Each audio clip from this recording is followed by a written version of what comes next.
start off on someone else because I just got called for dinner. No, we're gonna start with you right now. You get to wait. I'm hungry, man. Okay, go get your Fucking do food. this to Go me. get your food. Go get your food.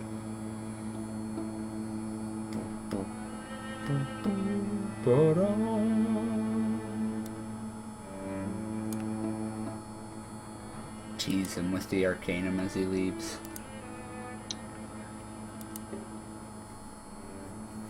I'm going to turn to stone. Turn him to stone, okay. Um...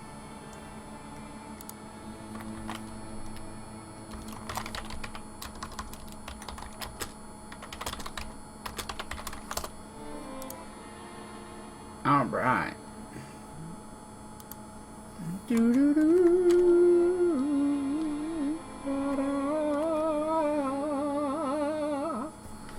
Alright.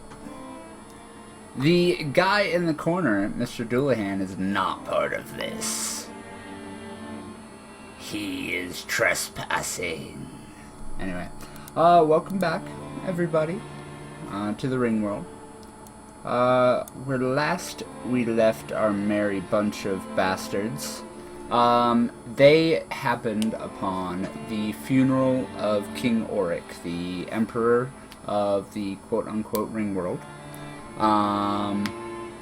And Maxwell's former mentor and rehab agent, I guess, from his sinister ways as a thief. Cough, cough. Anyway. Not sinister at all.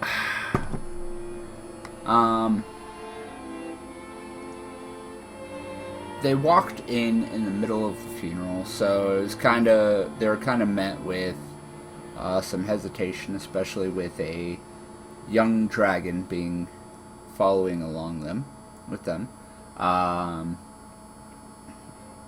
When the guards came to kind of shuffle them out of the area towards the other kings, Master Thok decided to make a scene himself by pounding on his chest and starting a rhythm, humming. He turned what was a sad funeral into a dwarven wake, fit for the emperor that has passed. They were taken below, where they were debriefed on the situation in Auric's castle, which they got a little peek of before when their ship crashed on the docks on the way in. The castle has been overrun by both demons and what are known as White Walkers, icy undead zombie type things that can only be slain with a certain metal or dragon fire.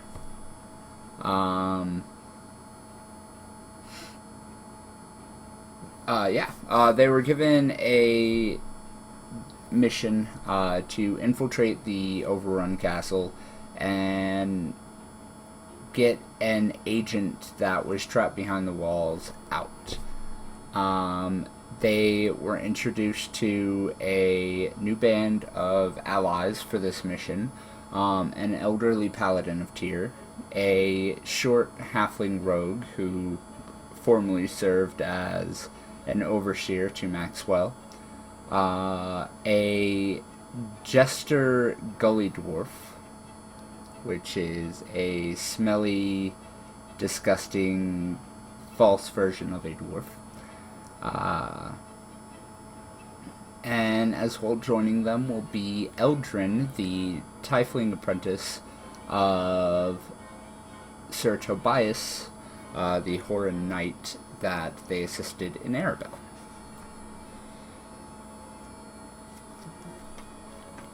And yeah, that's where we're at. As you guys are kind of ushered out of the chambers, and explained that you guys will be given time to prepare. They understand you just got back from a rather arduous journey, so they're giving you the night to rest, relax, and the better part of the morning to head over to the main trading district and restock on any goods that you guys wish to purchase. You're informed that there are quite a variety of... I really need to get this glare off my glasses, sorry.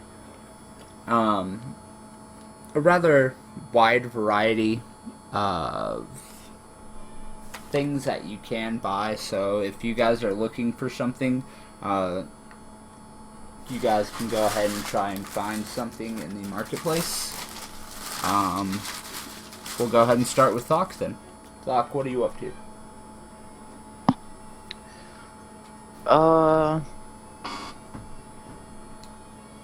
This would be how many nights after the wake? You are actually being ushered out of the chambers that you were in, back into the wake. The wake is still going on. You kind of started it and then got ushered out of it. I would dare say that Thok is suffering from a hangover because of the wake. Alright, so you're ushered out of the chambers, and your first order of business is to get back in on that party that you got started. Your personality before you took on your Warlock Pact is kind of starting to shine through a little bit tonight, and you're giving into it. Figure a little night of relaxation will be good before you finish on your mission. You head out into the party, and the sun is set, and the castle courtyard is dotted with torches, bonfires, and whatnot, and people are getting loud, they're dancing, fights are breaking out. It's a good old-fashioned dwarven wake at this point. It's fully descended into drunken chaos. You walk over to a nearby table, grab a tankard, walk over to a keg, rip open the spout and just let it pour, take a few, and then you start walking around. Please go ahead and make me a charisma roll, or a charisma save.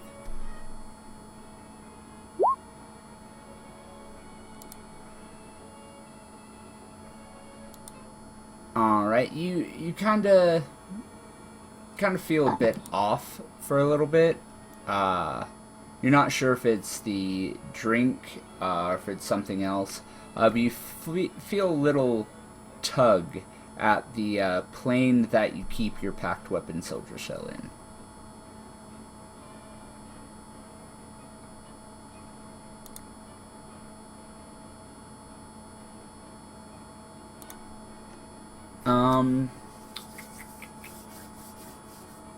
Got now, Zelda Cell. More than business to be doing, and that's drinking beer. You actually feel an almost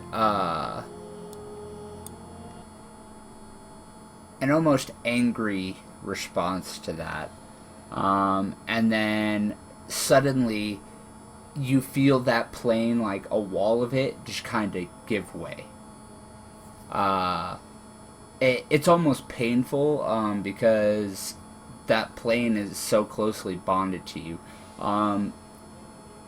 But you feel it give way and then kind of repair itself a little bit. Before you pull back another drink and the night kind of comes in on you.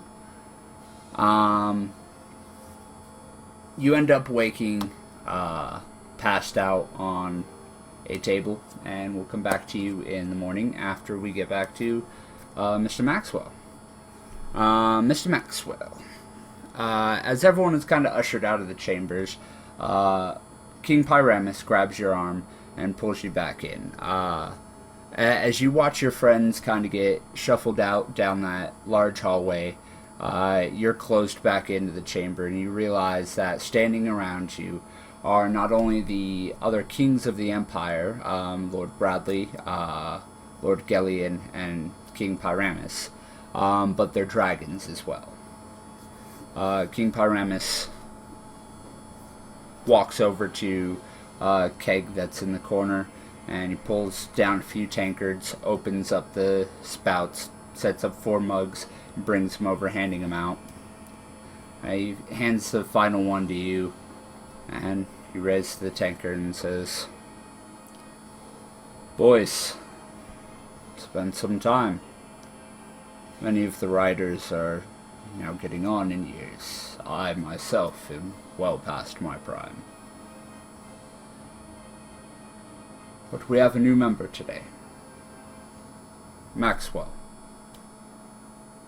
He's been without his training for the better part of his dragon's life, and though I wish we could keep him here to train, circumstances that are revolving around,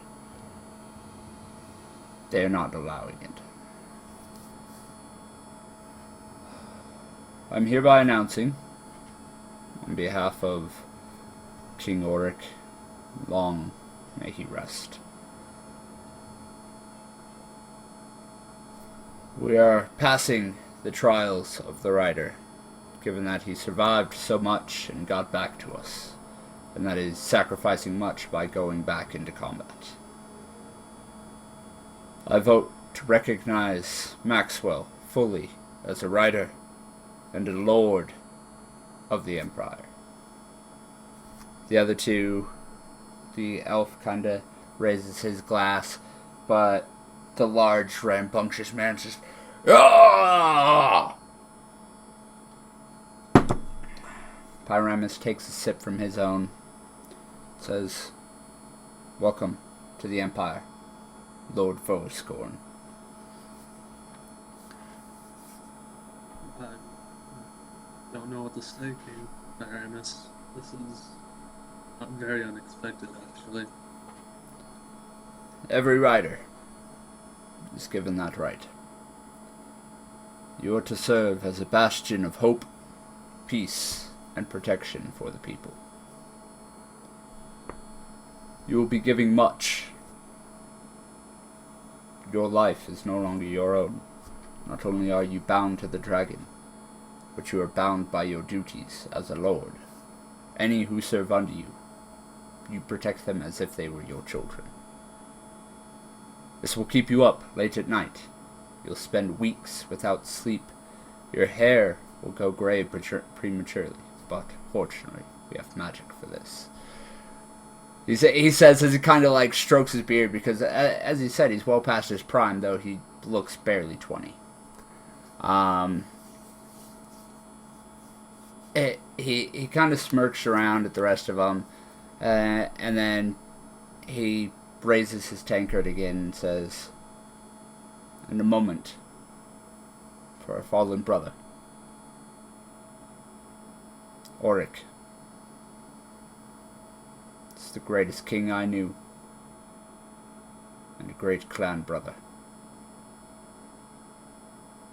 We fight on. We retake his castle. We retake his empire. And together, we will end this threat. We will bring peace to the ring. We will complete his objective." Takes another drink, and slowly but surely, it just dissolves into a drinking fest between the 4 of you. Laughing, sharing stories and whatnot. You do remember a few times, hearing many of the stories and seeing some of these situations that Auric and the other lords got themselves into. Being the pinnacle of power that it was, the Pinch Bay was often threatened by outside forces, demons, enemy dragons, pirates, basically anybody who wanted to take a shot at the Empire generally attacked that bay, thinking, there's 4 kingdoms set up around here, it's a good position, but unfortunately it generally ended in a lot of blood and dragonfire. You were witness to several of those, and you find a little comfort reveling in these stories as you realize that, the training wheels are off.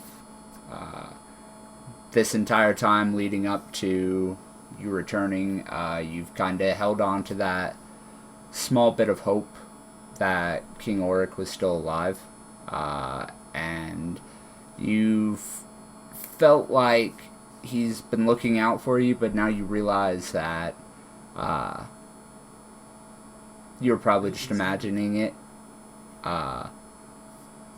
And now the kind of crushing weight of your new position is actually starting to poke on your drunken mind as you slowly fall back into a stupor.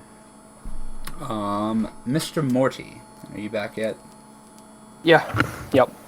All right. I was just waiting for a clearing. Perfect. So after the meeting, you were shuffled out of the meeting hall. Maxwell is pulled back, and you don't see him for the rest of the night. You see that Thok immediately rejoins the wake that has started outside. What's your plan? Me? Yep. I'm gonna go look for a Temple of Tyr. Go have a look. All right. As you kind of wander down the hallway, you find your way into what appears to be a large wing dedicated to many religions in the castle. As you look around, you see many deities that not only you recognize, but some that you find quite questionable to be in a house of the gods that you also see there. Hor stands next to Brandabaris. Mask, there's a small shrine dedicated to Mask as a kind of, what you can tell is, it's not so much like a shrine as the rest of them are. It's more of a collection of things that thieves and agents of the Empire have kind of left behind as a sacrifice to get them through a mission. Yep. Finally, you wander through to Tyr. Tyr is literally on the edge of where you know the gods. After him, you see a bunch of statues and names, plaques, and whatnot that you look at. Some of them are even in languages that look entirely alien to you. But you turn and you kneel before the shrine.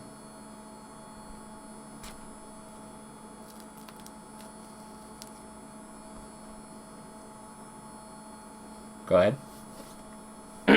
Sorry, what was that? You kneel before the shrine that you find.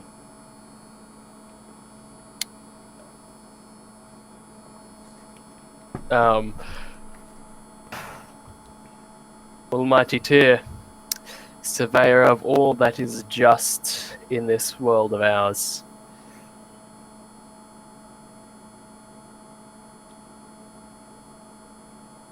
I wish to sacrifice this to you, and then I place the warhammer on the altar. The Hammer of Tyr? Yes. Alright, you kind of lay it across the altar, and you feel a kind of vibration in the hilt before you let go. As soon as you do, it kind of levitates a little bit, shoots upright to where the handle's just sticking straight up, and the mallet's resting on the top, and it just kind of tunk and sits. Yeah. Robin nods his head at the altar, and then, mutters a quiet prayer to Tyr before leaving. As you stand to leave, you turn around, and you see a figure standing behind you, leaning against one of the other shrines. It's that of the elderly paladin you were introduced to earlier that evening. He kind of makes a face at you and goes, "It's the most we've gotten out of them for the past while. The gods are silent these days. At a time that we need their guidance the most." He looks you over and goes, "You're just going to leave that here?" I do not know if I am worthy to wield it. When I perished some small time ago, I was plagued with nightmares about having failed Tyr. My confidence is not what it used to be. And thus, I do not know if indeed I am the one chosen to wield the Warhammer. Well, there's only one way to know for sure, but you're the first person I've heard of that has had any contact from those above. He kind of looks you over and looks deep into your eyes and takes a few steps and goes, "Are you feeling all right, boy? You were in the Underdark for quite some time. With those demons about." I was born in the Underdark and raised in the Underdark. Oh, The short amount of time I spent there wasn't too much of a bother. so how did you become a paladin then? I know orders that march the Underdark and they're suicidal. I pledged myself to Tyr, and he responded. I saw the injustice that my slave masters had wrought upon those of my fellows, and I prayed for justice, and I had my prayers answered. You heard him. I have several times, yes, though I have yet to have a proper conversation with him. It has been advice here and there. He looks you over, but the look on his face, you've seen it many times. He doesn't believe anything you're really saying. Kind of strokes his chin and says, "So you're not an ordained member then?" I am not, no. I am but a lay follower. He kind of adjusts the sword on his hilt and draws it a little bit, and then puts it away and shakes his head. "Meet me in Overhill in the morning. We have much to discuss." At that, he turns and just walks up the hallway, his footsteps echoing in the long, empty, silent hall. Robert nods his head and heads off to his quarters. Alright. So, you're the only one who really has a good night's sleep. Maxwell wakes up in the meeting chambers that he was formerly in. He had apparently drunk himself into a blacked out stage, and the rest of the kings didn't feel the need to move him. They covered him with a blanket and kind of left him as he was. Thok was less ceremoniously sprawled out on a table, passed out drunk. There's actually several people around him. Some of them appear to be passed out drunk, while there are a few that have rather large swells and bruises on their face. Looks like they got knocked out in the fight last night. Maxwell, you said you are going to find a barber? Yep. Next one needs to finally get rid of the long pain that he has from traveling in the Underdark. Alright, so You head to Overhill. I know Robert is going to head to Overhill here soon, unless he has business in the castle further. Thok, what's your plan? After waking up from a certain table at the wake, first he kicks one dwarf and punches another. Kicks him in the ribs and punches him another in the face, and walks on. Most likely a bit hangover. So a sluggish movements, and just starts thinking where would his two friends be, and goes on a search to find them. Doc has friends? I don't know. Associates.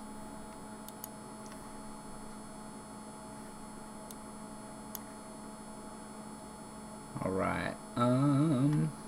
So, oh hey, Purple Diamond, what up?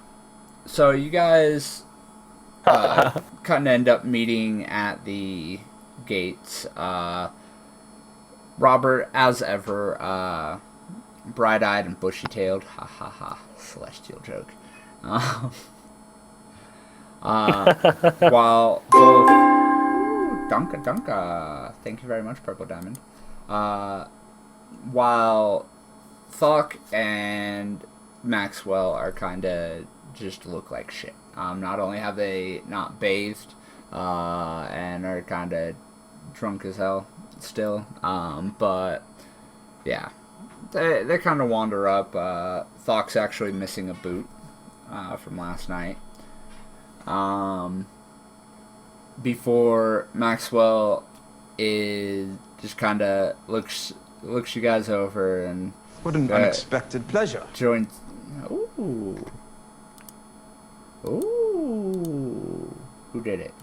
Who done what? Sorry, I totally actually missed. Damn it! I'm actually have to fix that. Who donated? Or was it? No, that was a host, right? That was a host. Thank you. I don't know. I don't even know my own setup. I'm stupid. Anyway.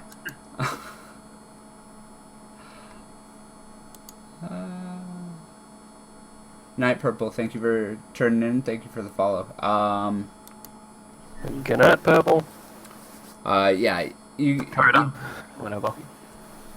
You gesture over towards the rather large bridge that separates Idale from Overhill, and you guys start to head over. As you clear the ridge and come up to the bridge, you get your first actual look at Overhill, except for Maxwell, of course. It's a large, honestly, it looks like a large fortress. The walls soar up hundreds of feet into the air. You can see many support structures and whatnot that are just keeping this wall up, but it looks like a solid dwarven fortress. As you round the bend to come around to the gate, you see the great banner of the Baorn Empire, two crossed blue axes, a green sword down the middle on a plane of purple and yellow. You approach the gates, and Maxwell, to your surprise, news has spread pretty quickly. The guards give you a salute and wait until you pass into the gates and then let it drop. You see for the first time this morning Elizran fluttering around in the sky. She's actually high above what you recognize as the Bank of Overhill. Structure that soars up above most of the other buildings. That it just looks like a place that you want to store your money at. Gold and silver pillars shoot up into the sky. The dark red brick is almost purple in the direct sunlight. As you see a bustling crowd moving in and out of the giant doors that stand on either side of it. Other large buildings that you notice over towards the docks, you see a rather large building with 3 large letters shining in an almost magical light that say COG. Company of the Gear. On the left-hand side of the road as you guys come in, it branches off into what appears to be a residential-ish district, as well as a religious district, as statues of dwarven gods loom up in the hills next to you. Maxwell, you know directly where the barber is. It's across the way, close to the docks by the tavern. Thok, what are you gonna do?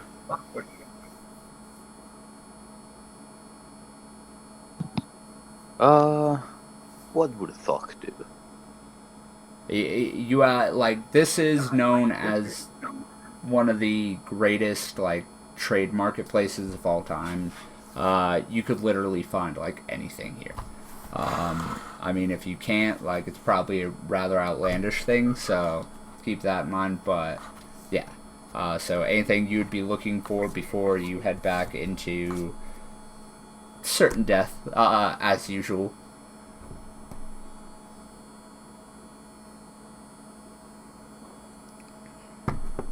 Thok looks at his own boots and sees that his boot is missing. He's going to go find his boot and kick the dwarf who stole it.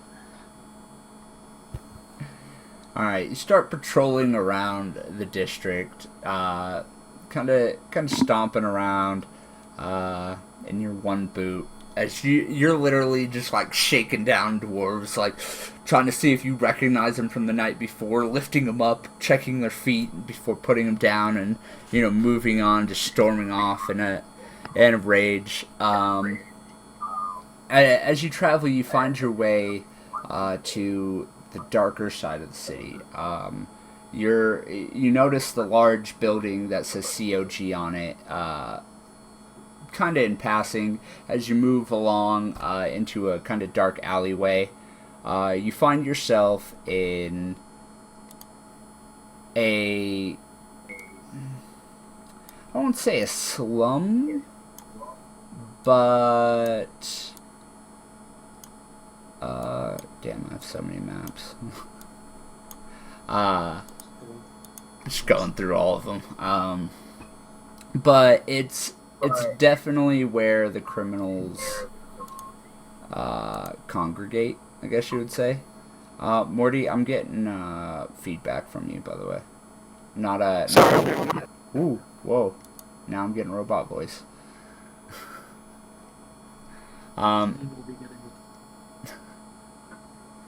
We just need to get Morty a better everything. A better computer, better microphone, better country. Please move me out of here. But yeah, you realize that this is where the darker residents live, and almost a black market, I guess you would say. You recognize a few shops. One is a bookshop. On the window, you see a little, almost in faded writing. It says Barnesse and Noblesse. A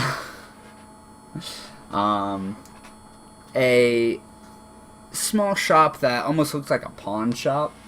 And then a little hut with strange steam and smoke billowing out of the top.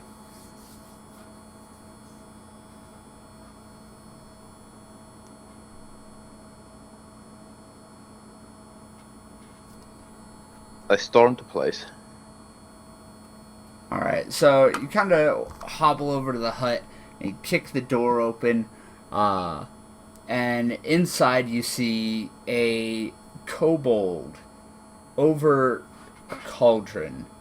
He's wearing robes that appear to be like, they look like they would be big on a half orc, but they're almost ragged looking, like he patched them together himself.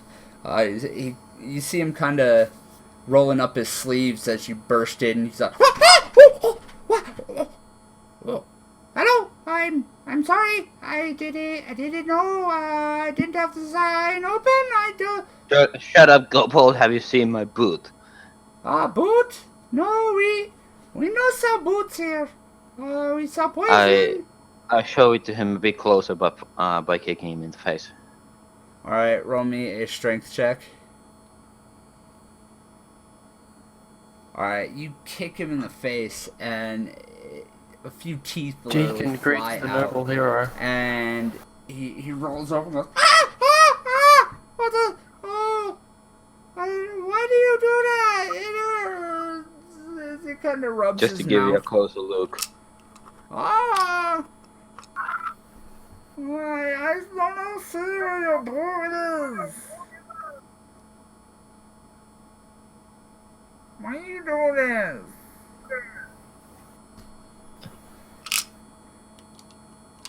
I'll ask you again. Have you seen my boot? And unless I tell you again, me not see your boot. Then our business here is concluded. Kinda like does that to your back as you storm out of the hut. But as you storm out, you hear the slight shink of a blade coming out of its hilt.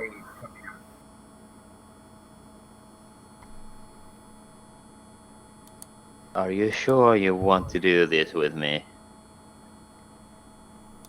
As soon as you say that, you hear a chuckle. Well, I think I do. What an unexpected pleasure. Oh, thank you, Deckard. Deckard Cain. Yeah, he kind of pulls the blade out as he steps forward. You see a half-elven, roguish character.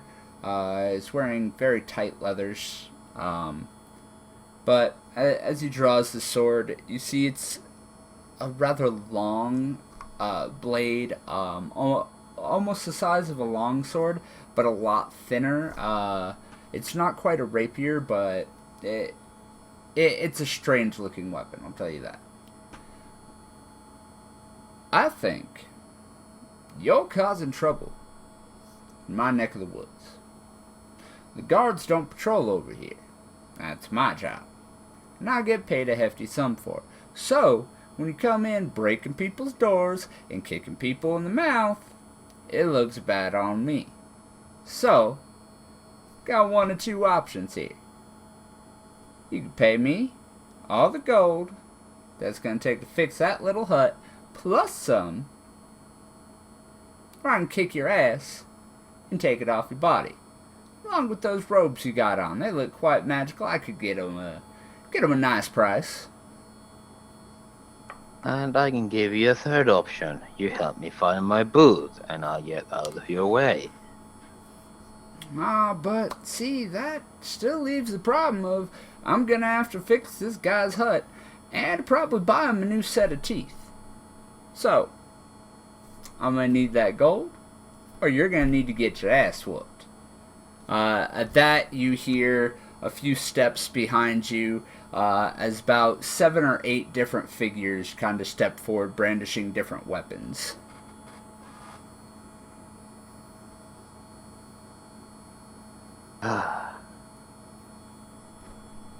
I've been in this situation before. I know I can get out.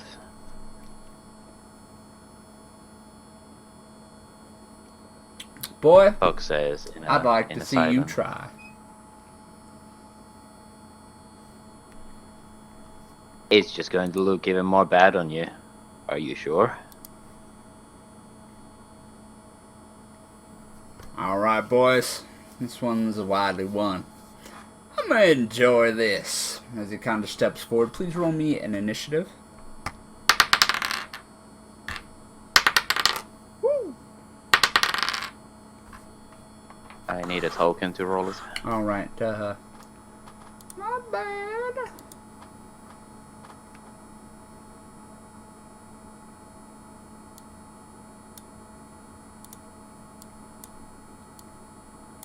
Noob DM. Copy. DM is noob. Fucking pleb. Look at this nerd. Nerd playing D&D. Paste.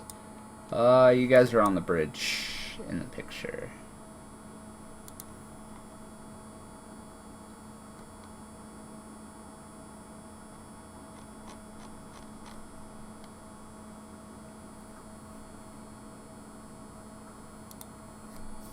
Alright. So that would be, you have the last initiative. There's two groups ahead of you. So there's the guy in front of you and the two people that kind of flank you in front, and then there's the four people behind you.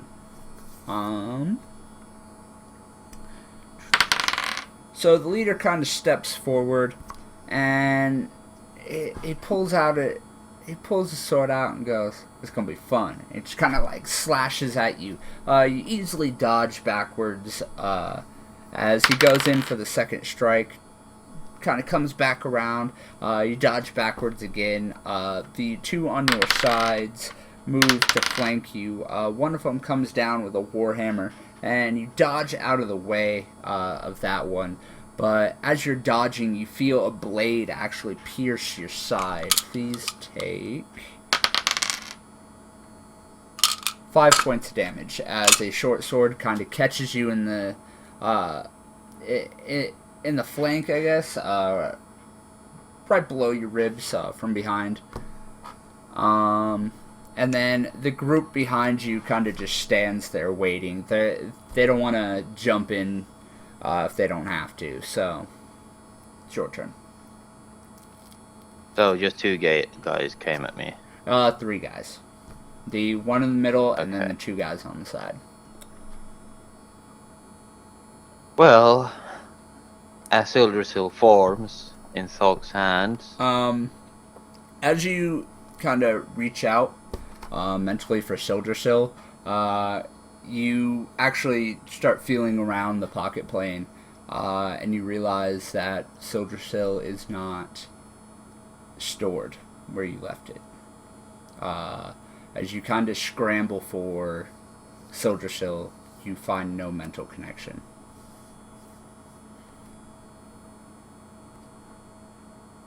Okay then.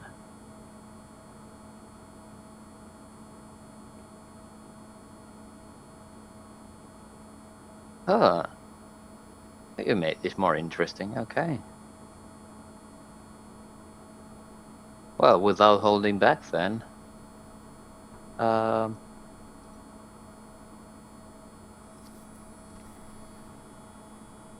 We're going to drop a fireball point blank at the closest guy. And yes, this will hit me as well. Alright, just roll that dex save for me, bae. With advantage.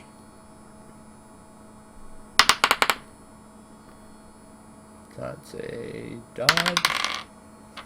That's a fail. That's a fail.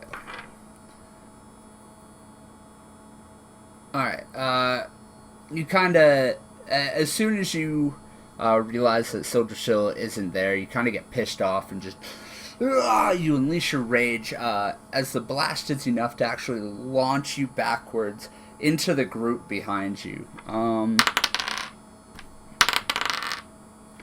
The two guys in the center, you actually come back and your large bulk actually like comes down on them, knocking them prone to the ground. As the 3 guys in front of you get blasted back, doing a severe amount of damage.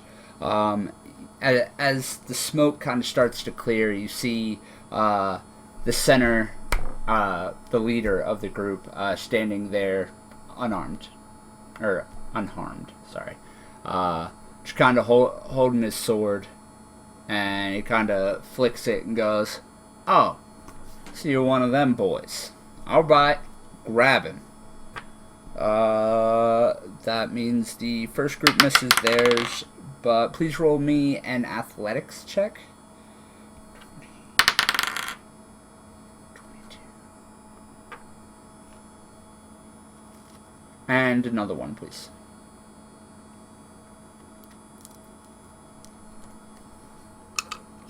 Ain't gonna grab me down.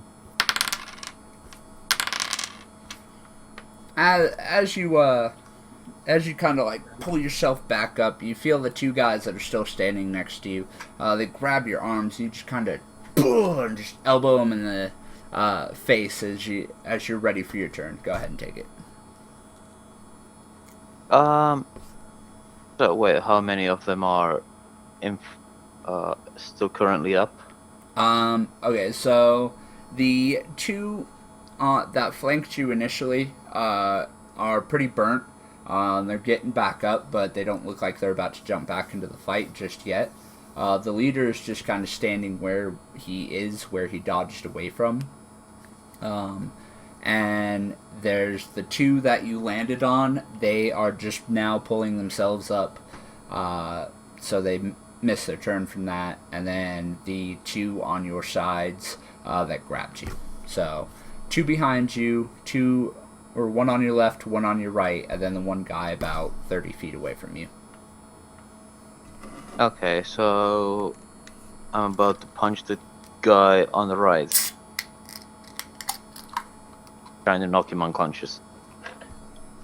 Alright, you turn with the left hook, just coming full round, and he just dodges underneath it. At that, he kind of just drops the short sword he had and just tucks in. You get one more attack.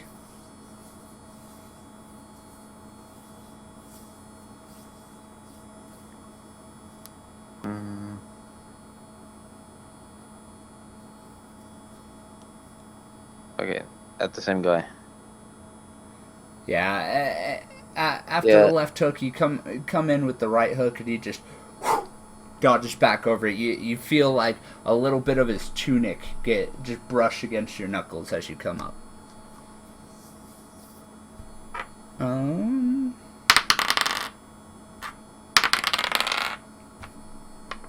Okay. As you kind of swing up, you actually glance to your side, and you see a hooded figure standing there, just kind of glaring at you. You can see fiery-looking eyes beneath the hood, and then a rod flies out of his sleeve, and he just like flicks it, and the blade of the scythe comes out that you recognize belongs to Eltrin, the apprentice of Master Tobias. He kind of brings the scythe around just with one hand, just full circle, and just slams it down, and actually like slices across the chest of the two people in front of him, and their guts, everything just kind of oozes out as they scream in pain and die. And then at that point, the three guys behind you charge up to fight. The two that you blasted with the fireball are too weak to actually make it to you this round, but they are within range if you want to take a few steps to attack them. The leader, though, comes forward and with your, kind of flanks you and just stabs forward with his blade, catching you just right with a little nick. Takes 6 points of damage. And it will be your turn now. So all the others but the big bad guy they're like behind each other or in a line? They're okay. Okay, so the two that were behind you, they're dead. You are currently facing the one that was on your right. So there's one currently on your 6. And then on your left, you have the leader coming forward. He just stabbed you. But the other 2 actually look like they're running behind you, past the guy that's behind you, headed towards Eltrin. But they are close enough that if you wanted to push through, you could grab or punch one of them.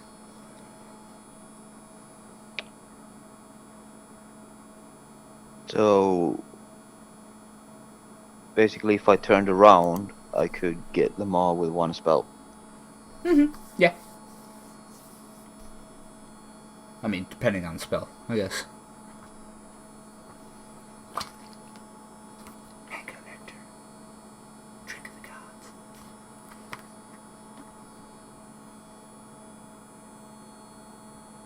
Drinking out of the jug drip. Okay, as Thok turns around, the guy behind him gets just blasted with magic missiles. Just one? You're just focusing on one? Yes, And that's the guy directly behind you? You the said? guy directly behind. Okay. Yeah, you actually don't even have to look at him as you kind of release the spell, turning to look at the other 3. You kind of like do it under your arm as blasts just fire from your fingertips, but they're so point blank that it's almost like a large lance that just right into his chest. As he flies backwards, crumples, and you see blood trailing down his chin as a large hole has been seared in his chest. Brutal.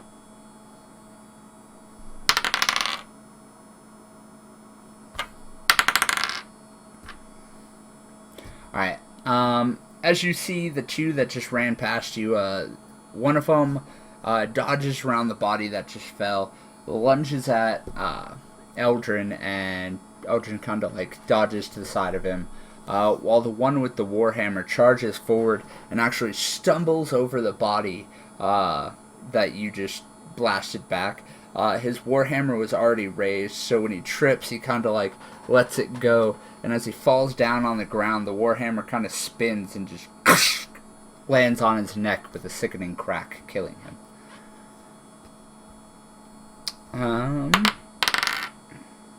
Eldrin swings his scythe around again to attack the one that's attacking him, and he dodges backwards as the leader lunges at you, and you dodge to the side, and it's now your turn.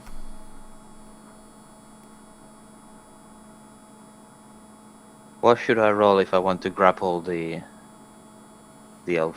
That will be an athletics check. To grapple him. Alright, yeah, that's a... So, you kind of turn, and you loom up over him, and he realizes that he fucked up, like he probably picked on the wrong guy, especially with the backup that showed up. As you just kind of reach for him, he turns to run, but you just grab him by the shoulder, grab him by the other shoulder, and you literally just pick him up and just... Go ahead. I told you, I'm just here to look for my boot. And even then, you just started to beat on me. I even told you this would end bad for you. Look at what you've gotten yourself into. Roll me intimidation, please.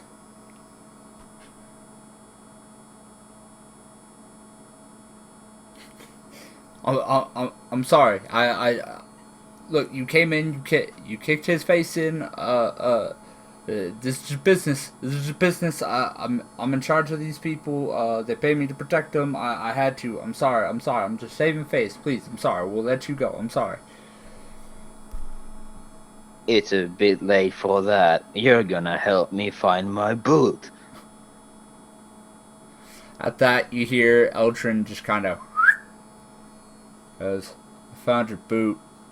It's under the table." I had to follow you this entire way just to bring it back. And he kind of like chucks it forward, and it flies forward and it lands with a just sickening as you realize that it landed, or you stepped in something last night. That's likely why you took it off. I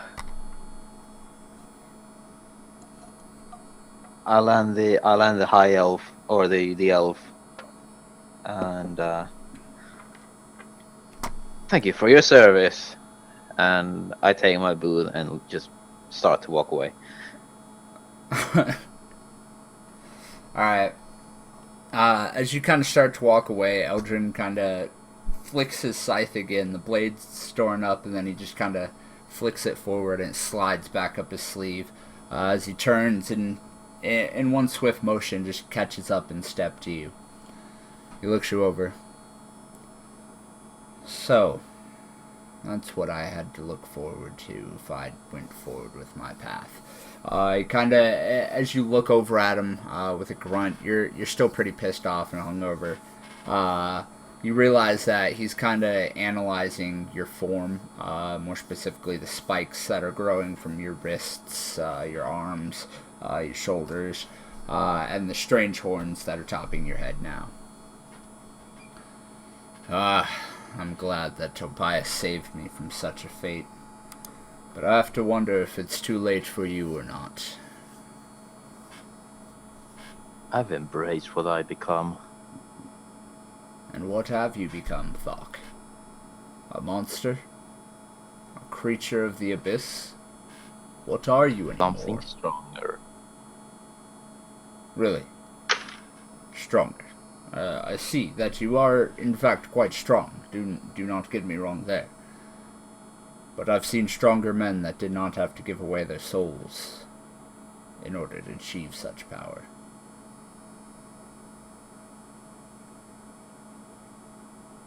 I did not have a way other than this. There's I will always a embrace way. it to the last. There's always a way.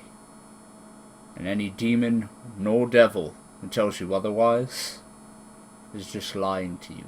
They want you to think there's no other way so they can get your soul. That's how they work. That's how they got me. But it's not too late. Gods are And always that's- forgiving. There's always a way to recover your soul. There has to be. And that's why the demon who I did a pact with is dead. Then how do you sustain your power?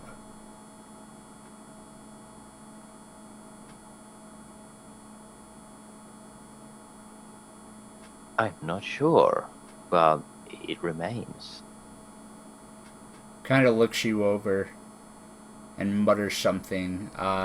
You get the feeling that it's infernal, but it sounds more like a bastardized form of infernal. They can't really quite pick up on. It's almost like the difference between like someone coming up and speaking to you in regular English and someone coming up and be like, yo dog, what's up? What's cracking like my name? You know, that type of crack. Like you're like, I don't understand a word you just said, you know.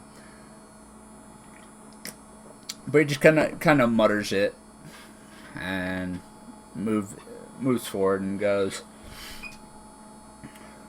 so, what's your plan now? To get back with the rest. I mean about your powers.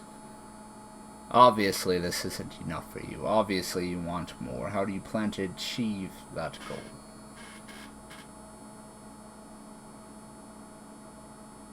By winging it.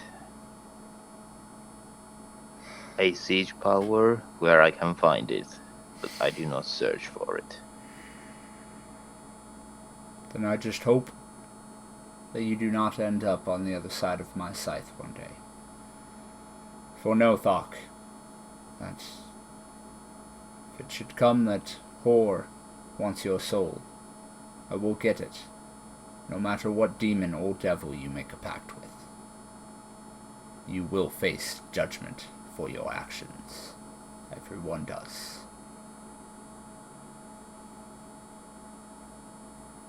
Perhaps, but not today. Indeed. Not today.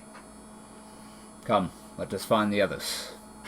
At that, he turns and you guys kind of walk away in silence. A definitely strange group of companions, or couple companions walking down the street. A rather large, hulking half-orc with obvious abyssal taint, and a tiefling that is in the holy raiments of the vengeful god. At that, Roberto. You here? Yeah. Okay. Yes. You make your way to the tavern that someone told you is generally where Tarringer hangs out.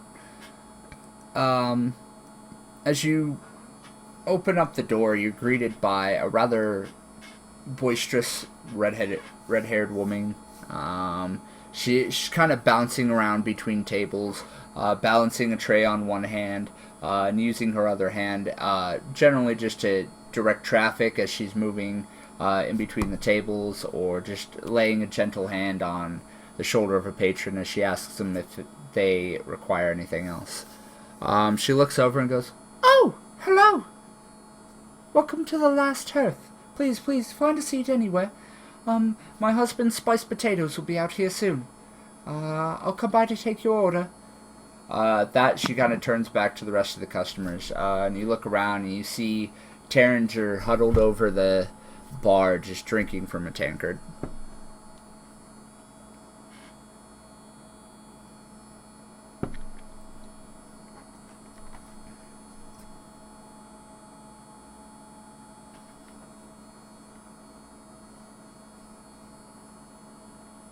Always waiting for the Morty reply.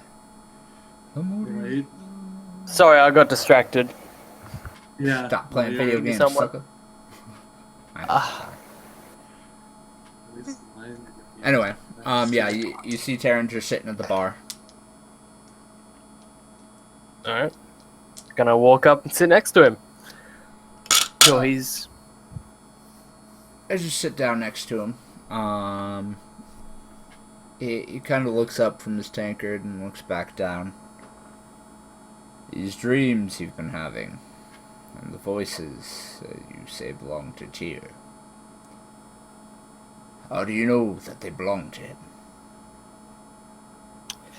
Because when I was to fight a creature that I only now realize may have indeed been a demon lord, I heard the very same voice tell me to flee, because Tyr had greater things in plan for myself, and that I was not to die at the hands of the demon. And your nightmares, you said, Tyr made you think that you failed him. That is what the voices have told me, yes.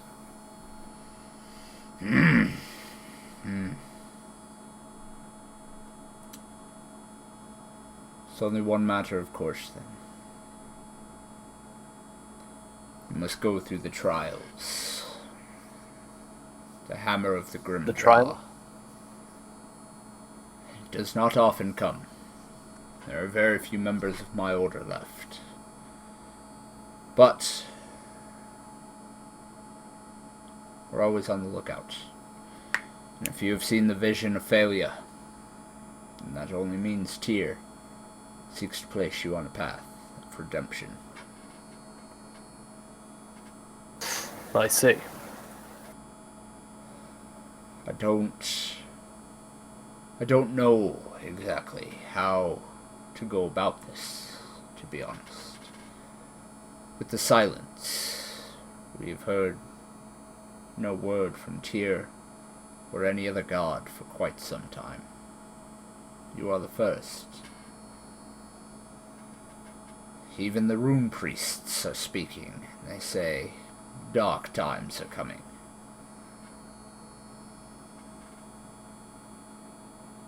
Is that so?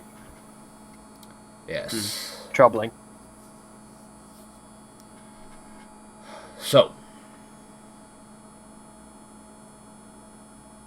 ordain you. Kind of turns in his on the bar stool and looks you over. He actually raises his tankard and uses that, and he kind of makes an X across you with it and says, "You are marked by the hammers of Grimjaw. You will either pass the trials and ascend, become a member of our order, or you will fall and die. Such is the way of things. Such is the way things go. Do you accept this charge, or forever forsake your vows?" I do. He looks I at would. you. God, sorry. I would rather die than fail to serve Tyr properly. Death is preferable to failing my oaths. Good then. Your first lesson. The lesson of patience. He hunkers down and raises his glass. The barkeep comes over, pours a new glass for him, fills it all the way to the top, a nice bubbly head on top.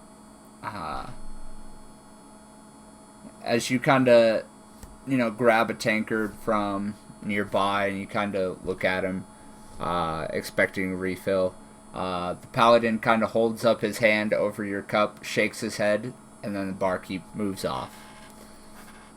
As he continues to drink, he just kind of sits there in silence. The moments pass. 5, 10, 15. Soon you realize you've just been sitting here for about a half an hour in this tavern. It's getting very hot and humid in here, especially in your full plate armor. And you realize, to everyone else who's just kind of looking at you weird, you've been sitting at the bar, not drinking, just sitting in silence.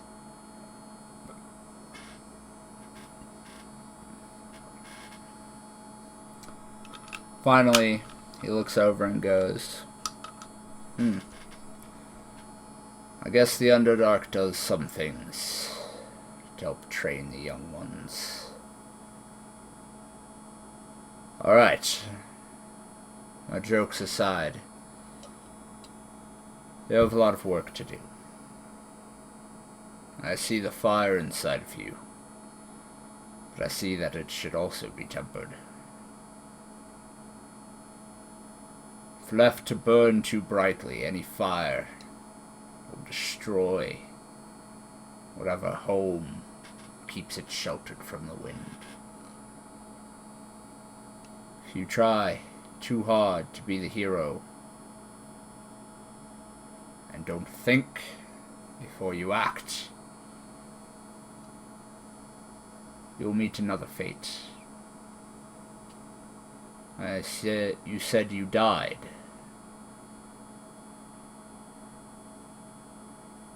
He looks you over, kind of questioningly.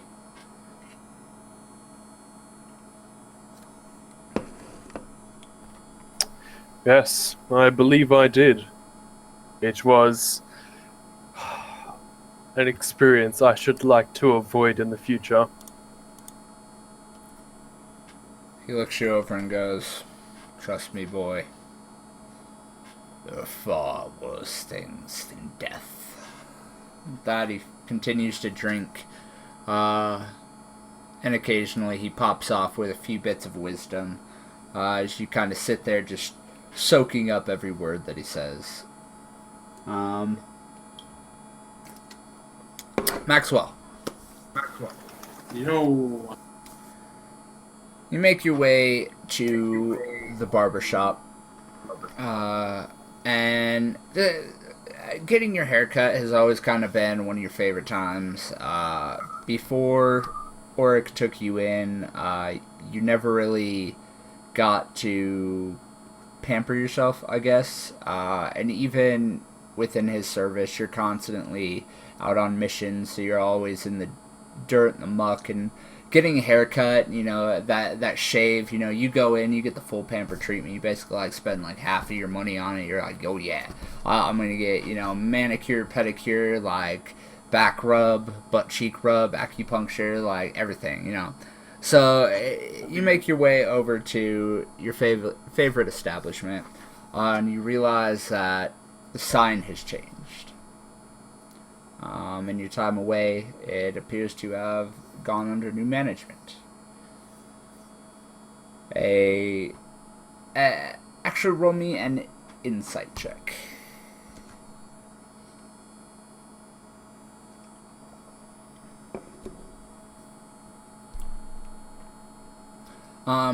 As you look at it, you realize that the sign is actually relatively new.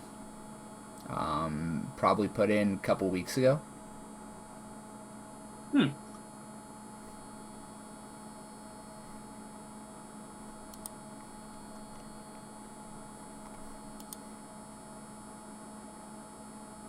Gonna go in? Yeah, I'm gonna go in. Okay. As you kind of push the door open, the ambiance is a lot different than how it previously was. It used to be kind of happy, like almost like those like stereotypical like 50s barbershops, swirling white and red sign type thing, like cheerful, like they got the barbershop quartet singing in the back type thing. It's a lot darker, and it's almost disheartening to realize that nothing has gone untouched during these hard times. You've noticed already that the signs of decay and struggle within Overhill, Idale, and whatnot are rampant. The refugee camps dot the countryside as far as you can see. From what you can tell, passing by the docks, the refugees keep coming in. As you close the door, it closes with a slight thud, and you hear, "Oh, what?" And a dwarf steps out from the back. He kind of looks you over. His shoulders are hunched a little bit, and he kind of hobbles over and just goes, "What can I do for you?" I need my haircut. Kind of haven't had a cut in a few months. Fine. Sit. Kind of hobbles over and gathers up some tools and whatnot. As you sit down, he comes around, he pulls out a black cloth and just flicks it and just drapes it over you. As you look at him, his skin is actually quite pale, to where that the contrast of the blood running in his veins makes his veins almost look black along his white skin. As he kind of like ties it off around your neck, he leans forward next to your face, goes, "How long do you want it?" Let's shorten it down to below neck.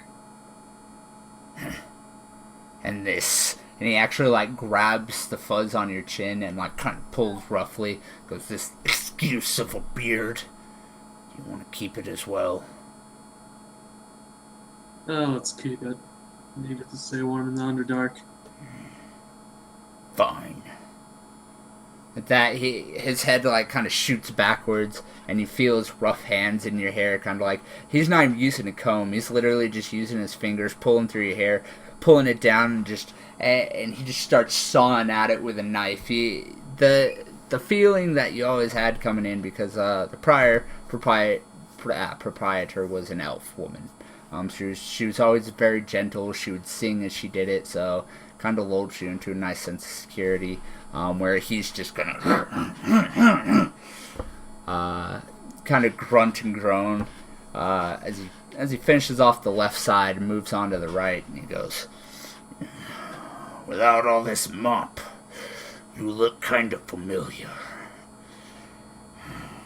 You're one of Oryx, aren't you? I am. Kind of like pulls at that. He was almost like halfway through a bit of your hair, and he kind of like rips kind of the rest out type thing. Just kind of like throws it on the ground and goes, I'm glad he's dead. Never good for any of us. And the way he treats his people. He kind of keeps pulling, and then he moves off for a few, and you hear him grumbling before he comes back and goes, So, were you one of the unfortunate ones? Unfortunate ones? Aye, those he forced into service of himself.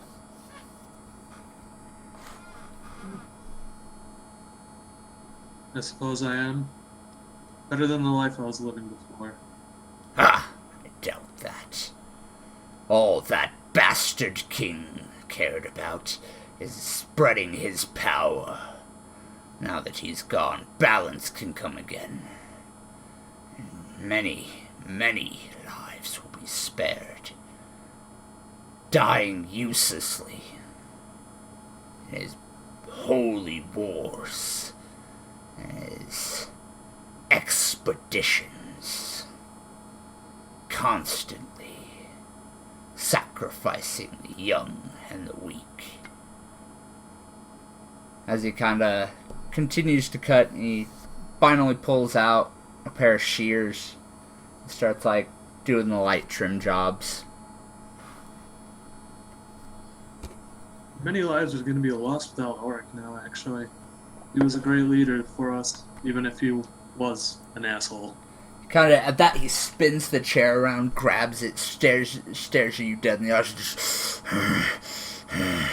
get the hell out of my shop. And he like rips the cloth from around your neck, kind of pulling on your neck as you're kind of pulled forth out of the chair, and he kind of hobbles to the back, slamming the door to the back, leaving you in the empty, dark barbershop. Didn't even get to finish my hair. Damn it. Well, suppose I should go find Robert. Probably Doc, actually. He'll be causing trouble somewhere. How's Ryan? As soon as you step out, you kind of make the mental link to Elizran.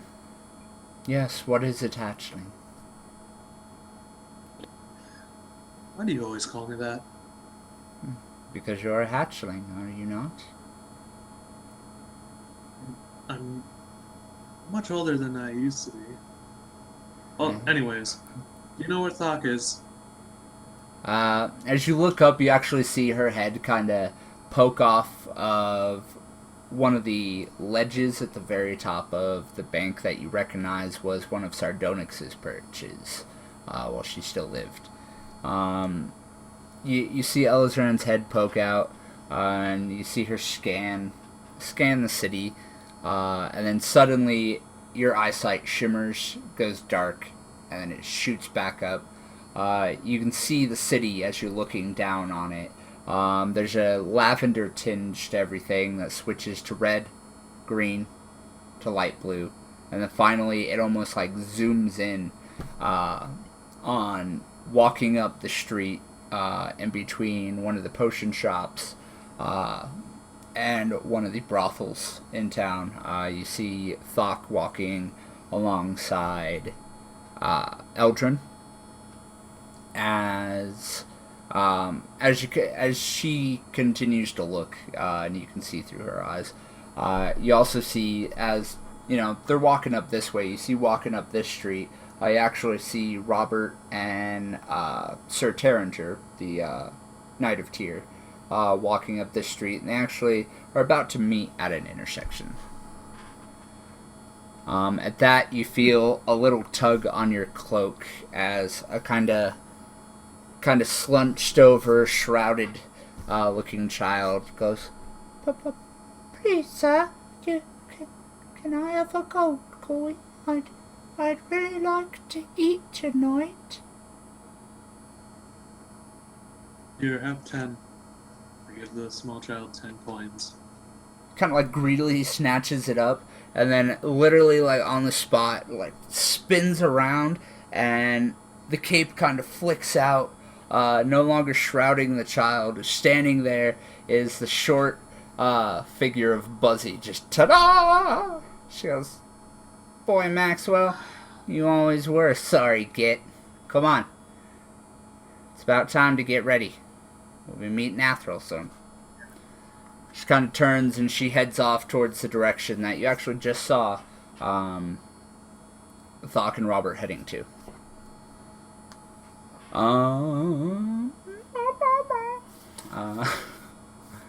Sorry. Yeah. As you guys kind of all walk towards each other, Robert and Thok, you meet up in an intersection, and as you lock eyes, you kind of stop, do the typical Thok-Robert greeting of just glaring at each other for a few minutes, before you see Maxwell and Buzzy kind of jogging up towards you guys. Buzzy goes, "Come on, you slouches ready yet?"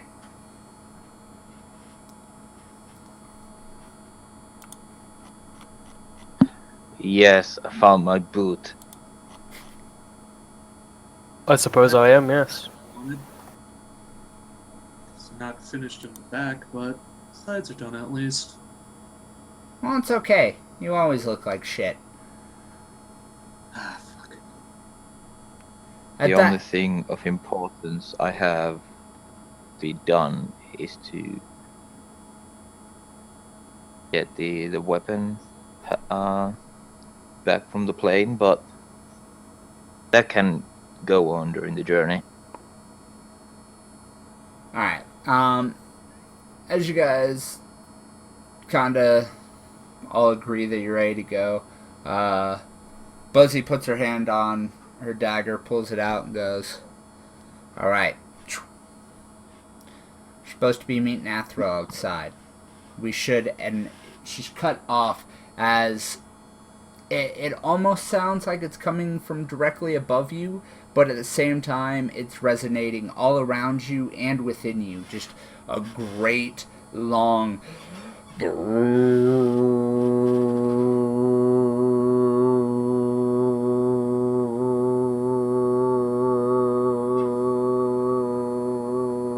It's deafening, and it goes on for what seems like 2 minutes. Before just it kind of fades away, and everyone, like, by this point you see like people coming out of the shops and like looking around. Everyone's looking to the skies. Guards are kind of tensing up. They're looking around. You see that the group that you're with, Eldrin, Terringer, and Buzzy, are all armed to the teeth at this point. Jim Jar comes jogging up. "Boys, I got some bad news. It's the rune priests. I heard them talking. That was the Horn of Ragnarok."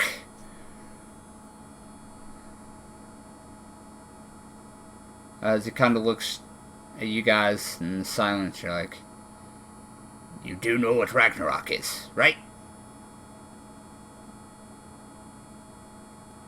I think I remember Auric telling me about it. Something like end of the world. Yes, that's exactly it. Thok, Gosh.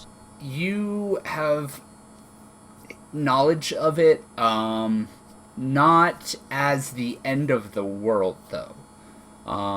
Your knowledge, since it comes from the abyssal and infernal planes, Robert, you can actually, you don't even have to roll history.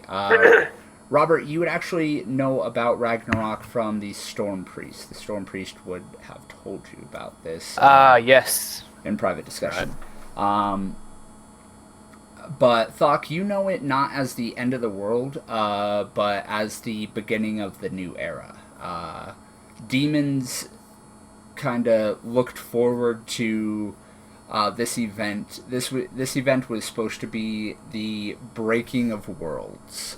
The barriers between the abyss, the nine hells, the material plane, and all the other planes begins to blur. And basically most of the long-term demon plans have been looking forward to this day, so they could all branch out and attack the material plane, stake their own claims, and grow their power type thing.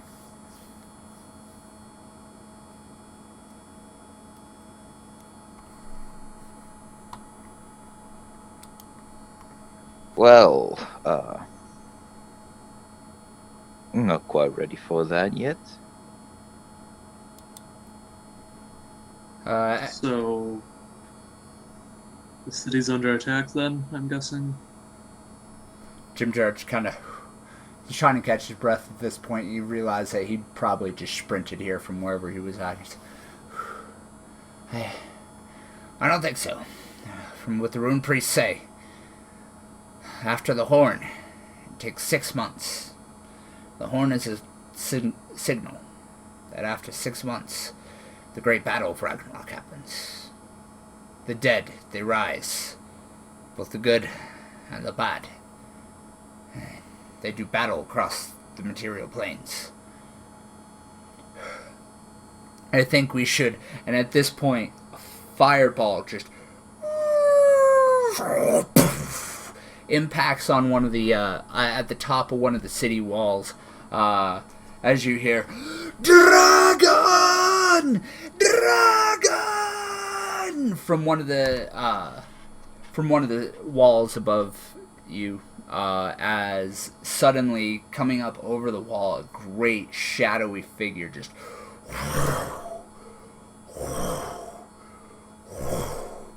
it looks down, you hear its voice echoing, "Finally, a feast. It's been so long." As it unleashes the fire across the top of the walls, you hear, "Ah!" Everybody please roll me initiative.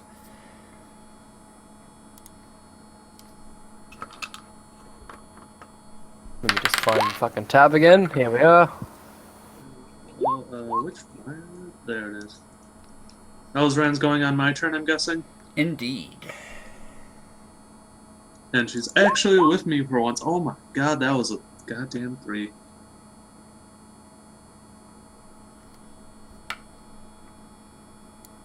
Alright, so it'll go Dragon, Robert, Thok, Maxwell. Robert, Terranger attacks on your turn, Eldrin attacks on Thok's turn, and Buzzy attacks on your turn, Maxwell. What about Jim Jar? Jim Jar will be Robert's turn. I'll say that. I have 2 companions. 2 companions. So do I. But one's an old man, just remember that. I have a dragon. man. Halfling. Yeah, if I've learned anything from fucking Tobias, is that old people can be cool. See, Terranger's the original cool old guy, because that's my pops. It's my dad. It's my daddy. Yeah. So, OG. shout out to my dad, Papa Drip. Holla at your boy. Follow him on Twitch. Like and subscribe. Papa Drip 13. Papa Drip 1344. I should make him a Twitch account. It's Papa Dripster 1344. Yes. Alright. Yeah, so the dragon's got the first roll. I rolled a 20 on that. So as he kind of blows the flame out, he lights up towards the sky and then starts to come back in for a dive. At this point, you guys see from atop the wall, Maxwell, you will know it as one of the Dragon Slayers firing, but it's literally like 100 arrows firing off, one after the other, just flying up off the wall, just following the dragon.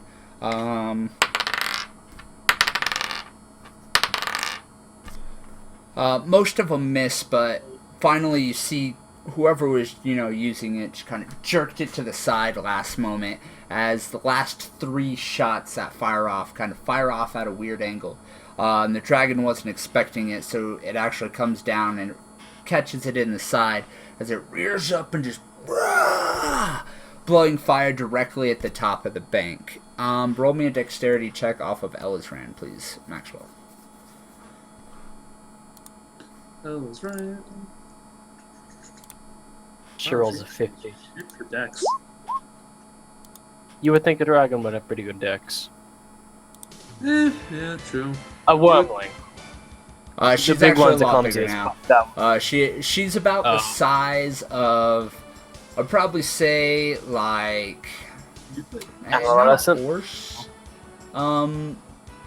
Almost like a baby elephant, size of a baby, not a baby, but like an elephant type of, a small elephant. She's Not big an enough. African elephant, just like. Yeah, she's big enough that 2 of you guys could ride her like a horse. You 3 were able to pile onto her back when you guys flew across the dock from the docks, but yeah. I rolled it, by the way. Yeah, Elizran. Okay. Ooh. You see Elizran kind of just like tuck and dodge off the roof of the bank as the fire comes through. Just Robert, it is your turn now. Where is the dragon in accordance to me? Like where? It's Where do I have to? It's honestly like flying like almost right above you at this point. You guys are about a block away from the bank, so you see it. It's kind of you're kind of off to the side looking up at it. It's just kind of like yeah, and like my little animations. I'm gonna shout up at it because I can't fucking reach it. And I'm gonna bash my shield, like against my fists, to try and get its attention. Roll me an intimidation, please. 21. Ugh. Intimidate that dragon, Morty. Yeah, make the Alright. fucking pussy piss his pants. The dragon kind of turns its head with a snap real quick, looking down at you. Honestly, you at this point, like, you're realizing the folly in what you did because you're looking up at it and you're like, ah, shit, it's looking at me, and that thing is huge. You finally get like a good like size comparison at it. No, like, That is not how I react. I know That is not how I react. I know that's not how you react, but that's what I'm saying. Like, that's kind of like the general like sense you get as you see that this thing is probably bigger than most ancient dragons that you've heard of. Like the stories that you've heard for so long of these ancient dragons that have ruled the world. Even that It'll be a good wormsmith. challenge then. Yeah, it's a good challenge, but it's get another challenge. I'll crush beneath my jackboots. Anyway, yeah. So Anyway, I you still draw a technically Doombringer. have an action and movement if you want. Alright.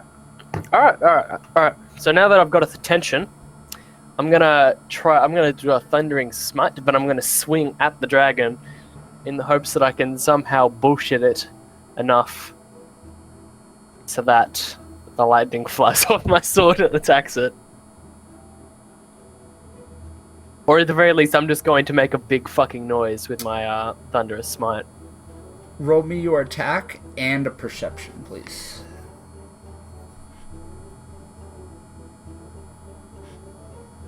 Rolled a 20! Alright, roll the damage for your smite. I think it's only a D10. No, it's a D8. 2 damage. Alright, so as you kind of look up, you see the dragon turn and look at you, and quickly, like, you know, you got the plan in your head, but you're like, oh, I'm not sure if this is going to work. So you glance over for a second, you see over to the side a lamp post, street lamp. that the bar is at a perfect level. You kind of like jog over to it really quick.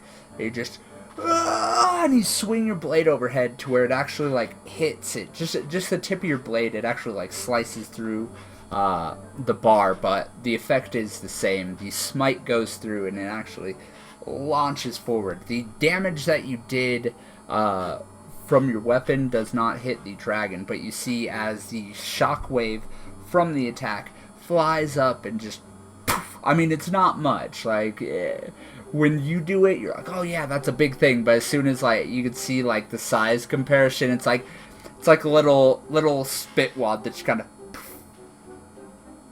But it definitely the dragon still just and moves towards you. It'll be Thok's turn though. Wade, crit that. Fuck yeah. Bulk attempts to tag on the plane that he left Sildrasil in and get his hands on it as the first course of action. Alright. Roll me a charisma check.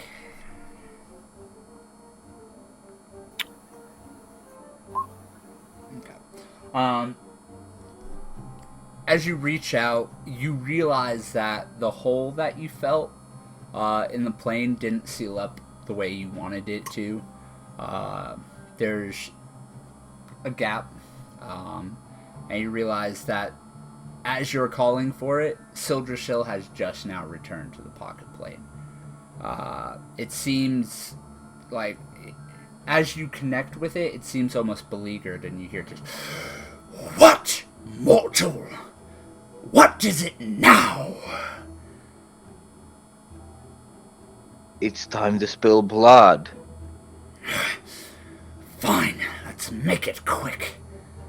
As Sildrasil once again whoosh, forms in your hands.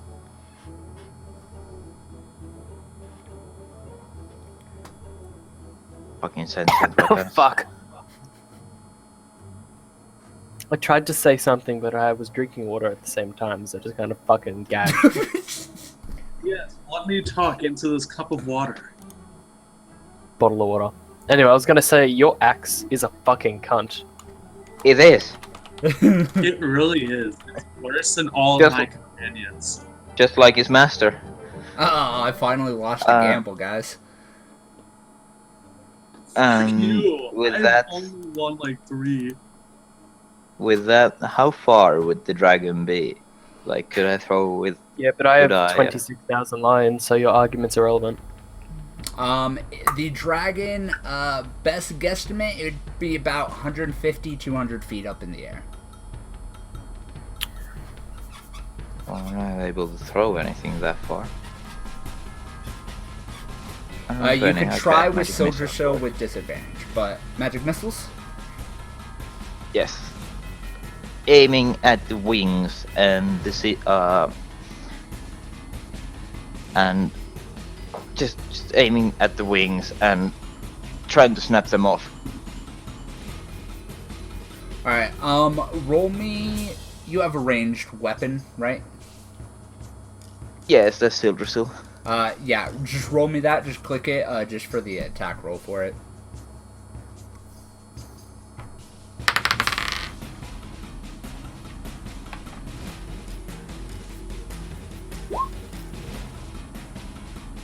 Alright, so fire the bolts up at it, and they all kind of... And they start coming back in, aiming at the wing. But the dragon kind of, at that moment, gives a flap. So it still impacts with the wing, but it's actually from the wing smacking them. So you see as the wing comes back up that there are quite a... How many missiles is that total? It's a total of 5. Okay, so yeah, just the 5 missiles just impact with it, and there's now 5 holes burnt through the small membrane of the wing. But still, with the ginormous size of the dragon, by comparison, it doesn't look that big. That is... Sorry, it's an 8. Oh, it's 8? 8 So in his house, but yeah. 8, but still. 8. Yeah. 5 or 8, same thing. Elzran, are you alright? Yeah, she comes flapping around the bank. Yes, I'm fine. Are you alright to fly? I have an idea. Yes, but we've never flown together like this before. She's nervous about her first time. Shut the fuck up, Morty. I said slay the dragon, not lay the dragon. I think it's our only option right now. That thing is flying way too high for me to hit it with anything I have. If you can just get me close enough to where I can hit it with my bow, I think we'll be fine. Alright. She kind of swoops down and she lands next to you, allowing you to climb up onto her. As you do, Jimchar actually like grabs onto the hook on her tail, and you feel a new presence in your mind. And for the first time, you hear Jimchar's voice open up. Elizran, you think you can carry me? I can. You're not that much heavier, so with you and Maxwell, I should be alright. Let's go. And that takes to the air, just in time for the dragon's turn. As the dragon comes down, it blows fire. Please roll me dexterity saves. Do Elizran's for yours, Maxwell, but Ledge and Morty, you can do your own.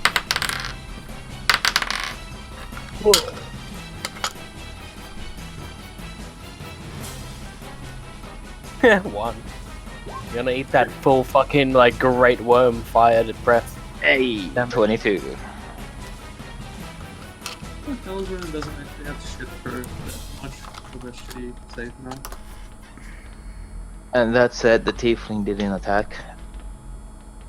Good job. You said did an attack or didn't? Did not. Yes, that's because they really can't do much at this point. He doesn't have spells. Paladin doesn't really have spells outside of his smite. And Buzzy is a short little halfling with daggers. So at this point, for that first initial round, there wasn't much that they could do. They're kind of waiting for you guys to basically break up, and like they're gonna follow you guys to assist with whatever your individual plans to take this dragon down will be.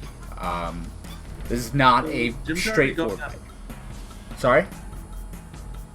Would What? Jimjar be going on my turn now, since he's riding with me and Elzran? Yeah, I'll go ahead and swap him over to your turn then. But Buzzy will roll with Morty then, since she's staying behind. Alright. So Yeah. you just swapped rogues. It's alright. Thok, better you one. manage to dodge the attack, which does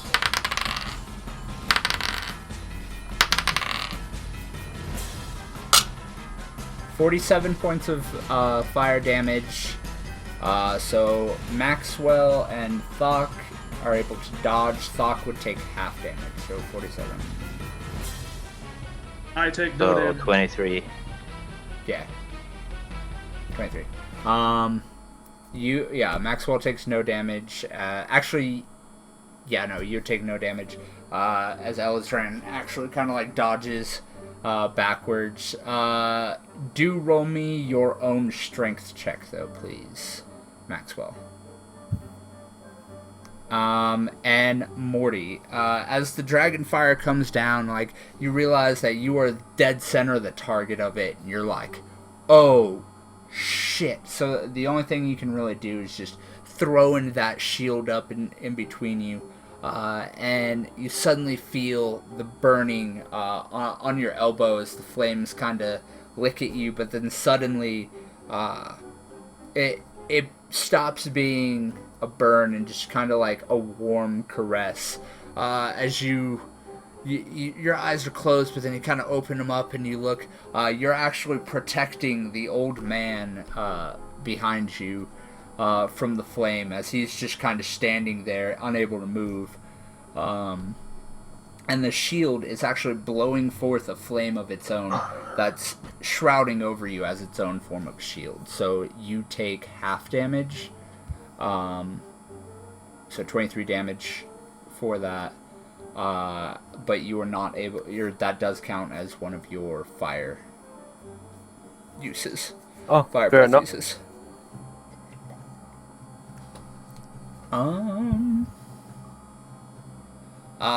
The dragon is about 100 feet up and coming down at you guys. Robert, it's your turn. I did realize you could run away, Drip. What? It's charging towards us, right? Yeah. Robert is going to run at it and try to meet it as it gets to its lowest point of its dive. And he's going to try and jab up at its soft, tender underbelly. Roll an acrobatics.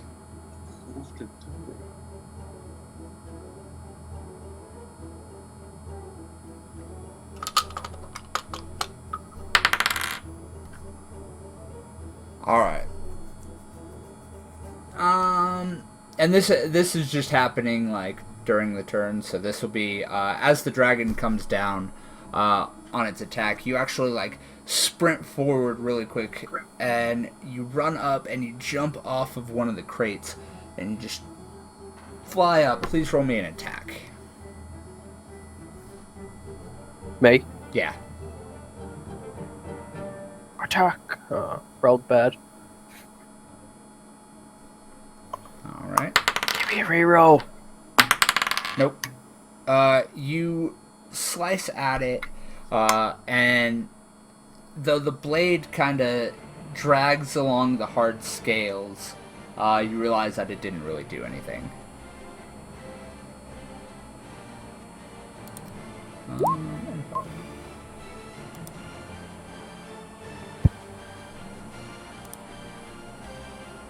No rerolls. As you suddenly see the halfling rogue that was next to you, Morty, she runs up and she throws one of her daggers, and it flies up, bounces off the scale, and just kind of glances off, clinging as it falls down an alleyway, and she kind of like dodges out of the way, tumbling backwards midair, as the paladin actually draws from his back the hilt of a weapon and flicks it. The hammer of Tyr actually appears. He then grabs it with both hands, launches it forward, and it flies up, impacting with the dragon's jaw, and actually pushes its mouth up as it's about to blow another bout of flame at you guys. So he just stopped one of the attacks on you next round. Thok, go ahead, your turn.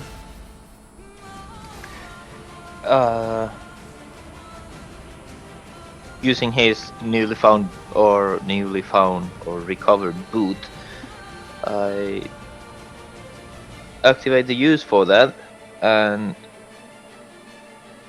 run up a wall and attempt to jump on the dragon's back. Alright, roll me an acrobatics with advantage.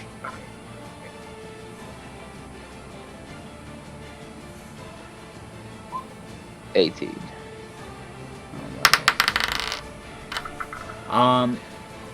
As the dragon's like head gets knocked up by the blow of the hammer, you charge up and you literally just run up a wall of a tavern nearby. You launch yourself forward, grabbing onto one of the spikes of the dragon's neck, and you pull yourself up just as it's kind of arcing back up out of into its retreat. Maxwell, it'll actually no, you still have an attack. My bad. I still have an attack left, and to stable myself, I shove Sildrasil up into the dragon's back. Okay. The scale actually gives way to Sildrasil as the blade of it just shink as fiery blood just oozes out.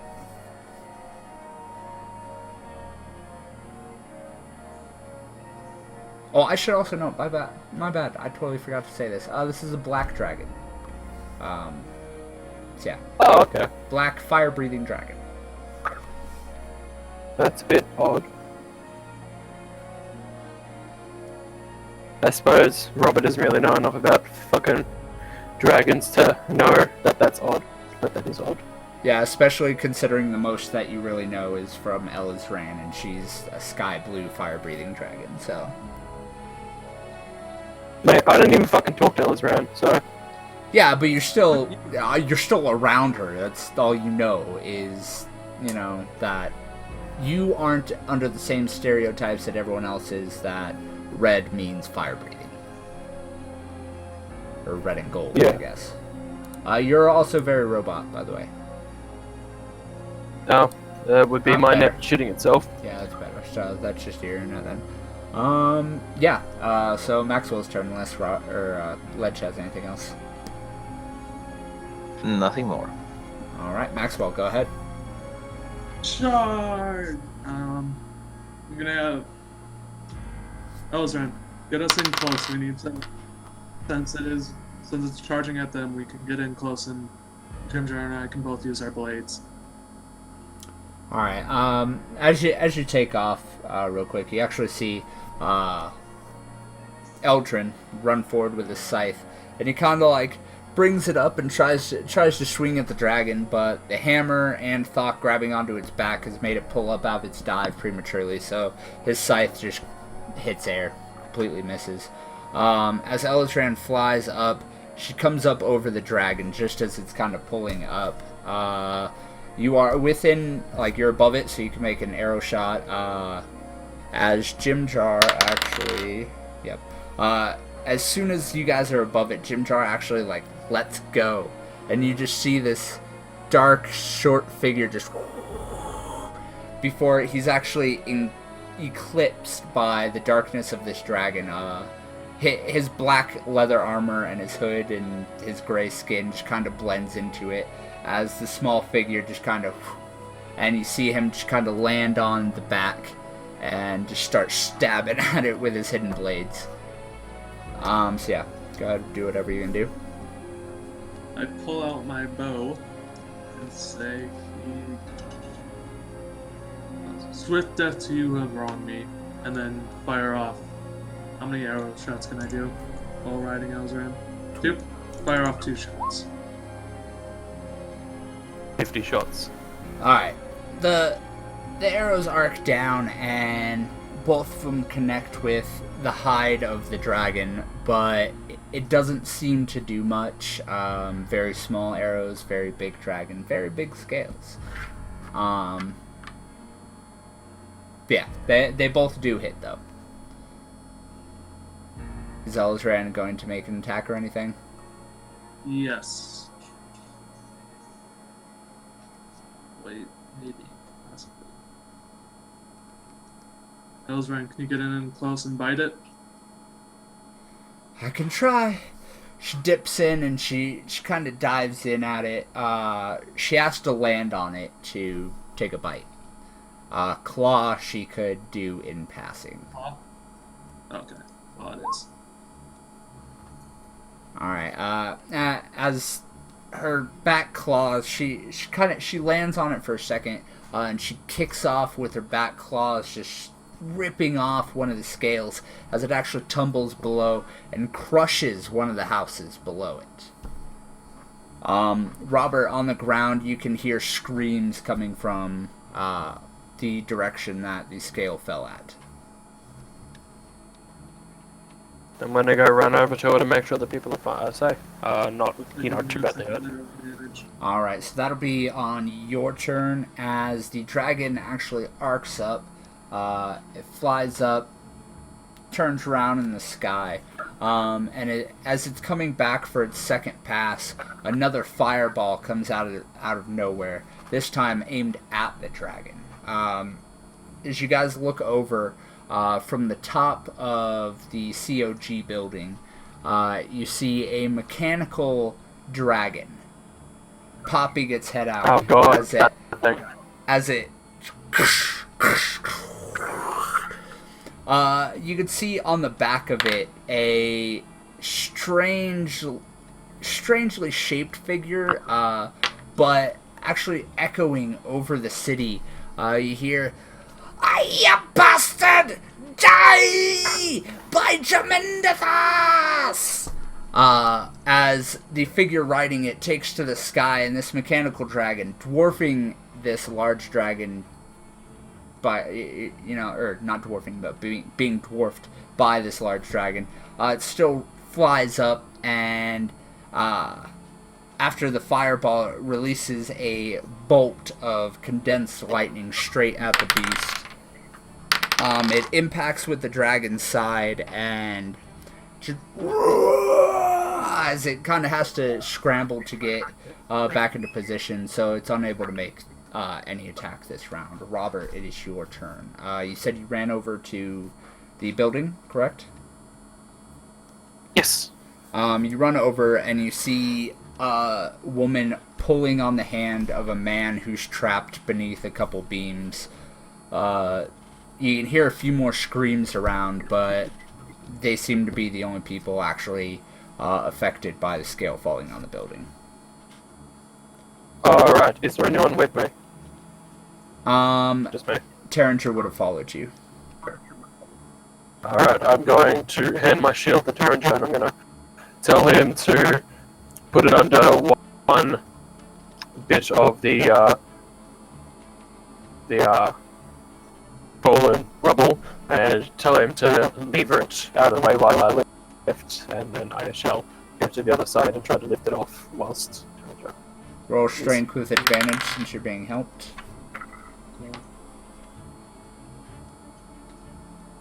Doesn't matter. So he kind of like shoves it down in, and almost like practice. Like, this is a guy who's been on plenty of battlefields such as this, so he's used to, quickly getting people out of these situations. As he wedges it under, looks over at you, you nod, both of you just run, you just push it off. The man scrambles forth, his right leg is completely shattered. Yeah. Like, as you can see, it's literally just hanging meat at this point.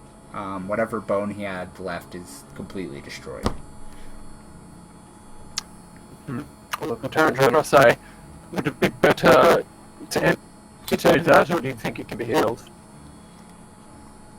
He looks you over and goes, "I'm not a cleric, neither are you. It's best to do this."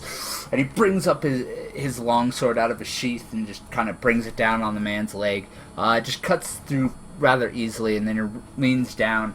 His hand glows for a moment as the wound kind of knits itself together, and there's the stump of the man's leg. He looks down, nods, and says, "Sorry about that," and then just moves off back towards the rest of everything that's going on.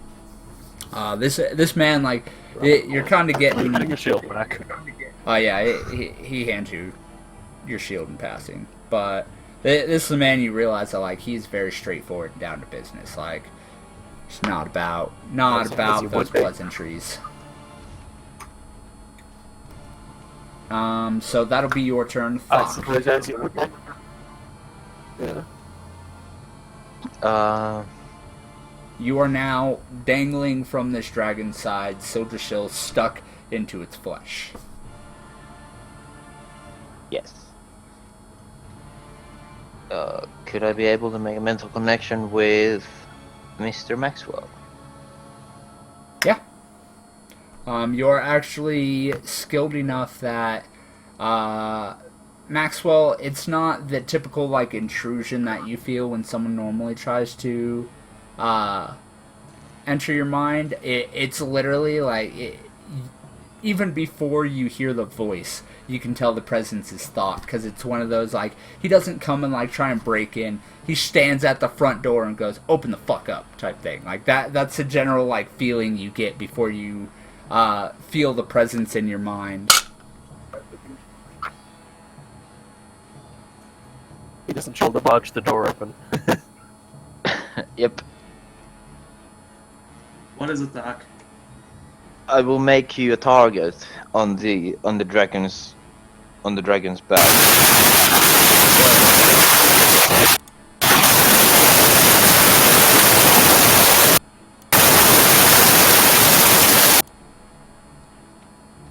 Whew. My ears. I believe Jeebus. that is Morty's internet going kapoop. Yeah. Yeah. Holy shit. I apologize. I will people make you a in stream. target in. I will make you a You could have told me target. something was wrong instead of moving me. Sorry, dude. It was. I will make it you a was super loud. target. I will make you a target at the dragon's back. I will cut off the scales. Try and aim. And with that, I close the connection and. Wait, would the dragon be upside down now? It's not upside down, but it's kind of like kind of doing this type thing. So you're still kind of like dangling on before you could actually guarantee a spot for Maxwell to hit. Like before you can actually like wedge one off, you'll actually have to get your bearings on its back.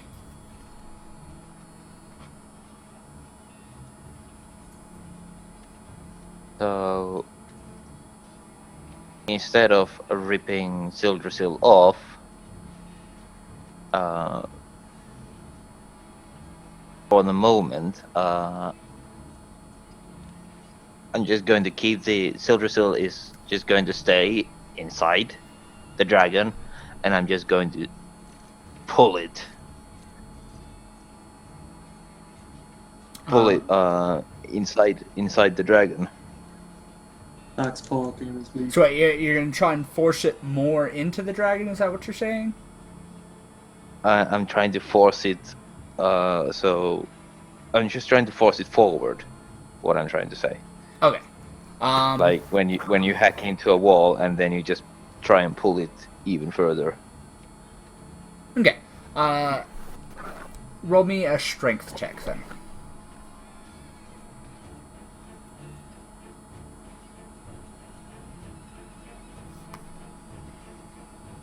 All right.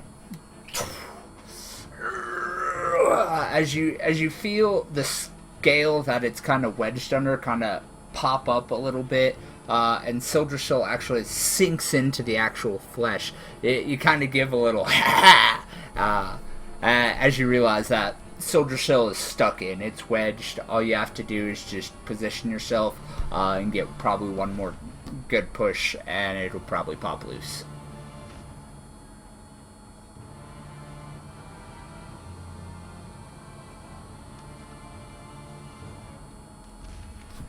I believe that's Maxwell. That's I guess what I can do.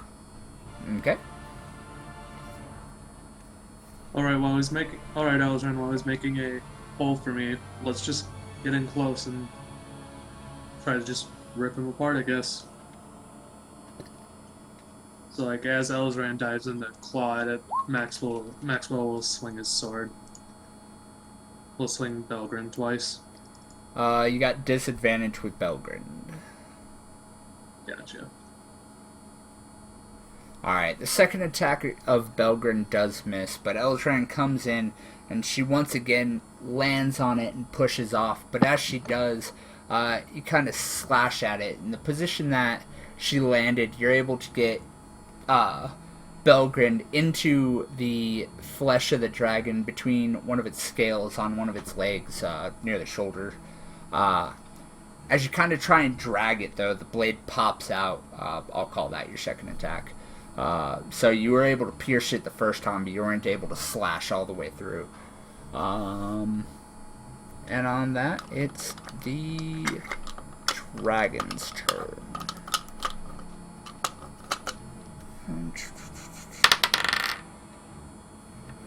The dragon swings around and slashes at Elizran. What is her armor? Actually, 29. that is not her armor. It's 20. 29 is with her dragon armor, which you don't have yet.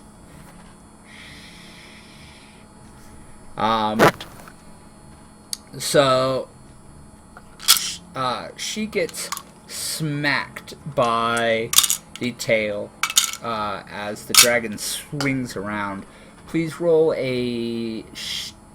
I'll do a dexterity since you'd just be trying to stay on, not just cling on. Alright. She does take 18 points of damage. But you are able to cling on as you are sent flying. She's able to stabilize herself a bit and then move back in. Robert, it would be your turn.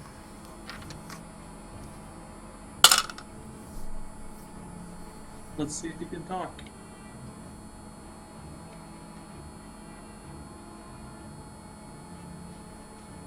If you're saying something, Morty, I can't hear you.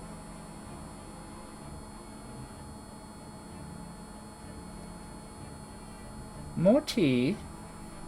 I'm gonna blind you all for a second. Just Morty is dead. Sorry, I was taking a piss. What do you want? Oh, see, that's nice. You can go take a piss. I can't. DM can't. I can't You pee can say, mid-fight. guys, I gotta be back. I need to take a leak. Yeah, like, I don't want to do that mid-combat. I'm gonna lose it. Anyway, it's your turn. My turn.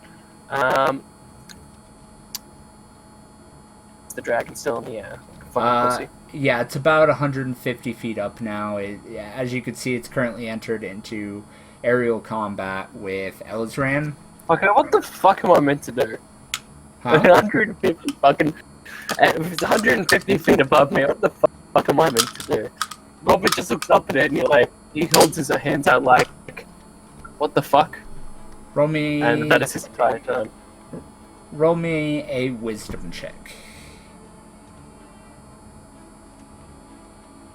Roll the 20. Alright.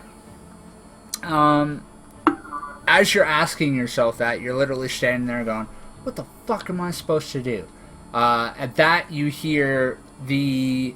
It's kind of a creak. You almost think it's a wagon rolling by you, but then you look over, and at the base of the giant walls to the city, you see an elevator, a lift, that has actually just touched down as several of the guards rip open the door and they charge out, leaving it unmanned, but able to take you all the way to the top of the walls, which you see are about 300 feet high.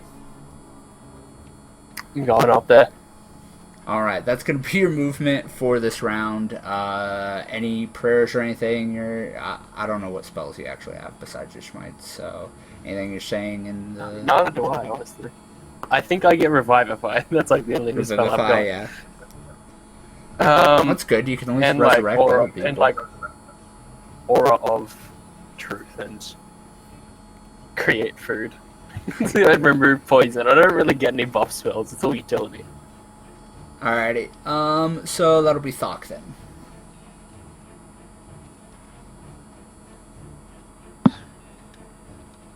Still wedging out that scale. Alright, roll me a dexterity check. 18. Alright, you start to wedge a bit, but then the dragon seems to have just realized that you're there. Get off of me! It kind of like flexes a little bit.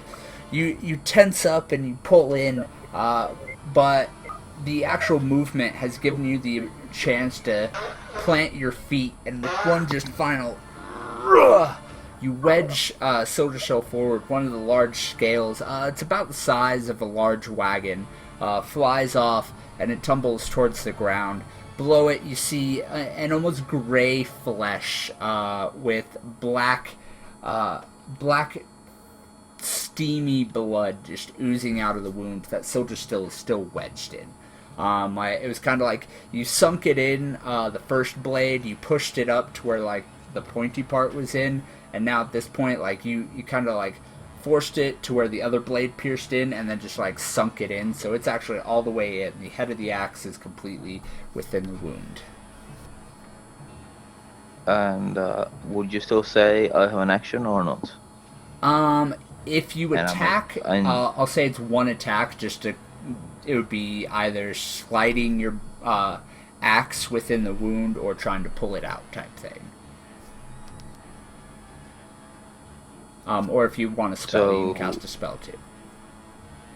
I'd like to throw a spell into the wound. Okay. What spell? A cloud of daggers. Cloud of Daggers from your Silver Cell. Are you channeling it? Through Silver Cell? No. I would just cast it into the flesh. Okay. Sounds good. Go ahead and roll it. And I would be doing this as a level 5 spell. So, hold on.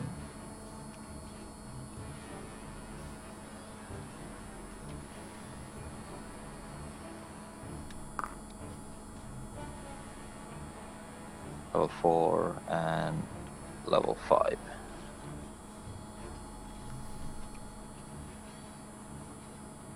Alright.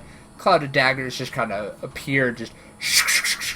The scale is basically replaced by just a shroud of daggers that just kind of are sticking out of the flesh at this point. Maxwell, I'll get to your turn here in a second. I just really got to pee at this point, so... Thank you, Morty, for reminding me that I have to pee. So, I'll bring it back. Check out my nifty Be Right Back screen. Alright, Be Right Back's not open. Be right back.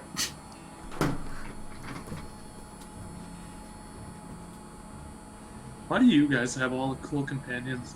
All my companions just insult me. Like, every single... You have a fucking dragon, man. What the fuck? The dragon insults me, though! Yeah? That's how you know it's a companion, not a pet.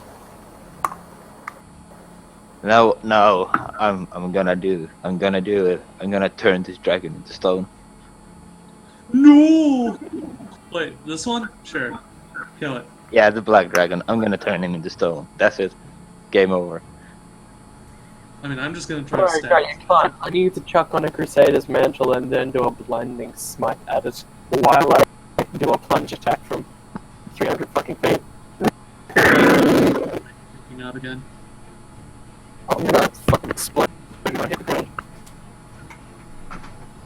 I did not understand a single word you just said. Am I glitching? Oh yeah, pretty hard. Oh, bye. Alright, I'm back. Welcome back. Morty's trying to fix his mic. How's that? Nope. Nope. Whoop.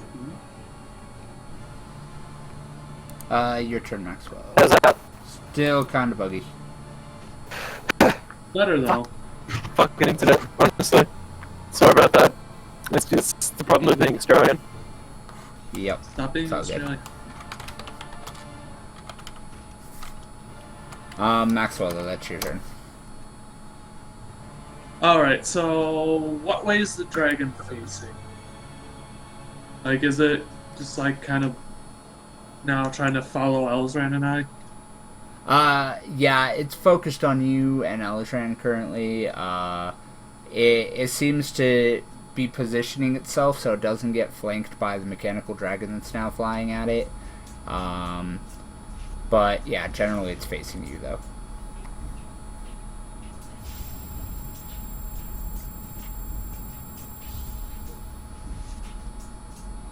As Elzran flies around trying not to get bit, Maxwell is gonna just try to hit it in its face with an arrow. With 2 arrows.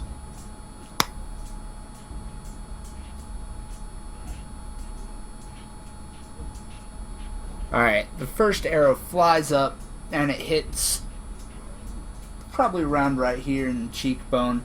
As the second one, you aim for the same area, but it glances off the scale and just kind of scatters off to the wind.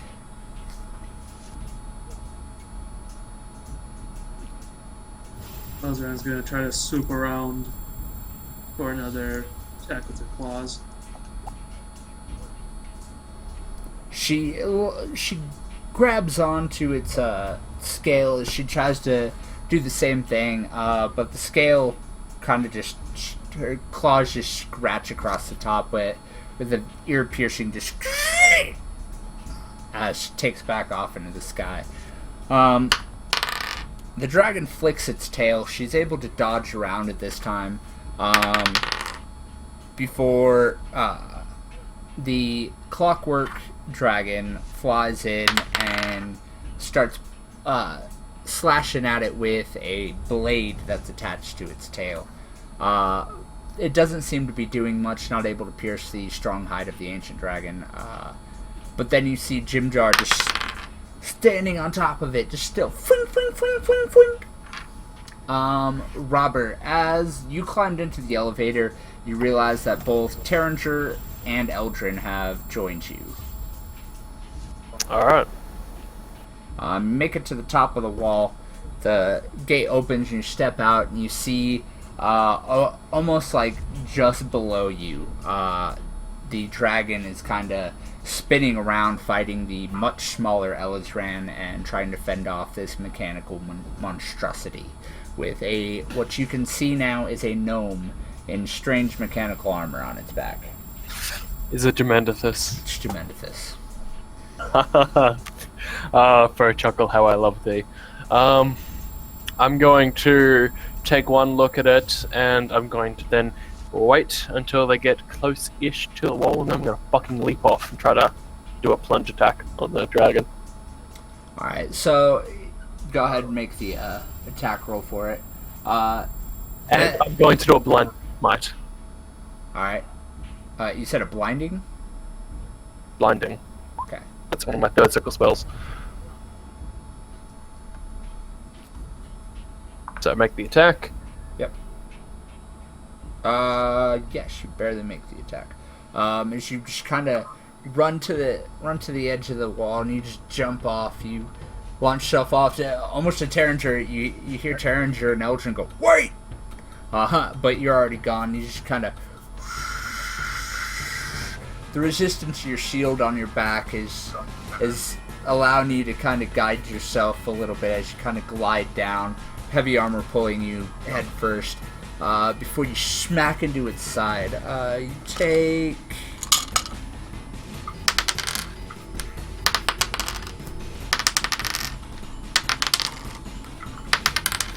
What the fuck? Okay, it's the first one that's not a 5-on-1. Alright, you take 37 points of falling damage. Alright. You do get bonus damage on top of your smite and on top of your attack from that falling damage, though, as most of the... They did a Dark Souls plunge attack, and I do like 500 bonus damage. Basically, something like that. You just dropped about 80 feet, though, onto its back and stabbed into it, so it does take an extra chunk of damage from that sheer force of the impact. And what exactly is... I'll just fucking look it up. You want to know blinding smite? It must make a Constitution saving throw or be blinded for a minute. What's your DC? Let's see. Here's my spellbook. My DC is 17, I think. 15. Oh, it's only 15? Really? I think so, yeah. I'm just gonna check just to be a good little DM. Such a nice DM, Jeff.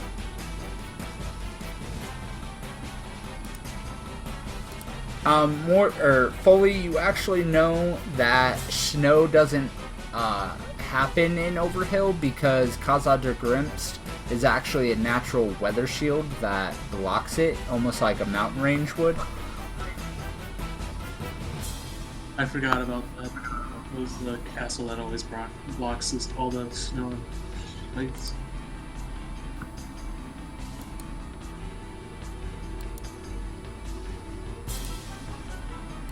Wait, let me look at my spellbook. Hold up. Oh. Alright. I fixed your thing, but yeah, it's still just 15. It does make the saving throw, though. God damn it.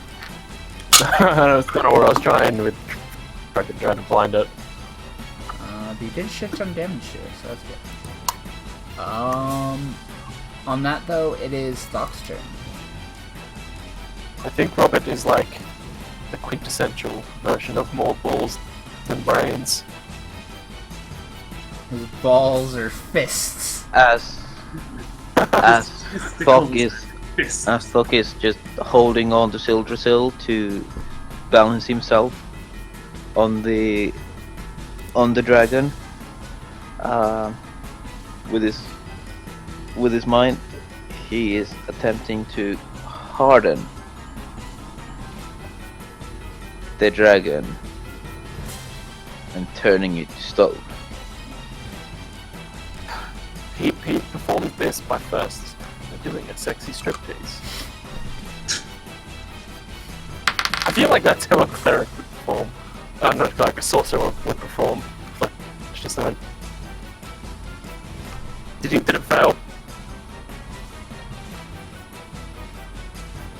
It won't be instant. Oh, so now we're gonna fall, what, 220 fucking feet to the ground on a statue? No, not yet. It just starts. Is this more to this? Huh? Yes, there's more to it. Okay, right, yeah, it's at the end of each turn. At the end of each turn, you need to do a Constitution saving throw to it. If it fails, you add 1. It's basically like the death roll. So if you get 3 savings before 3 fails, the spell ends and nothing happens. Alright. Wouldn't it get like progressively worse before it gets permanentified? Or is it just like nothing and then full? It's starting to. It begins to harden. So it'd be like joint stiffening. It becomes to become stone. Yeah. I know what flesh So does. since it rolled a 1, you're standing there, Thok, and you cast the transmutation, and slowly the flesh from the wound begins to turn to stone. It spreads rather quickly, latching onto one of its wing joints. As the wing joint itself begins to harden, the wing stiffens, and you just hear as the dragon kind of like comes down, trying to avoid impacting, as its wing is basically useless at this point. Maxwell, it's your turn.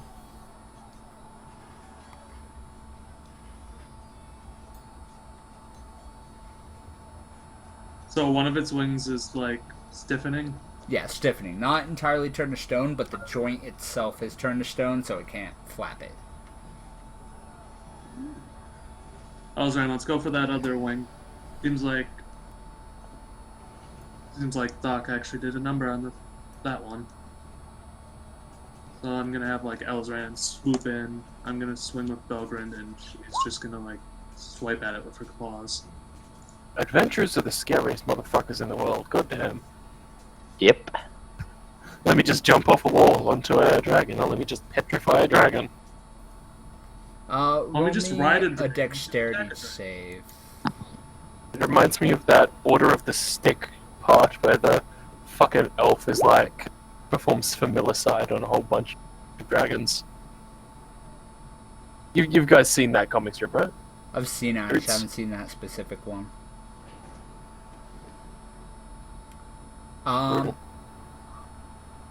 Okay, so as Elytran comes in, she lands on its back and tries to claw at it, but she's shaken loose as the kind of thrashing of the dragon, because it's trying to stay in the air with one wing, so its muscles are kind of as it's kind of flailing at this point, panicking a little bit. So she is shaken off, but you are unable to keep your grip on her back. You're able to grab on, though, by just shoving Belgrind into its flesh. You try to pull it down a little bit just to get that extra slice in. At this point, you're like, you're focused on just doing as much damage as possible. You're not able to slice through any of its flesh after you pierced it, but the motion is enough to pull yourself up. You are now on its back. You'll have to make a dexterity throw to stay on if it should flail again, but you are on its back. Elzran has flown off. She recovered from being shaken off, so she will be available on your next turn. The dragon opens its maw and actually just totally forgetting about you guys. It turns and it opens its maw, blowing fire at the mechanical dragon that has been slashing at its back. The fire blasts up and melts a portion of the dragon as it starts to slowly fall. You can hear, "Aye for the company!" as the gnome on its back pulls out this strange metallic tube, and just you hear a as a large fireball just launches out of this metal tube and just impacts with the side of the dragon. It doesn't seem to do much more than just piss off the dragon, but it is distracted enough. Robert, go ahead and take your turn. How am I holding onto the dragon right now? Your blade sunk into it, but since Dawnbringer isn't a actual material blade, it can't like latch in type thing. So you just kind of like grabbed on with the other gauntlet. So you have one hand just holding on to a spike on its back. Alright, I'm going to try to climb up towards the other wing. You know, with each movement to get closer, I'm, jabbing Dawnbringer into it, like an ice pick, trying to scale the dragon up to get to its, the wing that wasn't petrified. Assuming I'm on that side. Basically. Alright, so go ahead and make one attack. You will reach its wing at the end of your next turn, so... Blade... as the blood that actually pours forth is sizzling, not only with its own heat, but as it mixes with the flame of the blade, and it steams up in your air, kind of burning your eyes a little bit, but otherwise it's fine. Thok, it is your turn. I'm going to roll that con save. Success. Okay. I was hoping it fell. I concentrate on the spell, but can I still do an attack or not? I'll give you the attack. It's you basically just wiggling the axe inside of it at this point, trying to stretch out the wound.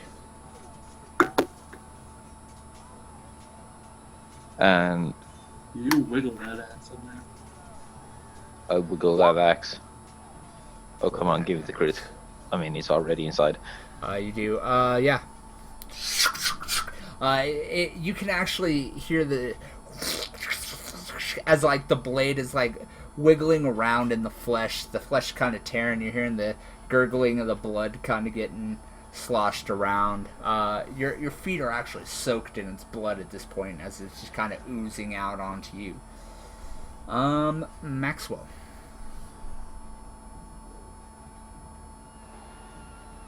So I'm like on the dragon's back now. Mm-hmm.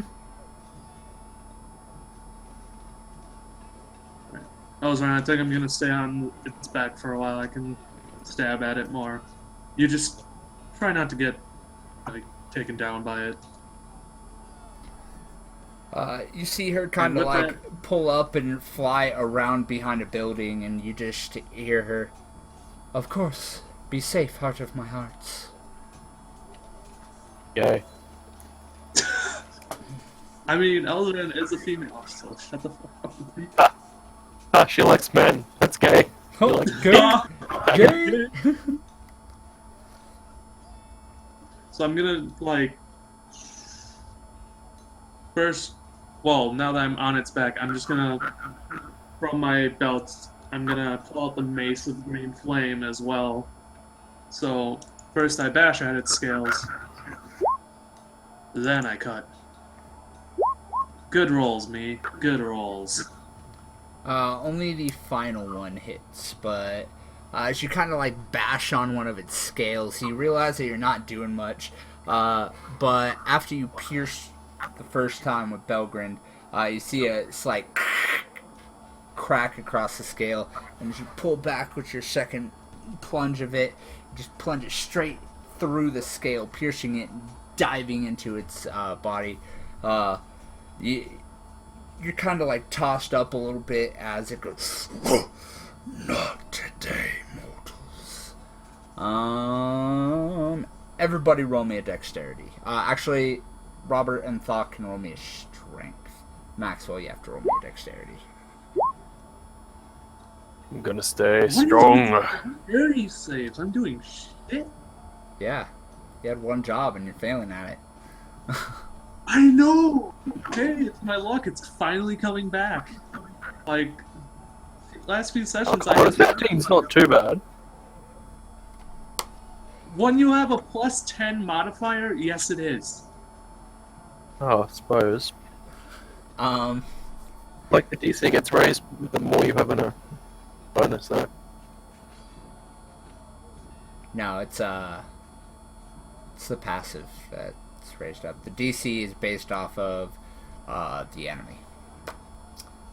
Yeah. If I know that. I just love the fact that all three of us are on top of this dragon, just beating the shit out of it. Yeah, you're all basically What the melee. fuck else do you units want at us this to point. do? Like, but the other group has a little bit more freedom with what they can do. They have a lot more utility in their group. You guys all have generally. I'm gonna hit them, motherfuckers. That's all you guys do. I'm gonna hit them, motherfucker. Hey, we can get creative.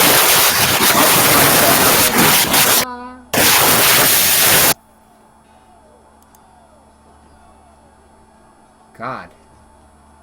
Fucking. Is he contained? He's contained. Is it less dead now? Yes, much better. Yes. Hey, that's even better. Yeah, it's actually rather clear. But yeah, we can get creative with our hitting of a motherfucker at times. Exactly. Like when we hit the motherfucker with the other motherfucker in my first session. Yeah.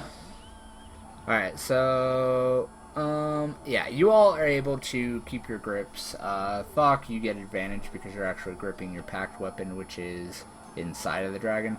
So you're good there. Robert has to hold You just on. didn't want to throw him off. Huh? No, You just didn't want to throw him off. No, he pff, are you kidding me? He's got so much health I could throw him off a couple thousand times and you'd still be like, oh no, it didn't even damage my temp HP. Temp HP, no problem. HP. Nothing beats temp HP. So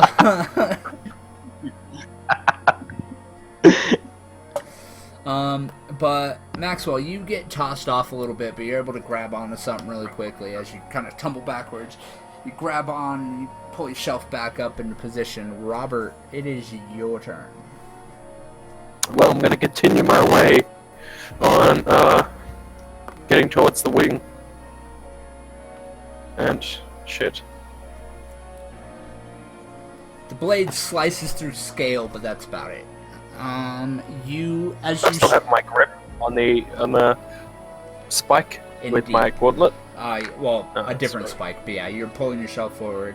You just got half movement speed since it's difficult terrain.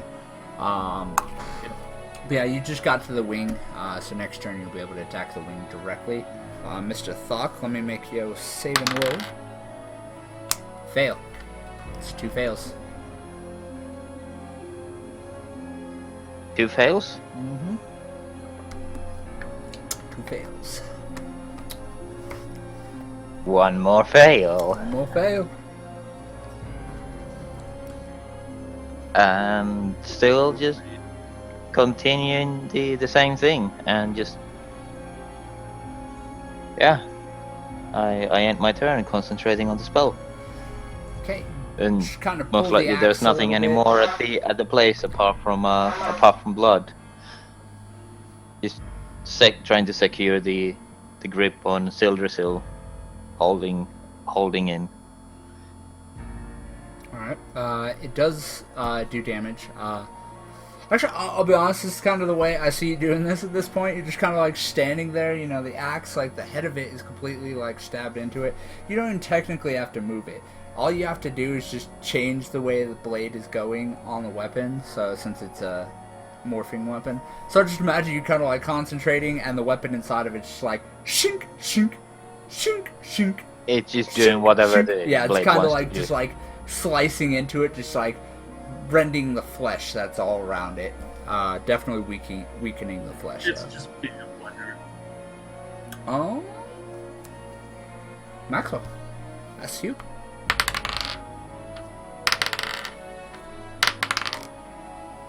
Stabbity stab, stab, stab, stab. Jim Jar is not doing well. No, Jim Jar. Neither am I. Well, Wait, where is Jim Jar? he's on its back right now. Like he's not getting like hurt, but he's trying to use his hidden blades to stab at this dragon. So it's like It's like an assassin from Assassin's Creed. You like little piddly 3-inch blade. you can't even break the Let's scales. look at real quick in this turn. Let's see, we got a 5, we got a 3, we have a 2, and we have a 5. Shut up, Maxwell. You don't do anything. You smack at it. You don't. Is Elizran doing anything, Chica? He's gonna fly around and... She'd be coming back around the bank Fly. at this point. She Fuck you, Elzran. she tries to like swoop in and claw at it, but the dragon pulls itself back and actually spins. Everybody roll me a strength again. Strength instead of dexterity this time, fully. Ew.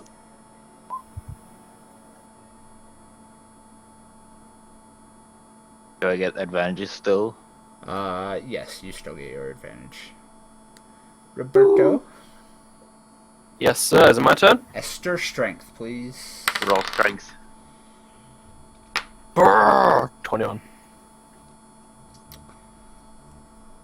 Alright, you all are able to cling on, except for Maxwell. Maxwell, you begin to slide, and you're, whoa, as the dragon just spins, and it launches itself up over the wall, flying out over the over the forest that borders the city.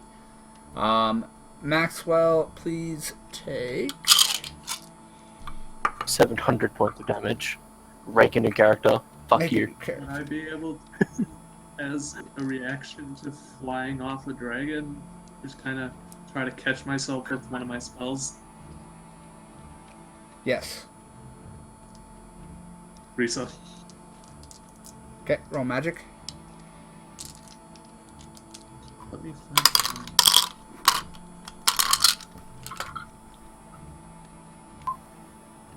Do you pull the DCs for that sort of shit out your ass, or Mhm. do you actually have it written down somewhere? I don't have it written down, but it's kind of based off of a 1 die 100 type thing.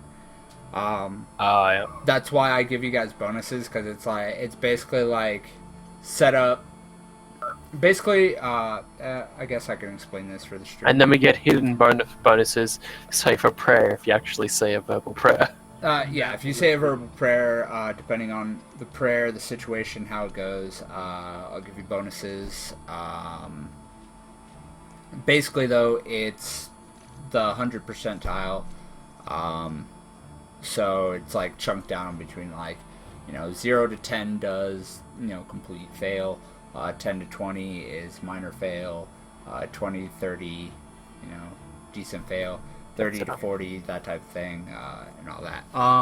As for him falling off, you are able to stop yourself just enough that you take half damage.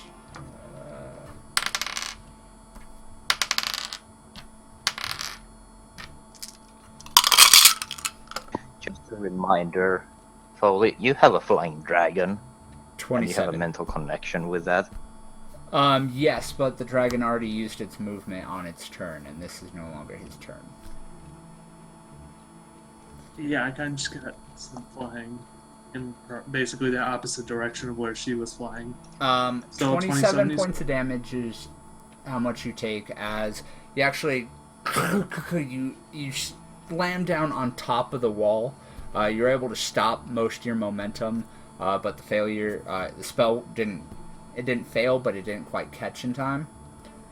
So it's like it stopped you from fully impacting with a stone surface, but it kind of just caught you at a tumble.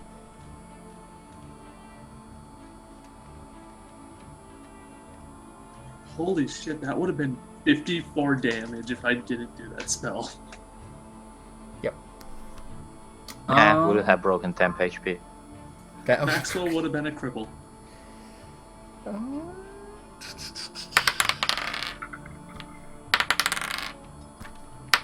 I can't go on the mission with you. You see the mechanical dragon fly in, and as the dragon kind of tucks and tumbles, the mechanical dragon flies in, tries to slash across its stomach. The black dragon actually closes in mid-turn, and with its left hind leg and its right foreleg, it actually grabs the mechanical dragon and just rips it apart. You see shards of metal and contraption pieces just flying everywhere as an unconscious small figure just begins to slowly fall down towards the ground. Robert, your turn. Wait, do I notice a small figure? Roll perception. Better question, is there anything I should actually fucking do to help? No, you do not. Roll the 14. Alright, so I'm at the wing now, yeah? Yep. Alright. My first thing of order is to slam that sword right up into that dragon's wing joint. You know, right where it connects. I'm gonna attack. And it's gonna be a divine smite. Roll the damage. I believe that is a 4d12 because yes, I'm using the bonus slots.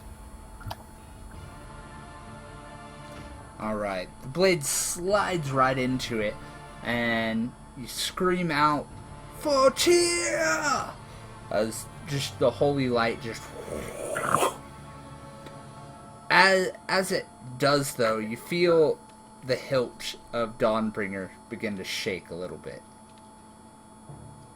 As you realize that it's not just the hilt, but it's the entirety of the dragon as your feet begin to shake. And you realize that it's because the dragon is slowly beginning to fall out of the sky. And as you are holding the blade into it, I mean, note, it doesn't hold in like a normal weapon, so it is going to slide out. You realize that you are slowly being turned upside down as you begin to fall. I look for. Can I roll a perception to find a spike to grab onto? You don't need to roll perception. Roll me a dexterity, though. 18. Alright, you manage to just reach out and grab a scale as you are now just dangling from this scale as the dragon's falling. Fuck. Hey, I still get a second attack. Not now. Oh, fuck. You are dangling. That's what it's like. Hey, Yeah, hey, fucking gun you with the other, like a psycho. fail, fail, fail. Success. Out. Damn it. Next round, Next determines round, the yep. spell.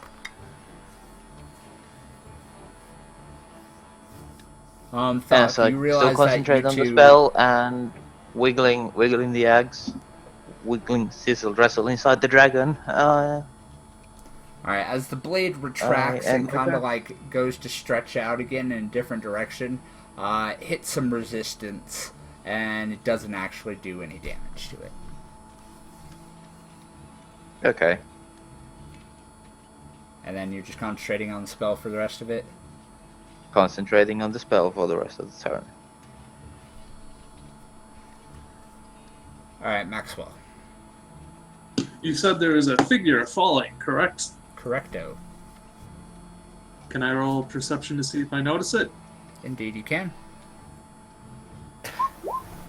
A high roll for once! Please saved him in with this. He requires it. He's too precious to me, to my memories. He can't let Swing Sing die. Swing Sing can't die. Alright, what are you gonna do about it, sucker? So I do notice it. Cool. Elzran, there's someone's falling. They're gonna die if they don't get caught. Can you swoop in and rescue them? Roll a dexterity check from her.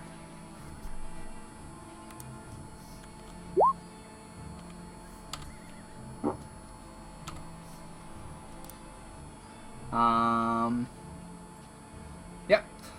She kind of tucks in. She dodges underneath the tail of the flailing dragon, and she swoops under, and she aims right for it. You can see the figure falling down, and you just see she catches it. She flies out towards Idale. As you see her flying, she is actually flying towards what you can tell is a small aerial fleet of dragons flying up. You see the shimmer of sunlight on blue, red, green, gold, and white scales. Cavalry has arrived, boys. They're flying up, and you hear in your mind, "Aye, Lord Firstcorn, it seems that we get to fight alongside each other." You can recognize the voice of Bradley, the rather large apprentice of King Oric.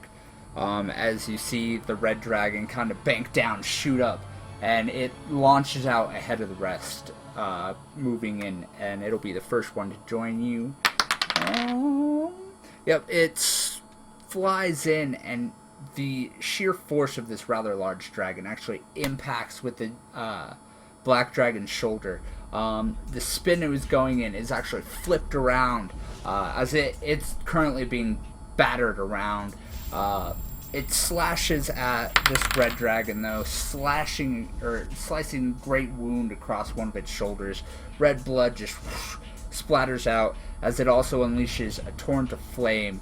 The woods begin to catch fire as you can hear the screams of the villagers in some of the small farming communities below, tearing out of their homes. I'm on top of the wall, correct? Mm-hmm. That's right. Okay, cool. Well, from on the wall, I'm gonna just kind of shoot my bow off at it, at the black dragon.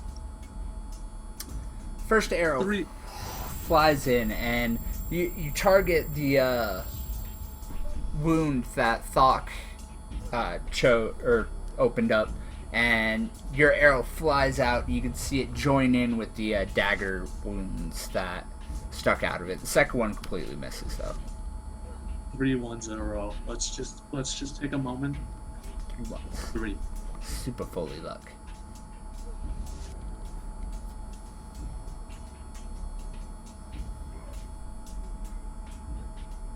So that's your turn? Yep. Okay. Go ahead, Robert. Dragon misses its turn. I mean, it kinda already took it, but yeah. I shall... Where am I? You're by the wing. I'm still right next to the wing. Yeah, Alright, but you're I'm still gonna- dangling. Dangling with one arm? Yeah, so you'd have to pull yourself up before you can make an attack or anything. Alright, well, I'm gonna try to, pull myself up. Is that a strength? Yep. 29. Roll the 19. Alright, you managed to pull yourself up. You can get 1 attack in this round. Alright. I'm going to make a Thundering Smite right on his wing.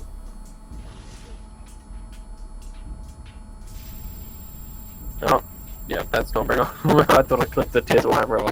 I don't have that anymore. Let me find Thundering Smite again. 3d6. 3 damage. Alright, as you sink the blade into the wing again, you release the smite, and it's just a loud echoing as the thunder just brings out over the city, or over the trees actually, since you're over the tree line now. You can actually see a few of the trees kind of bend under the impact of the sound. And then you see a blue and a green dragon swooping in and opening flames onto the dragon's back.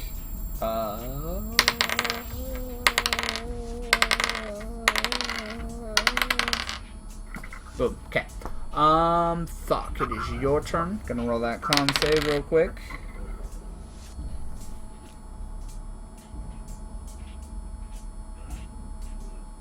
Dramatic. The intensity is killing me.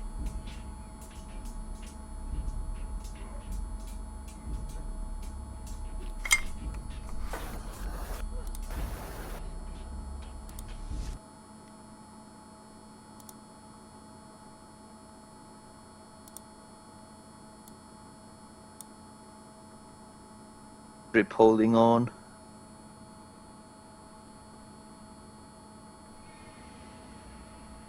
Hey, at least you didn't fall like 300 feet. Like I did. You guys see as the swarm of dragons flies in. Torrents of blue, red, and emerald flames lick and snap at the flesh of this black dragon. It opens its mouth and releases a black flame that arcs out, darkening the skies in smoke, ash, and soot.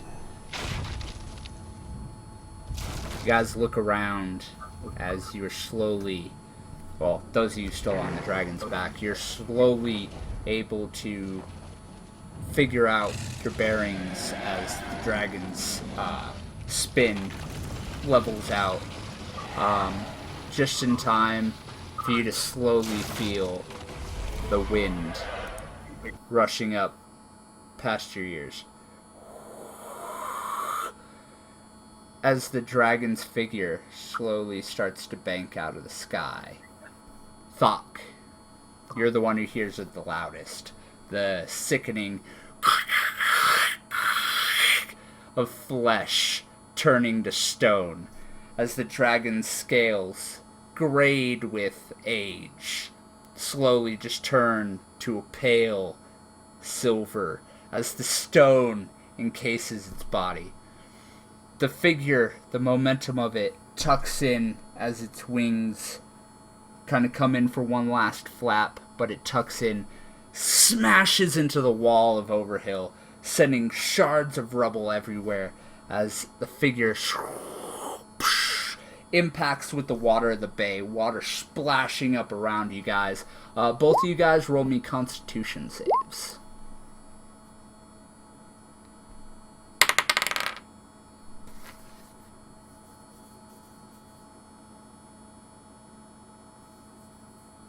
Robert? Yes! Constitution, please.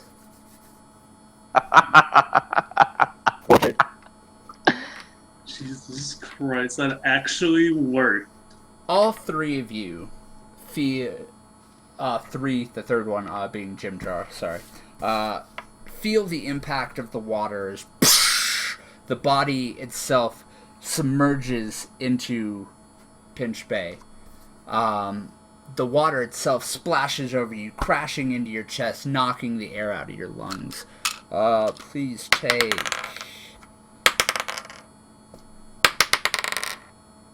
16 points of damage as you guys... Thok, you're able to keep yourself afloat. Jimjar is as well, but Robert, you are floating in full plate. You begin to sink slowly. Is my turn? What was that? Sorry. Is it my turn? It is your turn. Okay, completely disregarding that whole, sinking thing. Where is, fire to me? You're roboting kind of hard right now. What's up? Where is the fire? The fire? Yes. On land?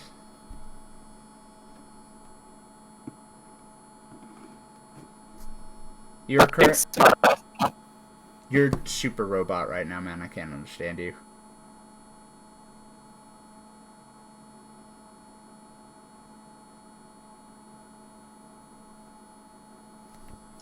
On land. Can't believe that actually worked. No, it's still robot-y. It's just your internet, though. Fuck. Australian internet. Ah, How did that even work? Trial. Oh, Hi. there we go. Okay. So what were you saying? Sorry. Okay. Where is the fire in relation to me? It's about a 30-foot swim to the shore. And then the fire is at about in the woods about 50 feet away. All right.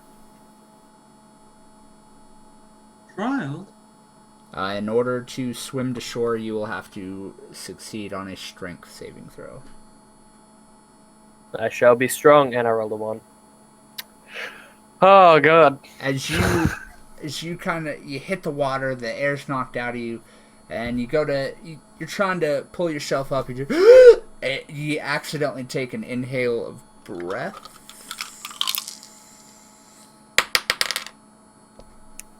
Dragon damage is bludgeoning. So. Take I don't know why I fucking mentioned that. It's not 4 like I have points bludgeon. of damage. 4 points. 4 points. Alright. And it'll be Thok's turn. I just stand there where I am, concentrating on the spell for the rest of the minute to solidify the spell, and permanently turn this dragon into stone. Alright, that'll be your turn. As you're already treading water, so you're good. Mr. Maxwell, your turn. Did I break anything in the fall? You didn't break anything, but your right shoulder feels out of place. I'm gonna open a mental connection with, I'm assuming King Pyramus is at the battle? Yes. The dragon's down. I think we could possibly shatter the stone with our magic, but should we let it stay a stone or shatter it? You hear, "Good job, Boyle! Shatter it! Everyone, target your fire at the statue!" As you see the fleet of dragons, Elitran swooping up and falling in line behind them, turn around and head towards the dragon statue. Maxwell just kind of sits down then. You want me to roll fire for Elzran? No, she hasn't reached it yet. She'll reach it on her next round. Gotcha. Actually, wait, no. There's fire going on, isn't there? Yeah. And I'm also on top of the dragon still. Mm-hmm. So, how big of a fire is raging? Pretty big. It's a pretty big forest fire. The area that it's currently burning, you see it is starting to move up on Soggy Bottom Bay, which is a swamp village directly next to Khazadra Grimst. Swamp, you say? There's water in swamps. Mm-hmm. Usually. Well, it wouldn't be a fucking swamp if there wasn't water. Yeah, fuck you, Marty. So, using my magic, could I possibly try to, like, manipulate the water into, like, going onto the flames? Ready time for Foley to hate me? You can certainly try. Eh, I could try. 50! Yes! Not bad roll!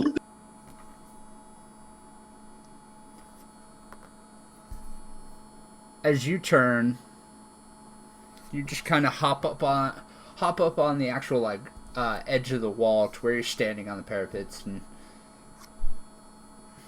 raise your arms, You begin to mutter the magical spell, and then you actually see coming up, running beside you, several figures in almost tribal garments that you recognize to be members of the quote-unquote water tribe.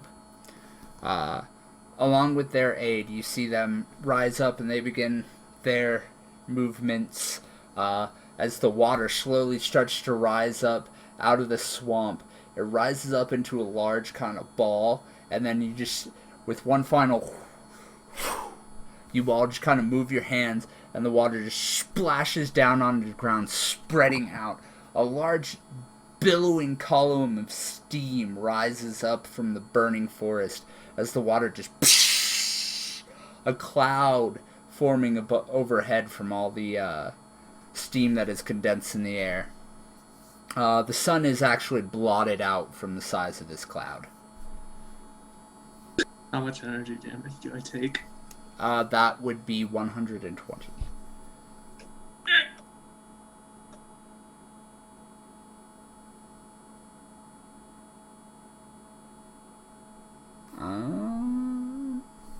Robert, please roll me a strength check.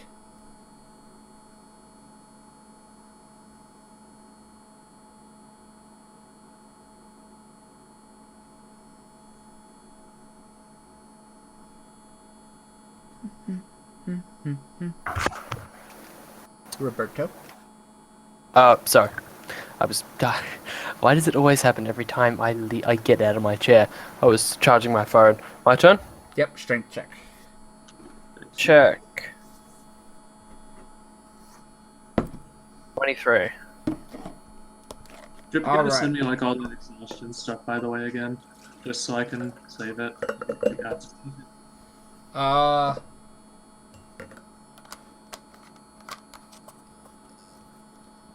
I believe exhaustion's not in the player handbook. I'll have to set it. Google 5e exhaustion, and I'll pull up the exhaustion rules, and then I'll break it. I'll send you the breakdown of how that works. I think you'd be at 2 points of it, or second level of exhaustion at this point, though. Me? No, fully. Oh. You managed to surface, but that's your turn, though. That's only surfacing. Yeah, so you have to make it to the shore still. But that strength saving throw, that's your follow through. You don't have to make another one to continue to move. Fuck, go ahead and your turn. Okay, so I'm at half speed. As I would wait, would that be already a minute gone? From when I started the spell. Yes. Okay, Spell so would be complete. the spell is complete. With that, I would just lodge off Sildrasil from the stone, and just go to the head of the dragon, smack Sildrasil down one more time at the skull, or where the skull would be, and just jump as far as I could to reach the shore.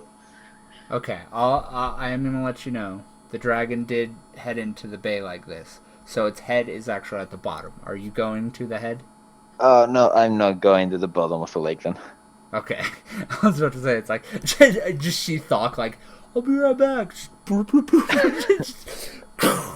Come back up, he's got like a horn, stone horn. Okay, I'm good. I'm good. So you're just heading back to the shore then? that would sound like Fox, though. Yeah, that totally would. I mean, if you want totally. to, like, totally could. You do have your spider boots, so you're not actually swimming. You'd just be walking. Fuck it, let's do it. Yeah, let's do it. Man, 2 out of 3 of us have spider climb stuff now. Yeah, his is a lot worse though. Ha, mine's Yeah, cool. it's only for one. It's only The spider walking Once per day? is fine. It's the speed. Yeah, the that's speed. once per day. Yeah. Okay. So you make it down to the bottom. Bring up Silverstone and just chunk. As the axe actually like cracks into the stone, sends shattering or like spider webs of cracks just along it.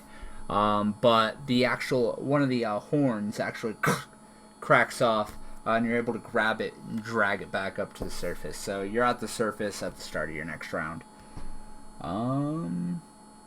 Maxwell, Mr. Weakness. Yeah, my speed tab. Maxwell is just gonna like rest and in his mental connection and ask anything else need to be done down here before the dragon's destroyed. Suddenly your vision flickers again. You have the image of flying behind several of the dragons above you. You see Pyramus leading the charge as they just kind of gesture forward as the dragons all actually like fly straight at the bay. They plunge underwater. The image shimmers and fades, switching through colors rapidly as soon as you plunge into the water. Before you just see Elizran's claws latch on to one of the spikes. She looks across at Athril, the green dragon, and they rip off the rear leg of the dragon, and the stone limb just kind of sinks down, resting near the shattered head of the dragon at the bottom of the bay. Basically, you just see the work of all the dragons kind of hammering down this statue. By the time the vision pops back out of the water, the dragon is just a large pile of debris at the bottom of the bay. I'll take that as a no. Yeah, and that's a no, so you're good. Robert and Thok, you guys managed to make it back to the shore just in time as the sky opens up and Fuck the dragons. Is the fire still raging? the fire is out. As Damn the sky is opening up, and a rather quick and torrential rainstorm just hammers down on top of you guys, returning all the water that was just used to put out the fire. You see Jim Jar pulling himself Robert. out, just, whew, that was a fight. Robert, rather dejectedly and disappointedly, conjures 30 gallons of water and just dumps it into the lake, because that's what he wanted to do with the fire. Want to be useful outside of combat. And as Thok is just dripping wet, his robes just dripping water, he just casts a weak lame burning hands and just taps his robes dry. Alright, your robes come. Robert. Go ahead, sorry. I was just going to say Robert, takes his plate off because it's fucking waterlogged. Maxwell just kind of collapses onto the ground, very tired. And as Thok gets closer to the two to Maxwell and Robert, he says, "Look at my spell! Isn't it wonderful?" Maxwell's still on top of the wall. Yeah, so you'd be walking up to Robert and Jim Jar and saying that.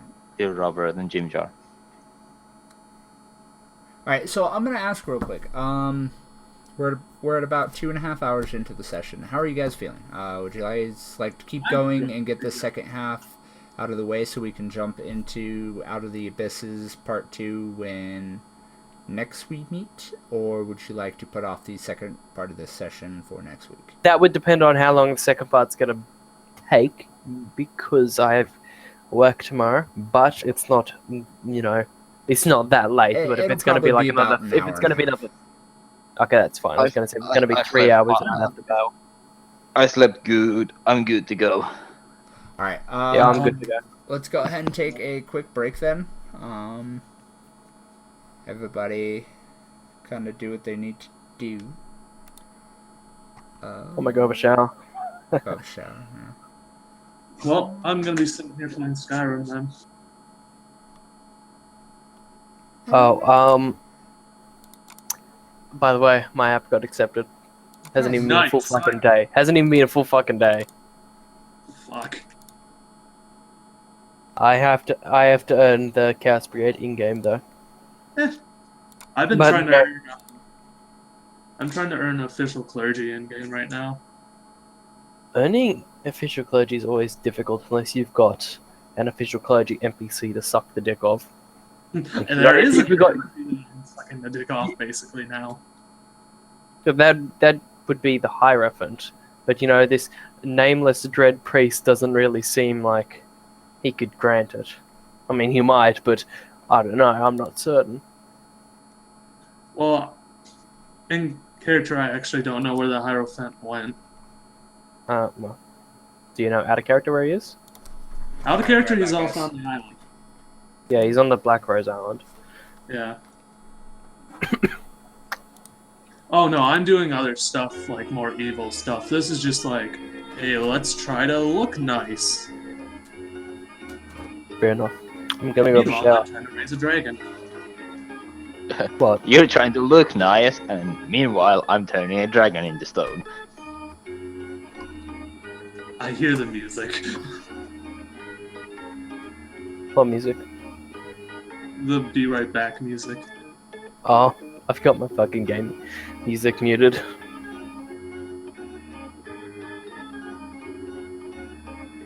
Do we have anyone watching the stream? I don't think so. Oh no, my viewer list was bugging out saying there were 0 viewers. There's Omega. Omnia. Hey, Leggy, you have 70 lines. That's cute. I know. 320 actually. Let's see. Oh, you see, I've got 27,000. There we go, 0. Come on, gamble it all.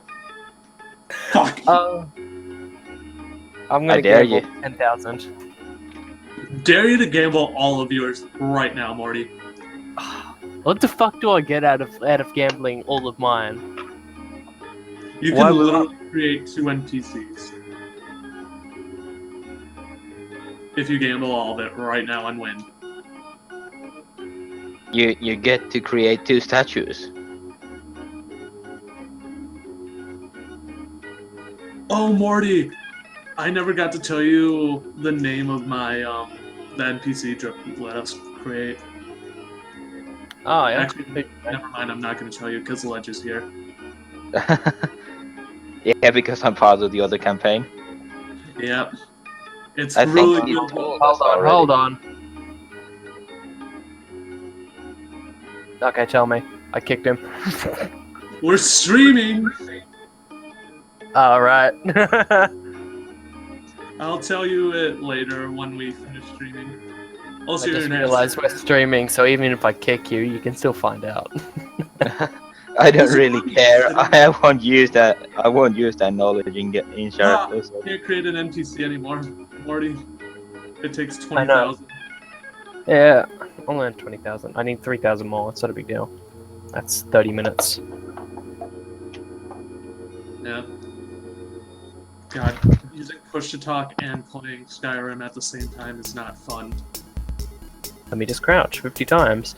Anyway, we're back for real. And this session hasn't even been a day. We haven't had a long rest in this session, and we've already killed a dragon. Right? Wait, let's see what happened in this session. We got drunk, and then the next day we kill a dragon. Sounds right. Sounds about right. Normal day for us. Adventurers are fucking scary. We Oh, we're hangover. We're hangover. Let's kill a dragon.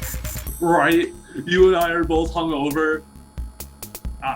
Kill a dragon. I fall from like 300 feet. You fucking turn a dragon to stone. Seems about right for 2 hungover adventurers. Mhm. I would be terrified to see our group walking towards us if I was a bad guy. What if we become the bad guys? I mean, I'm not. You might. I might. course she's not the most evil here. I am. I'm busy. It's still not Oh, fair. and beating an army of thugs, trying to find a boot. Destroy. I was just trying to get a haircut.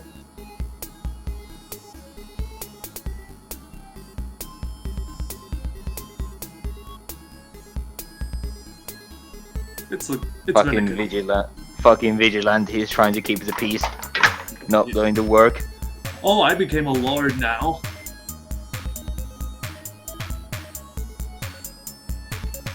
So, you need any advising on demons? What was that? You need any advising on demons and fiends? I might have you as my counselor. My advisor. Alright. Of course, Robert will be house guard captain. House guard captain. We got the big book of Group 1. Mr. Thok, you just slew a dragon. Hello. Well done. Good job.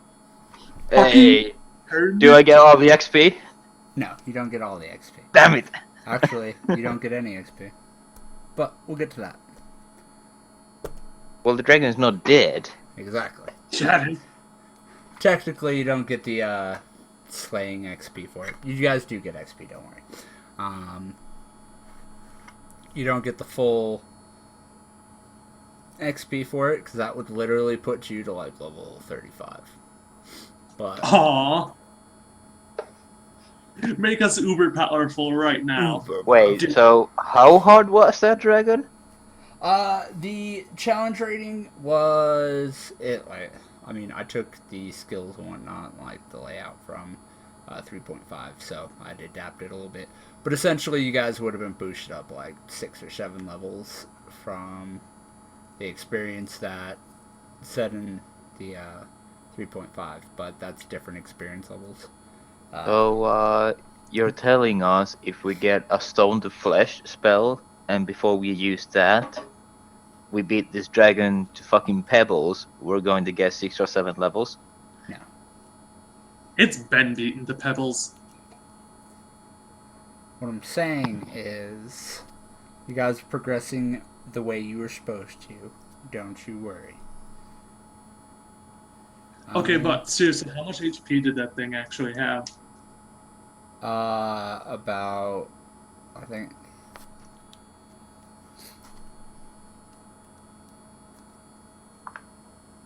A lot.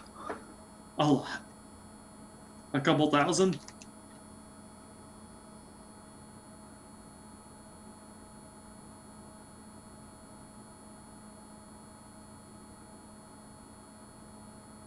$38.70. Man, we were just like denting it. Wait, I'm almost 4,000 health? Yeah. And how far were we into that health pool? In the immortal words of Mr. Ledgerbrill, didn't even break temp HP.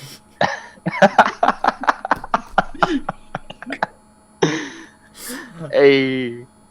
You guys Well, how about actually, how about the day's rest? Not right about now. Sounds good. I mean, we've just been drinking all night. We're on a hangover. Foley's gone to get a haircut. I've been beating a bunch of thugs while I'm now like can barely move. Thanks to magicking. Okay, so jumping back into it since we're back here. yeah, Morty's AFK. Morty's still AFK. He'll be fine. He's always AFK. Yeah. Maxwell, you actually end up falling asleep. Just on the wall. Just kind of, you're laying there, and it's just one of those, like, you ever, like, gotten home from, like, a super hard day of work or whatever, it doesn't even have to be work, you know, just out doing a shit ton of yard work or something, And then he just passed out. yeah, you just kind of get home, like, you haven't kicked off your shoes yet, but you're just like, I just want to lay down for, like, 5 seconds before you do anything else. Like, you haven't eaten dinner yet, but after those 5 seconds, like, you're out like a light. That's basically what it was. Like, you kind of, you know, all the waterbenders are all cheering around you and whatnot, and you just kind of lay down and just... Okay. The only thing that kind of disturbs your rest is a sudden feeling like you're falling, but it's not enough to actually wake you up before you finally just feel yourself gently placed on the ground. You wake up to see Jimjar, Robert, and Thok all standing around you, and Elizran taking her claw off of you as she kind of steps back, and she kind of like almost looks like a cat. She kind of like rests her claws and just rests her head on her paws looking at you. You almost feel like it's almost a purring sensation through the mental link. I fell asleep, didn't I? Yes, actually, you did. But it is fine. You did well today. I'm proud of you. We killed our first dragon. I'm sure there's more to come. At that, you realize that through this mental connection, it's not as private as you thought. As soon as you actually get a realization of it, you're almost overwhelmed by the fact that there is Thok, Robert, Jimjar, Terringer, Buzzy, Pyramus, Bradley, Gellian, Torvent, Ruby, and Athril, all mentally connected to you guys. You're not used to this. It's kind of overwhelming, but it's like a giant meeting. The general message you're picking up, though, is Robert and Thok are currently arguing with King Pyramus, and this will be where Robert and Thok would be coming in, about the fact that he's saying they still have to go on the mission right now. Like, time is of the essence, that the dragon attack is a surefire sign that things are just going to get worse, and you need to get Kabuto out today. There's no going about it. We'll supply you the best we can, and we'll heal up your wounds. You'll have a short time to rest before Gellian's spell will be done. Prepare as you will.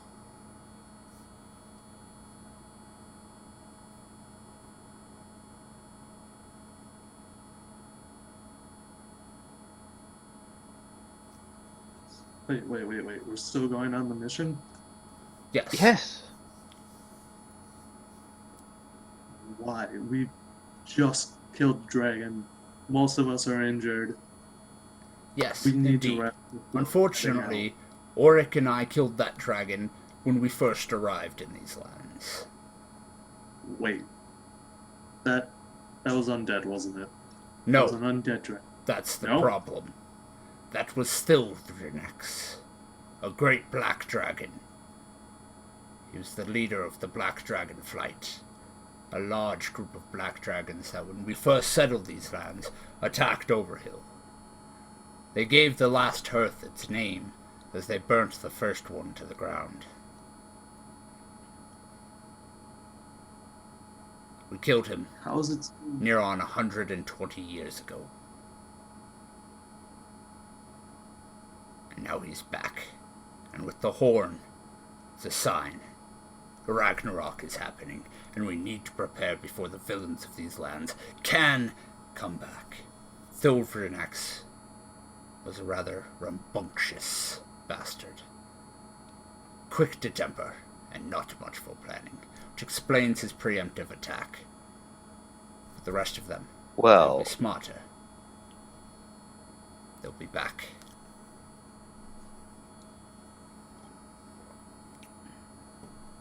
what I need is a way to contain this weapon of mine in its own plane when I do not need it.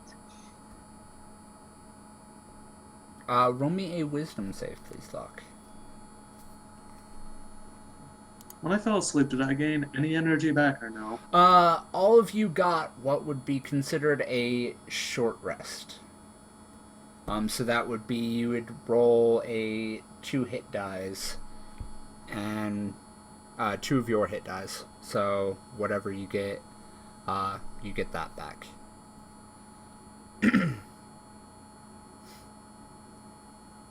So you'd get 17 points back. Ooh, back. Sorry about that. Welcome back. That was nice. You also get you can get a hit die of health back. Thok, you only get 1 hit die of health, but I'll give you that 9 instead of that 5. Okay. So I get 10 HP back? 9. You have to roll the hit die, but yeah. Oh. So you get 9 back, you get 9 Well, back, I get and 10 you HP back, so I don't even give a shit. Well, fuck you, Morty. I like to play by the rules occasionally. I'm going to lay on hands myself. I have 10. So No 6 spell HP. slots back? No, 5 HP. No per. spell slots back. Okay. Still good, Confirms. though. While I agree that we do need to hurry, I can barely move now. With the help I'll of carry you. Pyramus, Robert. actually, the dragons have just landed at this point. Pyramus jumps off, and as you're telling him this, the conversation shifts from a mental one to a physical one as everyone arrives. He just grabs you by the shoulder, and you suddenly feel a swell of energy. Restore your entire energy plus 50. I have temp energy. Suck my dick, Zach. He kind of...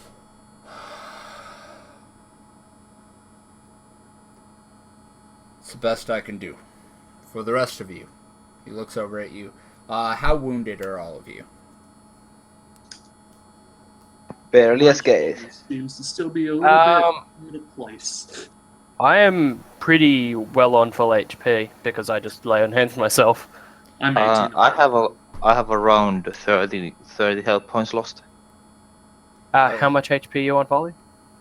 I have 72 out of 90. Okay, 72 so out of 90. Pyramus walks over each of you and your wounds and mutters out loud, no keeping quiet, Wis Heil, as your wounds slowly start to knit back together. Unlike the magic of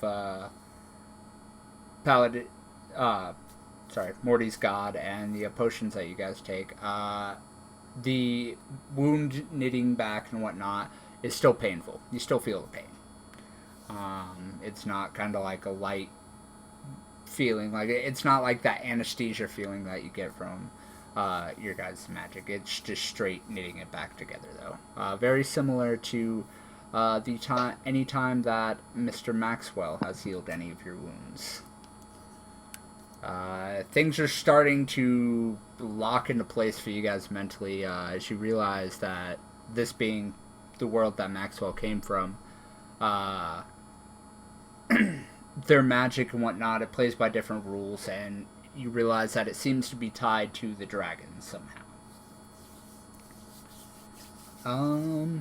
At that, as soon as you guys are healed, Pyramus goes, if none of you have any further business, Galleon's spell is almost ready. He will be able to get you to the gate. But, instead of you going in alone, we've made the decision to attack the keep while you do so. We will be attacking the docks. You guys will be entering the main courtyard. Grumbar will take you from there. Is everybody ready? I am. I still need the help of wizards and those able to tap into magic. Contain my blade. Contain my weapon. At that, This is Silver Shield disappears from your hands.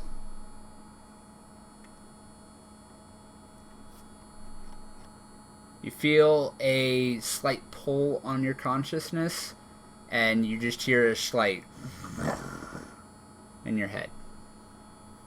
But you still feel Silver Shield's presence nearby. Oh. Someone just get hit by a semi Okay. I wasn't truck? ready. Yeah. There's anthrax going on. No, not really. Oh my god, did Morty just lose Still 10,000 transforms. lions? Yeah. Rip. Best ride.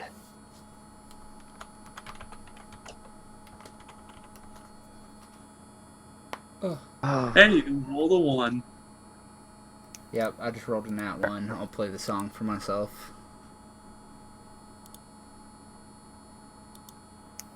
You had a 1 in 20 chance to be a loser. I rolled a 3. Your lack of luck just makes me Alright, want to.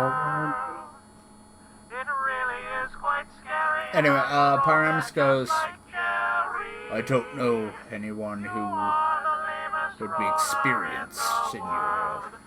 line of magical workings. Auric was the one who dabbled in such things. I do not need anyone with experience. I need sheer power.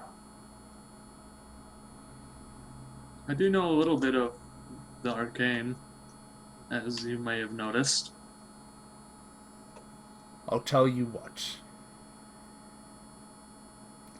Oracle haunt me from the grave for this, but I'll tell you. In return for your service and your quick thinking with the dragon. In the residential side of the castle in Kazadagrimst, there's a tower dedicated to the mages. It is where Auric kept his more infernal dealings.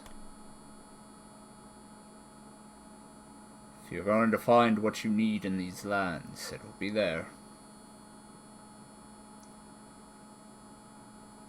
I wish you the best of luck. Are you all prepared? I am. I am. He looks to you, Thok.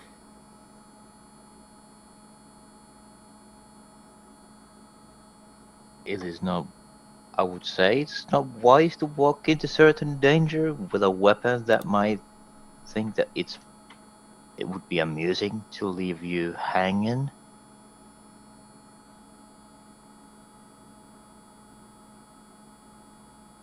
But if we go to the libraries first, I am ready.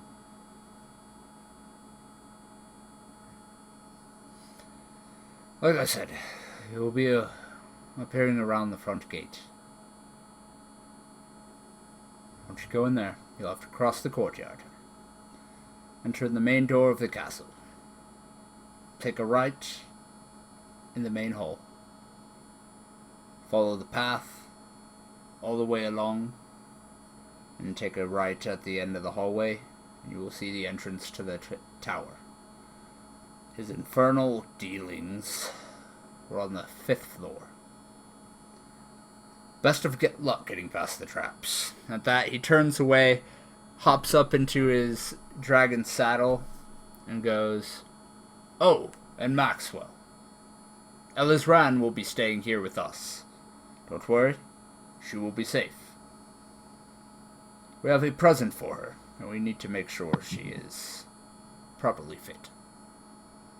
Best of luck, again. Galleon, do your thing." At that, the elf walks over and goes, "Oh, of course, yes. Okay." He walks over to a rather large tree that was untouched by the flames. He raises his hand and kind of just traces it down, and he literally draws a door with his fingers. He even does a little window. Gets very artistic with it. You can see as his fingers trace, a slight green glow follows him. So you can see the outline of this little door. He starts like drawing figures or whatnot. And Pyram says, Galleon, we don't have the time. Just do a normal door for Christ's sake." "Fine, whatever." that, he just kind of does a circle. Door appears. He opens it up. There you are. Grumbar appears from back behind the dragons. He's kind of overburdened with a rather large backpack. All right, troops. Let's get this underway. Nope. He kind of just hops into the tree door and disappears. Buzzy, Terringer, and the reluctant-looking Eldrin step in. Jimchar looks at you. After you, boys. This is gonna be fun. So much fun. As Let's go. Thuck walks in.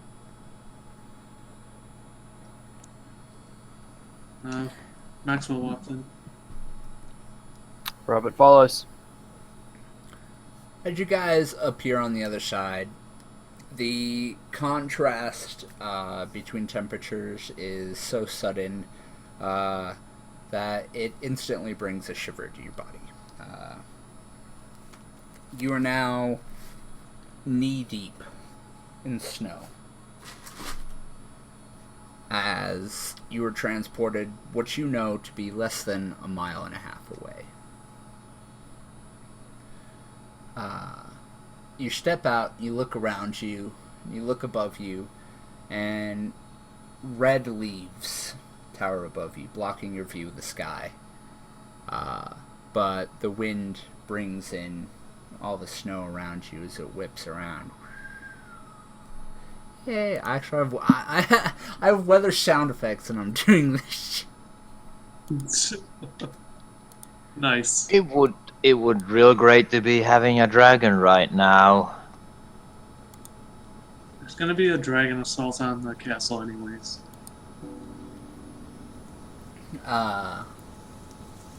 You guys see Um, literally a path carved through the snow ahead of you, as you see a little hand waving, going, "This way, troops!"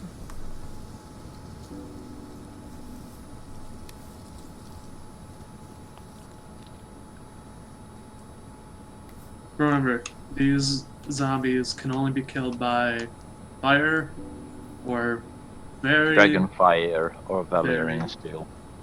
sharp blades.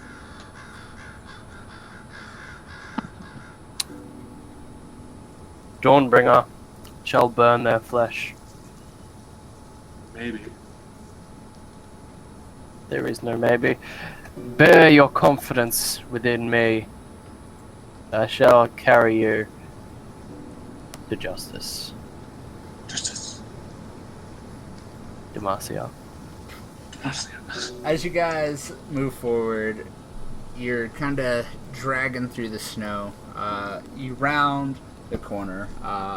Maxwell, you're faced with a familiar view, one that you never really appreciated before, but you realize that despite the demons and the undead everywhere, this was once your home, and you missed it. But for the rest of you, you step out onto a large path before a almost overcompensatingly large gate. A dwarf doesn't live here or anything, no. And before you looms walls similar to those in Overhill, another proper dwarven fortress. Along the path stand statues of various dwarves that appear to be heroes of a past era. High above you, above the gate, sit 3 dwarven statues on thrones plated with gold and silver. The gates lay open, broken and shattered, burnt. As you step out into the courtyard, following this small figure dressed in misshapen clothing, Eldrin mutters a prayer to Hor as he steps across the threshold. And Terringer and Buzzy kind of look around with a similar look that you're seeing in Maxwell of, damn it, look what happened to my home. You know, the grass in the courtyard that was once always so green and vibrant, even in the deep hearts of winter, is now dead, rotten. The ground beneath it has been tainted. Buildings have been burned to the ground. You still see the corpses, skeletons by now, with small bits of flesh and hair sticking to them, being pecked at by vultures. Sign of the massacre that happened here in Castlefell. You make your way past the arena and to the front doors of the castle, once again overcompensatingly large. And you push Maxwell, the little handle that opens the smaller door inside. You all single file walk in. The main hall is still lit by the magical globes that Auric created himself, hanging and revealing an even more grisly scene. Accompanying the dead skeletons, blotches of dried blood, stains on the carpets and the tapestries, statues knocked over. And the worst part is the halls that once vibrated with such happiness and festivity are now dead. Dead silent. Grumbar looks back and whispers, "We go to tower, or we go to Kabuto?" Tower. Tower? Okay. We take you there. But we not go up in tower. Auric say no go up in tower, and me no go up in tower. Buzzy not gonna go up in tower. Terrence are stupid. Terrence might go up in tower. I don't know about you, ugly friend. Ugly friend with big, shiny, dark weapon. He kind of looks up at Eldrin. Yeah, I don't know. He kind of looks stupid, too. At that, he goes, Going up tower all the way up to the 5th floor, and keep it you down, are keep going it down. to be my guide. Me not take you to 5th floor. Me take you to tower. Maxwell take you to 5th floor. Maxwell stupid. Wait. No, wait, what? No, No. Maxwell, you stupid. Shut up. He turns and... No, I wasn't even dumb enough to enter the tower. Thok, you kind of get a little bit pissed off. Because... for quite some time now, you've been able to use your intimidation to get you basically anywhere you wanted.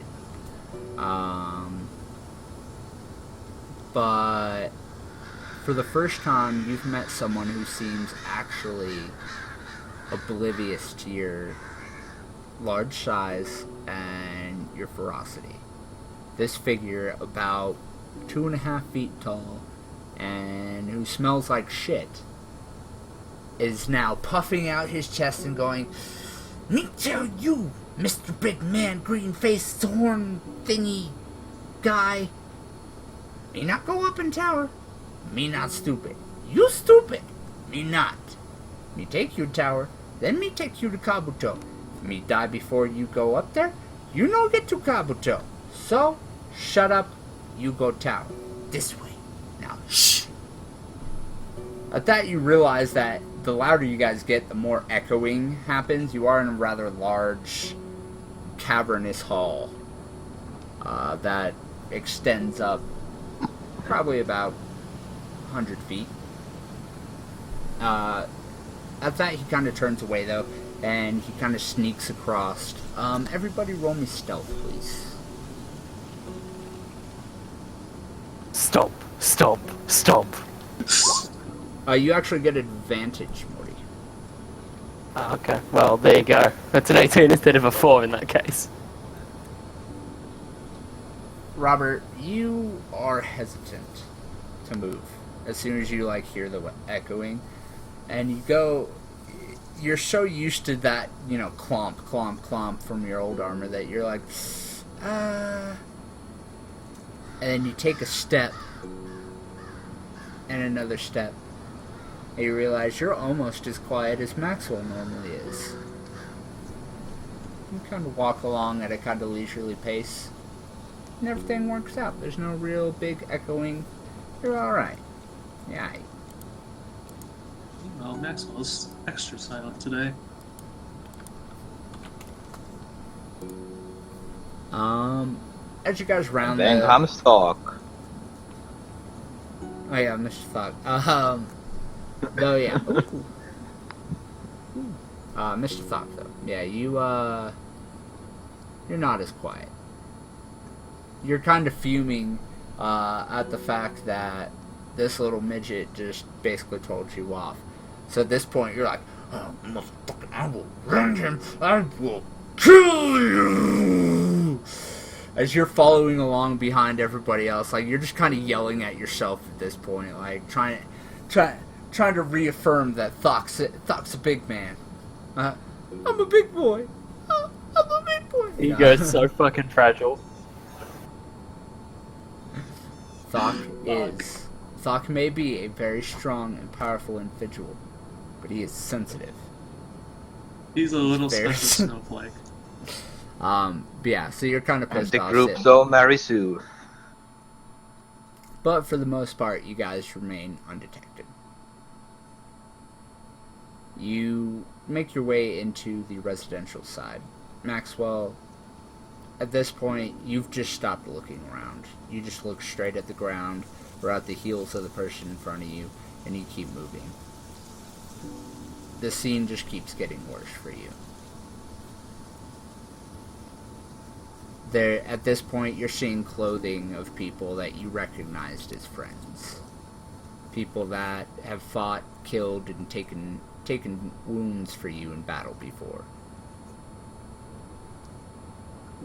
As you make your way through the familiar residential area to the Mage's Tower, a tower that you even didn't go that far into. You've been to the very top probably 2 or 3 times, and that was running errands for Auric. Your training generally took place on the 1st and 2nd levels. You know your way up to the 6th and 7th and 8th levels, but you're not as familiar up there. Grumbush stops at the door, punches it, and you realize that it has been broken in. And the door just kind of...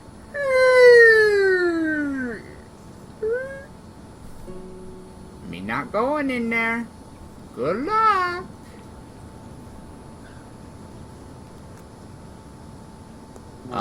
Morty and Thok, you can decide if you're taking Terringer and Ledgerbrill in there. Or Ledgerbrill.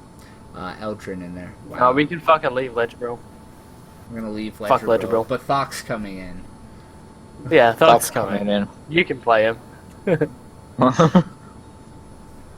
Yes, I'm going to take Terringer because he is my new old man bro.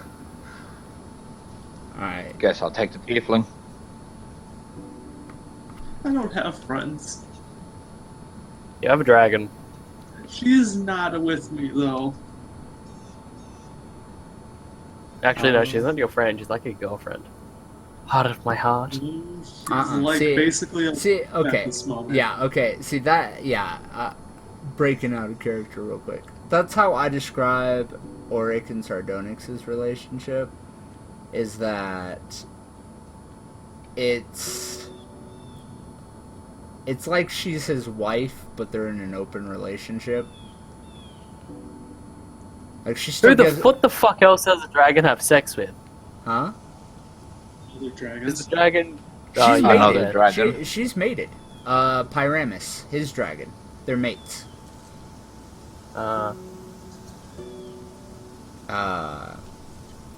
Just think about it now, Folly. Right now, your dragon's getting the fucking cloaca pushed in by a big manly dragon. She just hatched, so that's kind of not right. You forget it's been about 2 or 3 months now, so she's actually rather big now. So she's Still young though to start mating. I'm pretty sure for dragons, at least. No, Oh, I didn't know you were an expert on dragon anatomy. totally. that's the age that Sardonyx mated with Torvent. Oh my. So, anyway, that's Dragon Dating 101 for you guys there at home. I don't know if we've actually got anyone watching us, so... Maybe, I don't know. I barely even pay attention to these points. Probably not. It's fucking... Oh, we have Omega still in here.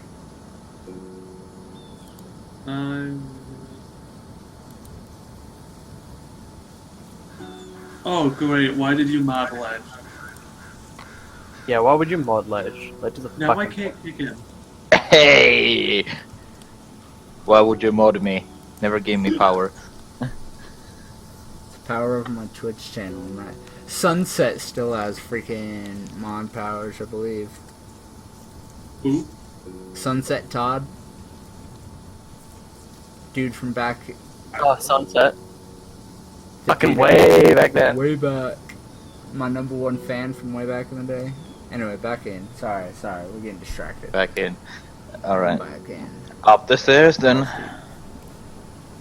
Alright, you guys enter, and the base level appears to be a small classroom. Desks are overturned. Passing by at one point, Maxwell, you see a rather small skeleton. At first you think, oh, it's probably a halfling or a dwarf or a gnome. But as you get closer, you realize that this is in fact one of the child students.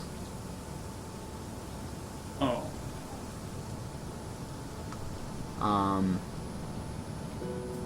As you ascend to the second floor, you realize that you're entering basically like...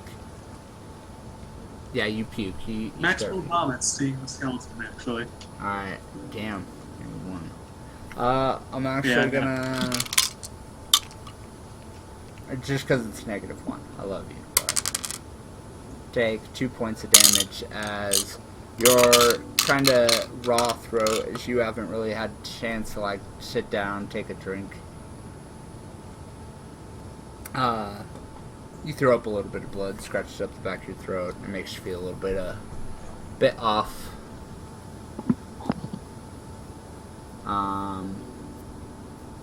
That was cruel, I know.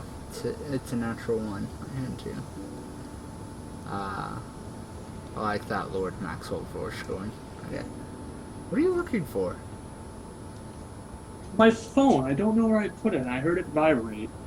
Who gives a shit? My mom randomly texted me at the time. You realize that you're entering what is essentially a rather large storage area.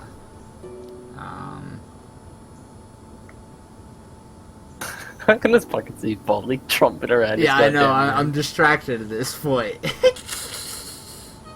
If you look at his shadow closely Fucking enough, it wolf. kind of looks like he's murdering someone. Got it. It was on the floor underneath sweatshirts. I love you guys.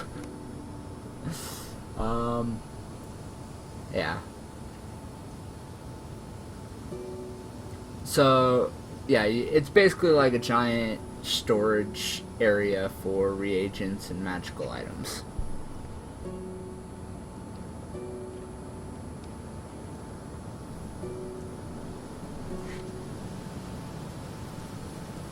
You guys gonna do anything? Pillage the Maxwell is place. still dry heaving. Searching the place?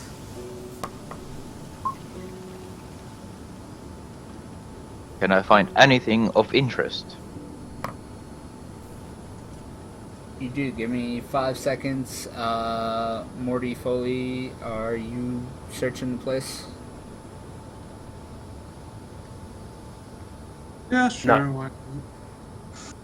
Why Foley or Maxwell, you remember that? I mean, though it's not all the like super high-end magical equipment, there is some rather useful shit here. Yeah, sure. I'll do some investigation.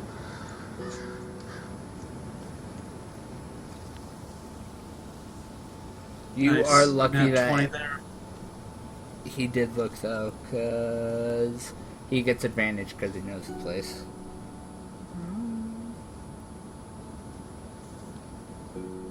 Go me. Thank you for taking pity points on me.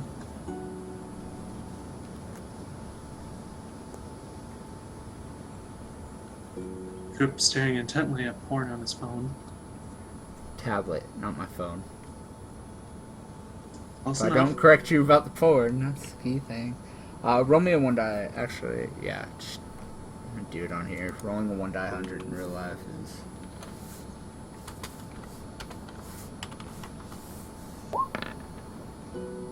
See, 'cause it's like that. Trying to do it like that, you have to do 2 different fucking dice at once. 6.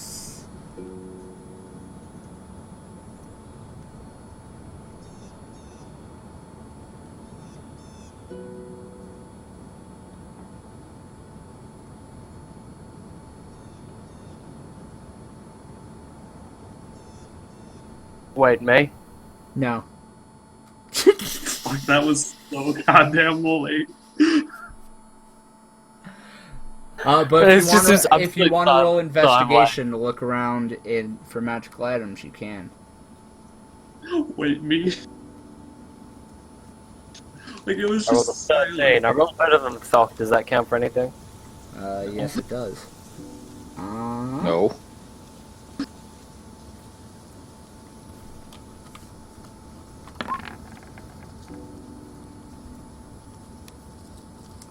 Thok. You find Yes. a potion vial. It's about yay big, probably about 1 sip. But it doesn't look like liquid in there. It looks like it's literally a bottled flame. When you kind of swish it around, you realize that it is in fact a liquid, but it still holds that kind of like fire-like substance appearance. But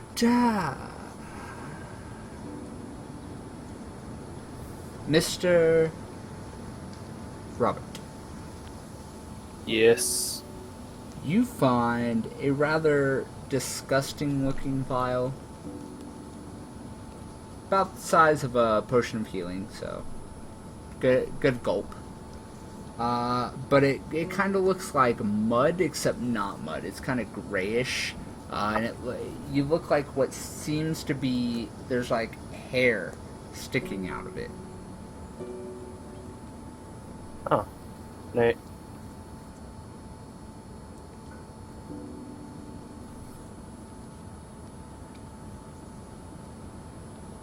Hold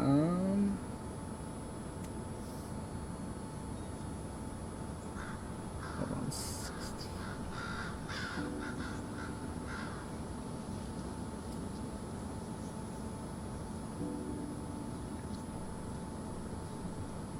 Hold on, I gotta look this up. I gotta figure out what color it is. What color is you? I'm Caucasian. I'm black. Yes, I can see that, Jeff. I thought you were actually Asian.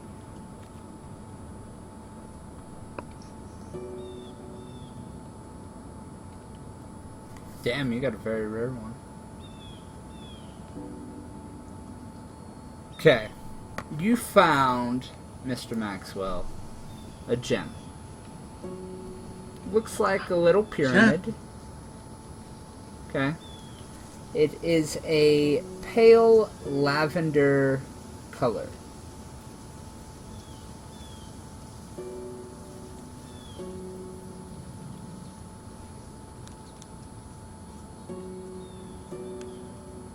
Okay. 1 second, sorry. Take your time. I can just think of ways to insult Doc and Robert. Yeah. You recognize it as, since you were used to kind of snooping around here, picking out items before you go out on mission. You basically walk over, open up a drawer, pull it out. You knew exactly what you were going for. An absorption ion stone. You can use this, activate it, and it swirls around you for 24 hours.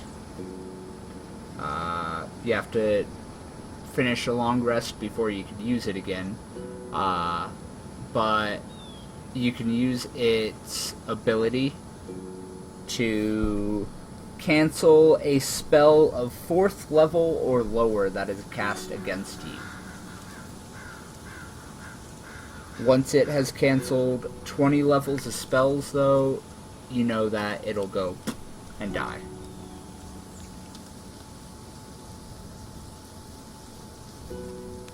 Okay. So explain that one more time. I was trying to spell absorption.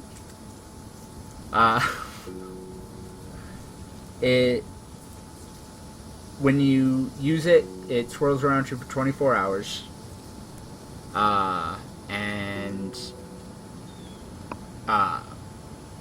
When it's swirling around you, you can use it to stop a 4th level spell that's cast against you, specifically as a target.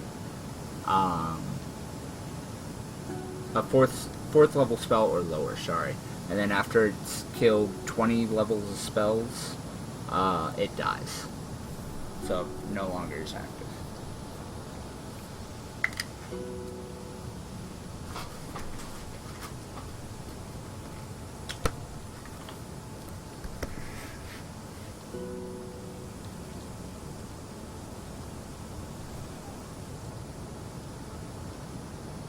Alright, I actually wrote what something does for once.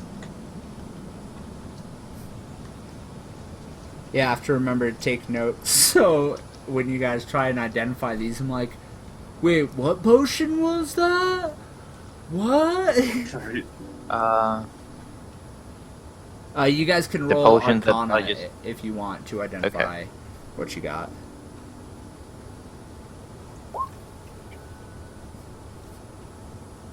Thok, you fail to figure out what it is. I stick my I open the cork and stick my finger into it. Stick a finger in, you pull it out, and there's like a clear substance on it.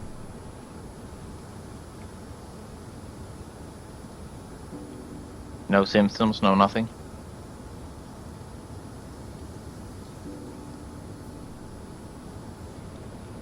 Morty. God damn it, I just...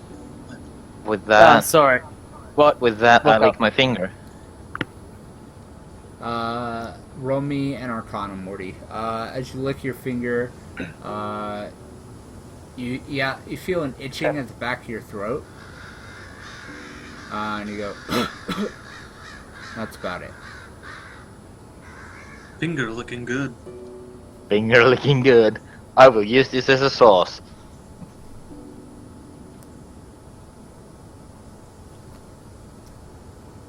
Morty, the potion that you found, did you hear what I described it as? You said it was like grayish, brownish, and gross as fuck. Yeah. It's about all you get from it. I'm gonna hand it over to Maxwell and ask him to figure it out for me. Roll Arcana with advantage. Me? Yeah. Fuck, just the same. Roll it twice.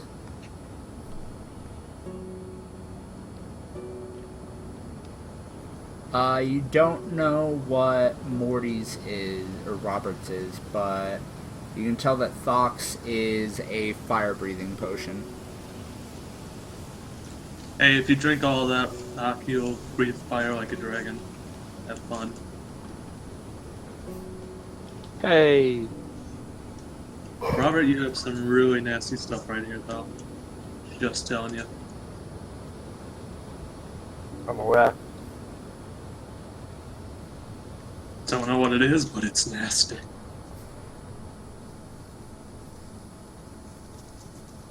Off topic. Do you guys like that I now have Lord next to my name? If I'm the Lord. Lardy dotty. Taking notes. Love Remember to take Shit notes, bag, my kids. phone busted. DM tip number 1. Take notes.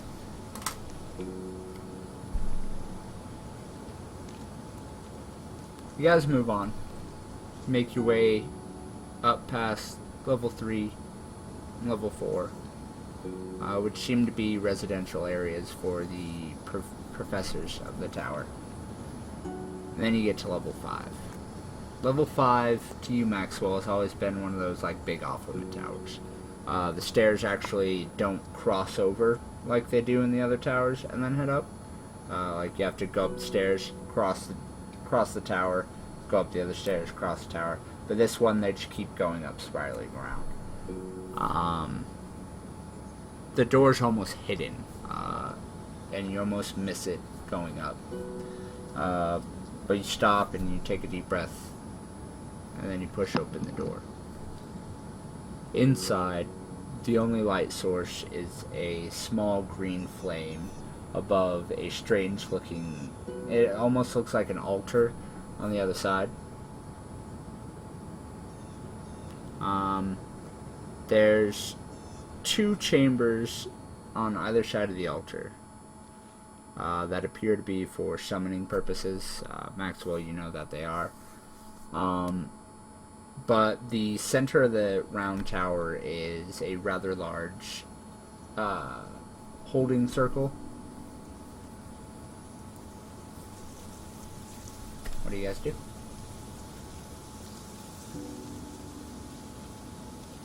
I search for the book that has been mentioned. You walk over, and under the green light, as you get closer, you see a rather large tome underneath the altar. You pull it out, and you open it up, and the words kind of swim before your eyes a little bit before they rearrange into a language that you understand. You start flipping through, and you find the chapter that revolves around sentient pact weapons. You realize that the book seems to be handwritten, and it's in quite a few different handwritings. So you could tell that this has been a journal over the years.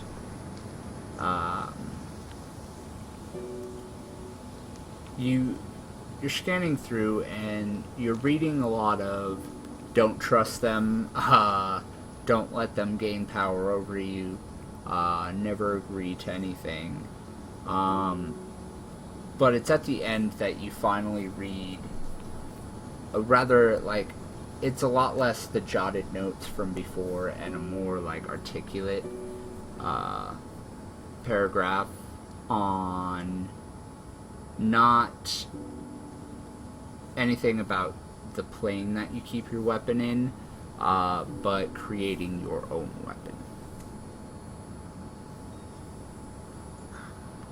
I'm not going to go into like the specific details, but you scan it over, and you basically you read it over a few times and you get the general concept. You'll have to try it before you know if you actually got it down.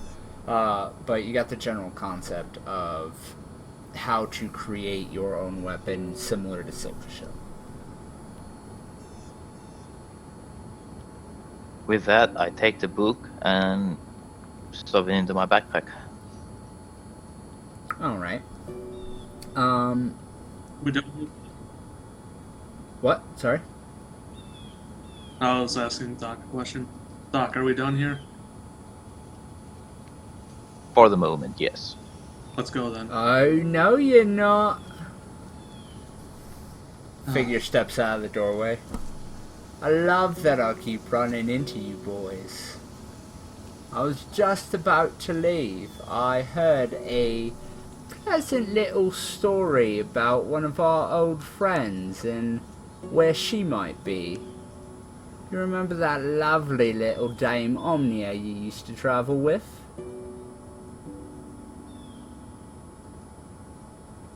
Yeah. Aye. She's gonna be my new toy. I'm going to fetch her now.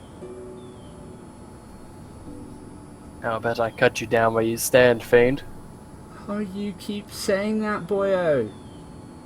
But you keep falling short. Third time's the Maxwell charges charm. him. What was that, Foley? Maxwell charges him with Belgrind. Alright, at the same time, your charge is met with Terringer running forward. Terringer swings in, and Finian actually, with a blinding speed, just slides up and just runs his claw through the elderly paladin. You just see his pulsating claw on the other side, holding the paladin's heart in his hands. Oh, you fucking old fool! How many times have I told you? You stupid shits will never learn. He just kind of yanks his hand out, holding the heart, and just squeezes it and drops it. The old man crumples to the ground. He holds out the Robert hammer charges. in his hand and just drops it. Go ahead and make your attack. Robert. Maxwell, as you charge in, you got a surprise move on him, and you stab, and your blade finds purchase, but you realize that like Finian kept his speech going, and your blade is just stabbed into his side. He finally, as soon as he like drops the heart, he looks down at you. Oh, Maxwell. Thought you were better than this, mate. I really did. You can make your swing, Morty. Actually, well, our own past. Yeah, there's no way my crown can actually fix that, is there? No, He's he's dead. dead. He's dead. If you have Revivify, you We'll could try find and bring him him. back Rip Papa Trent. at the end of the fight, but... Alright. Right. Robert is going to... He did gasp out the name Robert, didn't he? Yeah. As he was holding the Alright, so hammer, Robert's that gonna- kind of just dropped. Robert's gonna grab the hammer, and then he's going to charge it. Finian, and swing it at him. So, what's the... At Oh, least did the you basic delete it? stats for the hammer. Did you delete it again? Oh no, is it the Tears War hammer? Yeah, it's Tears Warhammer. That's Oh, what he okay. brought in. Yeah, he okay. brought that in. He grabbed it after you left. Yeah, Robert's gonna fucking smash Finian around the fucking face and miss. No, you Miss. have advantage. You do hit. Okay. So, Maxwell, he's looking down at the blade, and then he looks back at me and goes, I thought you were better than this, mate. And he, like, raises his bloody claw, but as he does, the hammer comes swinging in and just cracks him upside the back of the head. Robert, in your head, you hear, Terringer's voice. For tears, justice! The, hammer cracks into the back of his head with a thunderous echo. The plating from the demonic armor that just kind of cups the back of Finian's head when he has his face showing, just his face, it kind of like splatters out and kind of like wiggles around a little bit before slowly beginning to reform around the back of his head. He winces, goes, Oh, I'm gonna kill a second paladin today then. He spins around. Each of you guys roll me initiative, please.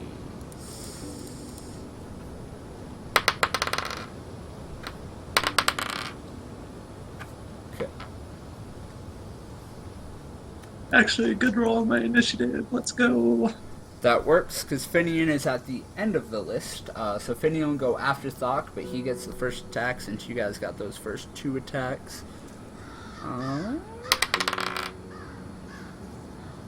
And he swings around and just slashes at you, Maxwell, with his claws. Actually, I'm actually just going to do this from now on. Stop doing the dice rolls out here since I have it set up already. It does hit you, Maxwell, but this is the damage for it. Oh, shit. 25 slashing damage as he just right across your chest.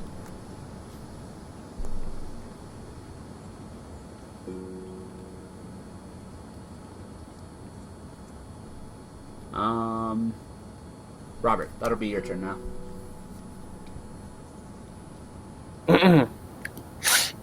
Robert swings twice.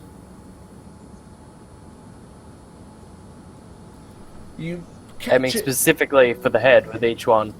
you catch him twice in the head, and you just, and you see blood, pouring out and whatnot. So you did connect and whatnot. It's not like the previous times where the armor would catch. It seems that this area is the target zone at this point. But by this point, the shell that was splattered out kind of re-encases the back of his head. He goes, "Oh, time to take off the boy gloves."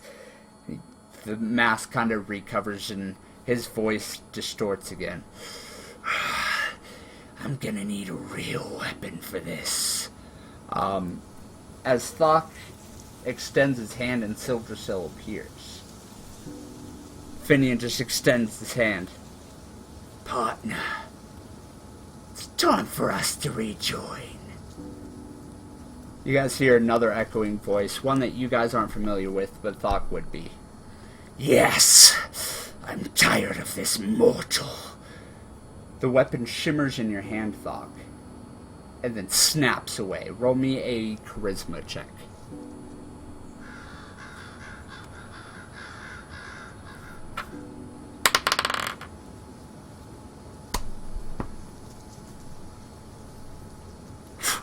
It stops halfway. Both Thok and Finian both have their hands extended. The weapon just kind of is The quivering pact there. is made. You cannot escape me. "Boy, you understand nothing. You are not the master of this pact. I am." Roll me a wisdom save, please, Thok.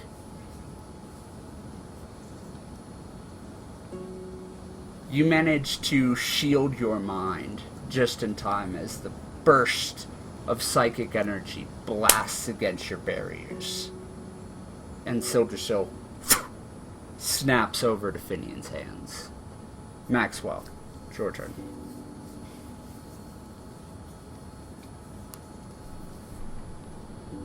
You're gonna pay Finian. I'm gonna make you pay today. And then I swing with Belgrind and my mace. Also, can I roll Devin an Brad intimidate? coming in with that buff of the heroes.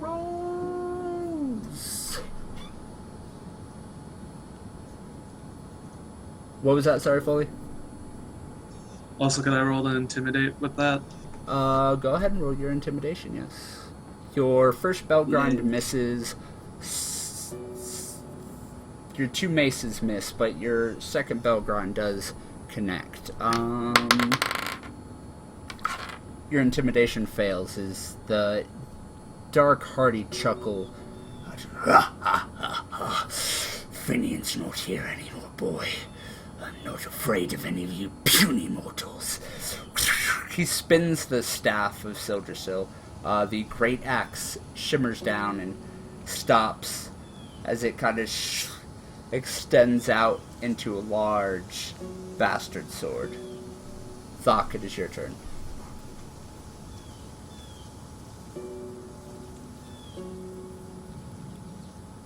The pact is not broken. I have not given you out. You will bend to my will. Roll me another charisma save, please.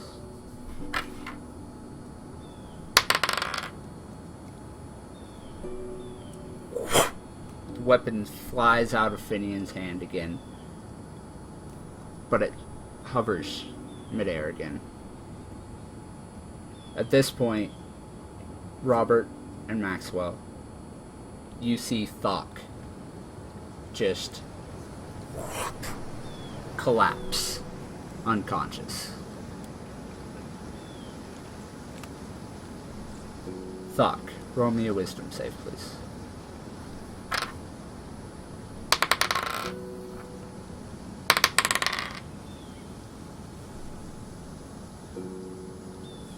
Before you opens up a strange world.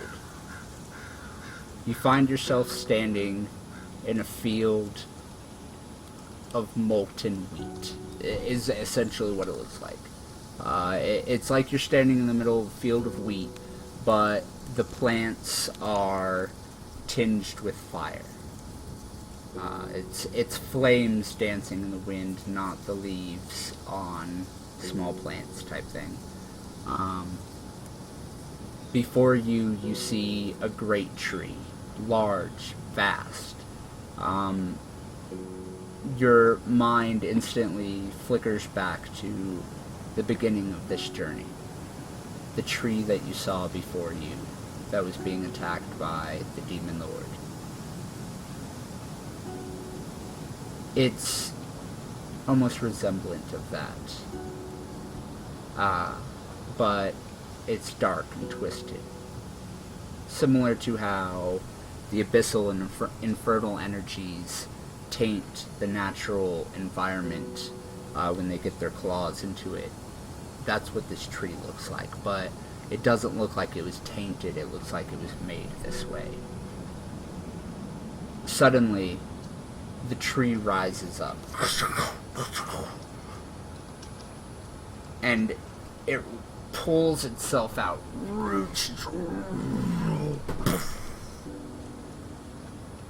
And standing before you is this dark, slimy version of essentially a giant tree ant. That's what you're fighting. Finian, I don't have to roll out here. Oh wait, I just got it here. Ta-da! Finian, his weapon, or his hands free from Silvershill, slices twice at Robert. First time, giant slash across the chest, clawing him open. Second one, just kind of glances across him as Robert bashes his fist away. Robert, that'll be your turn. My turn? How much damage did I take? 21. 21. Damn, that's a lot of damage. I'm going to smash that motherfucker right in the face. Twice. Probably only hit one. Both of those actually miss. The second one, it hits, but once again, like before, the armor kind of ripples like it's absorbing the hit and just kind of reflects it back. Maxwell. How did the armor like react to me stabbing it with Belgrind? Kind of similar to before, like I said, like you stabbed into him, like you found purchase. Unlike how it kind of repels it normally and kind of like turns it away, you found purchase. So you know you did damage to the host body, just because you caught it off guard. But it didn't seem to do anything essentially too different. Gotcha. Also, I sent you a DM. He slid into your DMs. Oh yeah, I did. Please cast. You know what to cast. Yeah, I know what to do. I don't know what to do. Let me find the page. There it is. Okay, roll the damage for Brisinger.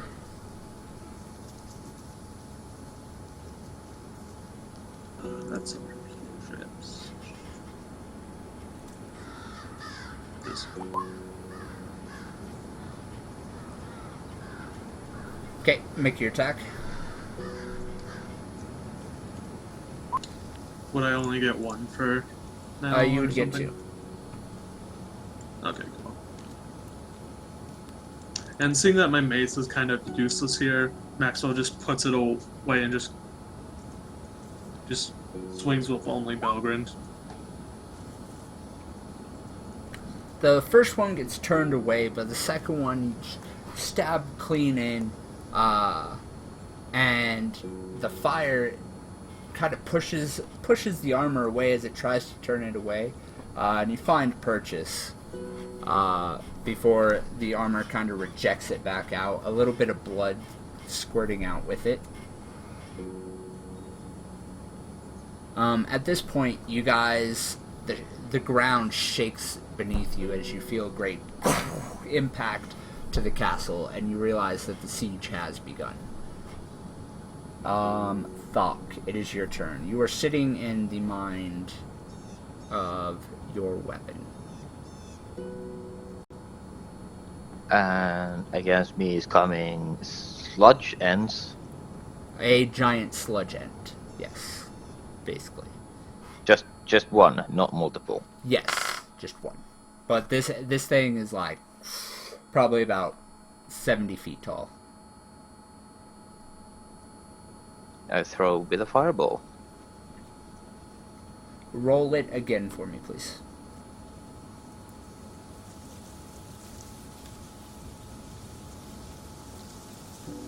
As a level 5 spell, so 7 extra damage. On top of Roll that. another 2d6, please.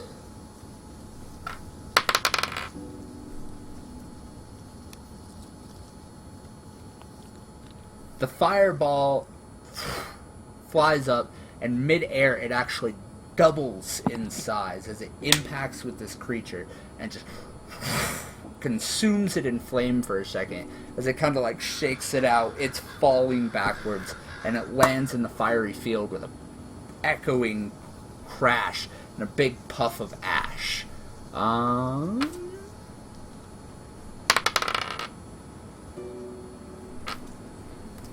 Yeah, so it does not get up this round. What do I keep?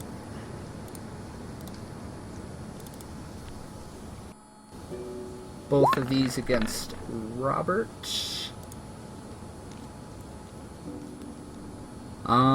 Second one would not hit. I'm calling that now, just because it's matching your AC. But the first one does hit. Take, what is that, 55 points of damage? Shit, my alarm's going off. I forgot to shut that off. Be right back, guys. 55 points of damage, alright. Shit, Morty, how much HP you got left? 45. You should heal. Bitch with what? All my good healing items are heal other only. Don't you have potions? I have a few.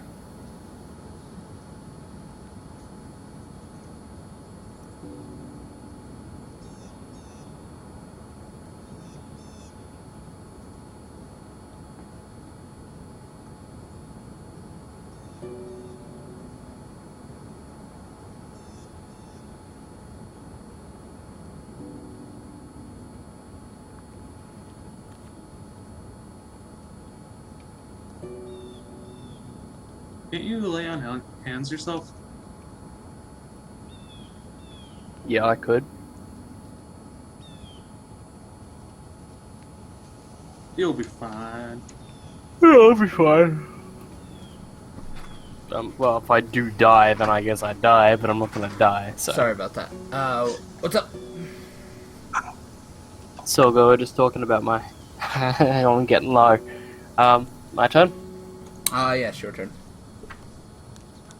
Alright, well, my first port of call is to drink 1 superior healing potion.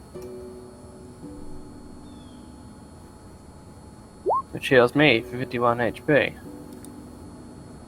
Okay. Puts me to 96 HP. And then my second port of call is to drink a potion of regeneration. Well, my only potion of regeneration. So I'm guessing you'll keep count of that. What is it per round? Did I tell you, or? Well, if you're going by with tonight's, it's 6 HP per round, but let me check.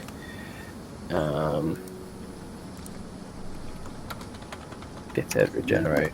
Caster level.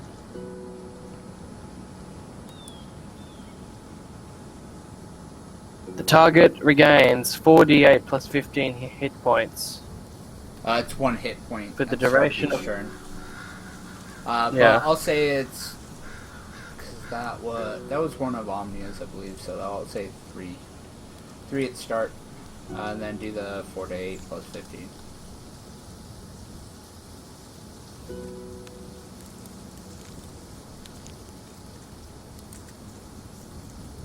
Yeah, full health. I'm not even gonna fucking count that, I just know I'm at full health. And yes, Devin Brad, the buff just doubled the size of Thok's fireball, so...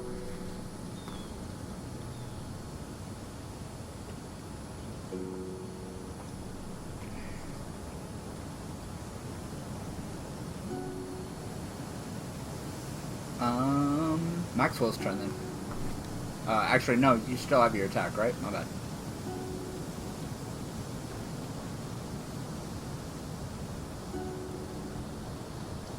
Morty, Huh? don't you? Do I still have one more attack? You still have 1 attack. Alright. Attack. Smash that motherfucker in the head. You actually collide with his head. It snaps his neck to the side. Normally that would kill someone. But with just a sickening... Actually...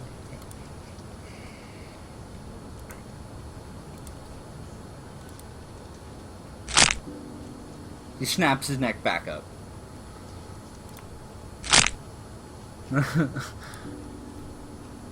Folly, you have really bushy eyebrows, man. They're sexy. Yeah, I know. It's very manly. I like it. Maxwell, your turn. I love his dimples too. He's got sexy dimples. You're making him fucking shy. Gonna make him blush on Fuck stream. off. No. So is my sword still on fire? Yes. Cool. It's gonna be 10 energy per round though. Okay. Ledge literally just gambled away all of his money. Should I roll damage first again one for the hits. fire? No, it just does the flat damage. So it'd be 17 extra. Yeah, you slash across his chest and the fire burns his streak through the armor. You see it pull away and you can see the pale, scarred flesh of Finian beneath it before it reforms. We will kill you, demon. I'm a roll intimidate because Maxwell's trying to be scary for once. Looks like you're jerking off. Yep. You guys kicking Finian's ass is just... Alright. What do you say? What do you say? How are you doing this? What are you intimidating with? We'll kill you, demon. That is our job. You are nothing to us. As the blade slices through, and it reforms. It actually seems like it has to take away a little bit from the mask for a second to reform. So you see a little break above the mouth, and you just see the pale, twisted visage of Finian just, Maxwell, fucking help me, mate. It pulls back over, and then it flexes its jaw again. This time, instead of the pale flesh of Finian, you see the nasty fangs of this demon.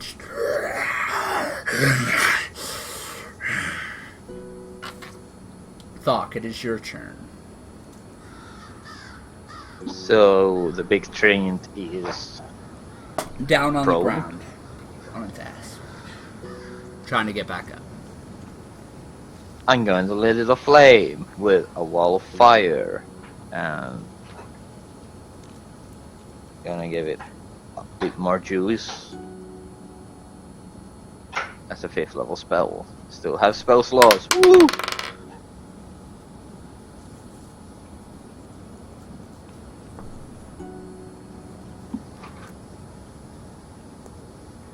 I hate you. I hate you so much, Ledge. This is twice now. Twice.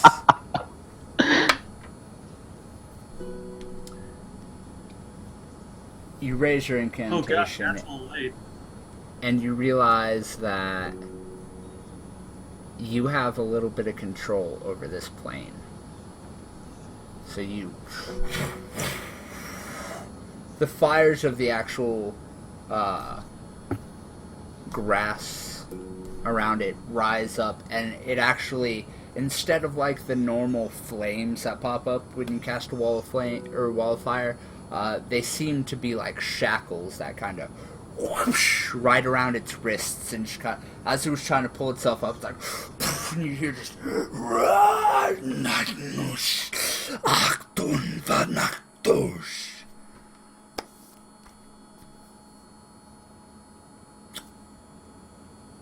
that's this thing.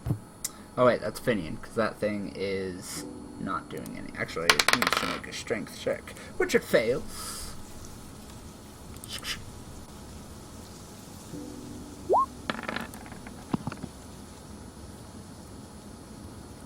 Maxwell, Thunk turns to you and just whoosh, bares its claws whoosh, whoosh, twice across your chest.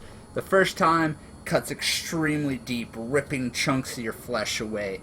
As the second one kind of catches you on your recoil, so it doesn't go as deep, but it crosses the other way across your chest, leaving three X's right across your chest. Actually, 4 X's, because he's not Wolverine. He has 4 claws. So take 50 points of damage. Freddy Krueger. Freddy Krueger. Whatever. But he doesn't use the thumbs.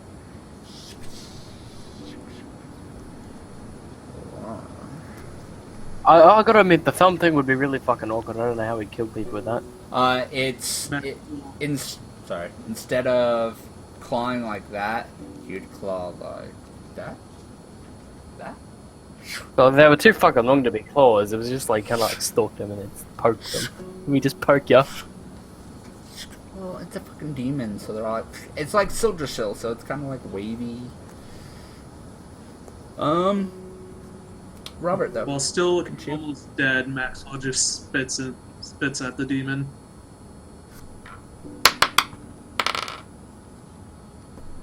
I just wanted to roll the dice there, just to make you sweat a little bit. Robert, it's your turn, though. I'll beat this motherfucker with another motherfucker. No. And missed. Just pick up Doc and start hitting him over the head. Totally realized that my headphones weren't plugged in all the way this entire time. Just wondering why everything was so Rip. quiet. I've You cut out there. I can't hear you. Nope. Yeah, can't hear you. Still can't hear you. I could see you talking though. No, like legitly, we can't hear you fully, Barra. Yeah, we can't hear you.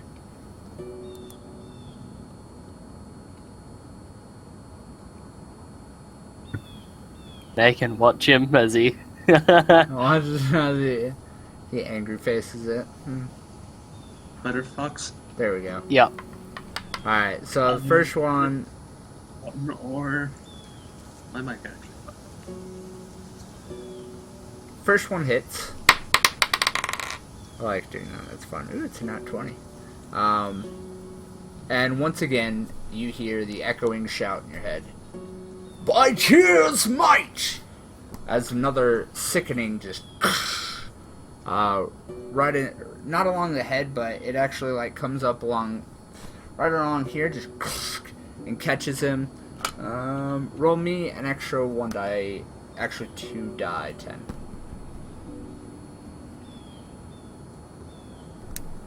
Eighteen. 2 9s. Not bad. Not bad. Not bad, mate. Alright, Maxwell. I'm gonna chug a greater healing potion real quick. That is 44 88. plus 4. That, No, that's superior. that's weird. Oh, It's like a critical. Superior is like critical, I think. I wrote down the wrong thing, or I don't know. No, that's just what I got written in my inventory. I might be wrong. One of us is wrong. Dude, I could have sworn I sent you guys, like, freaking...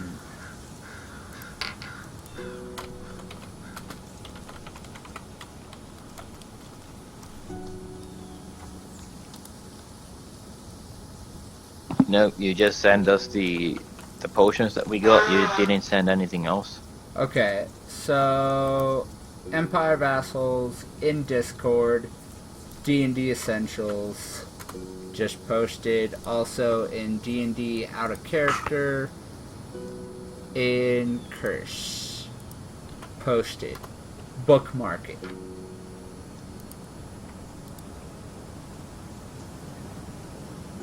Superior is 8 die 4 plus 8. Wish I had a superior on me.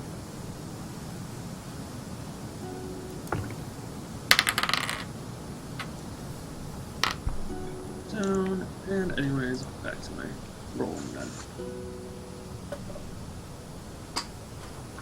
And then what you gotta Okay. do? 12 hit points. How am I dying?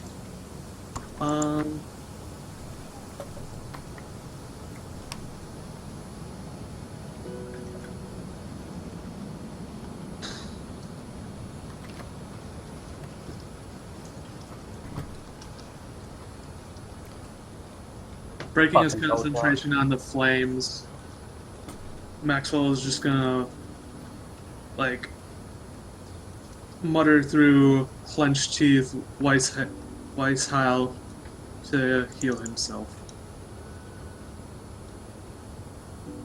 Okay, 46 energy damage, heal yourself for 46. Not bad. There we go. Now I won't die.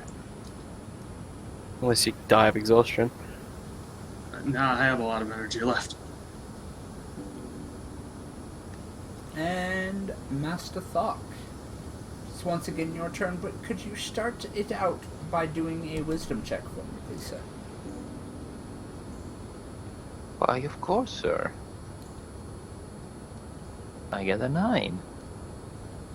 Or with advantage, 13.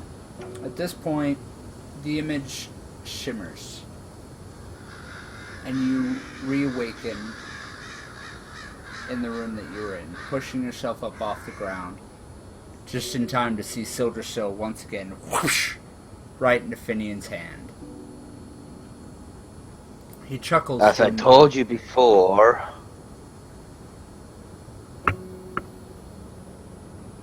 our What? business is not concluded. At this point, Thok, I think it is.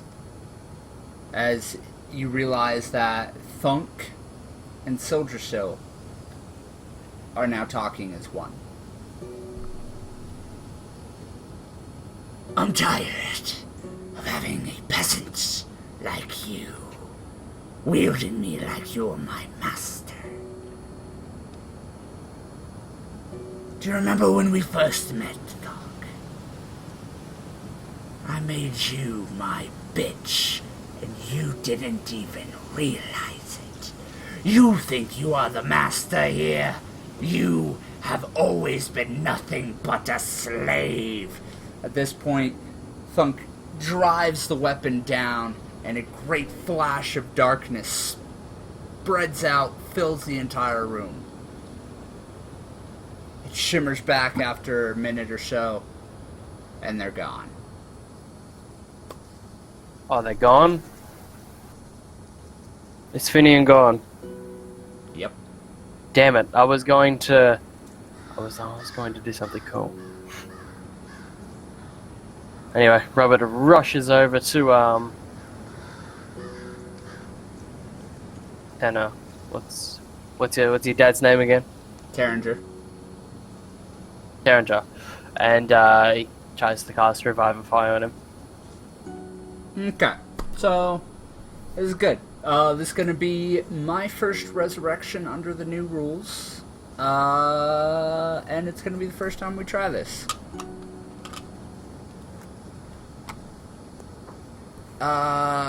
Roll me. Okay, so you're casting Revivify. That's your contribution to this. So roll me a religion check.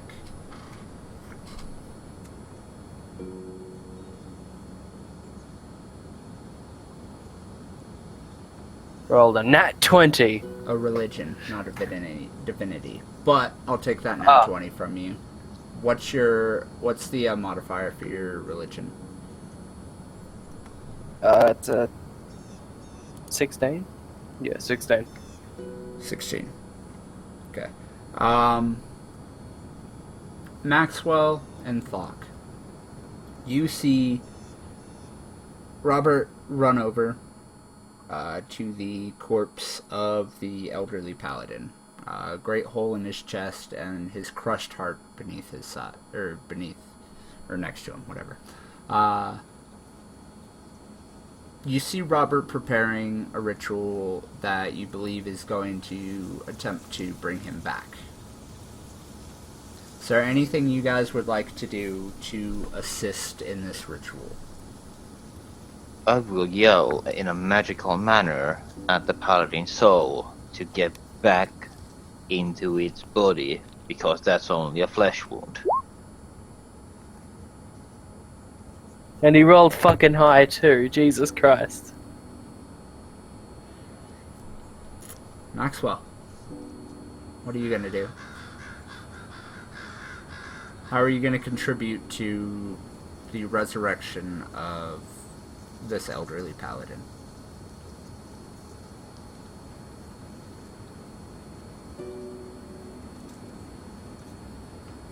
I am going to just we'll give some of my magical power to Robert. You're not gonna attempt to never mind. I'm gonna yep. Would you like me to pray? Yes I would, but give me 1 second. I'm gonna have you do an Arcana check for me. Me? Maxwell. No, Maxwell. Okay.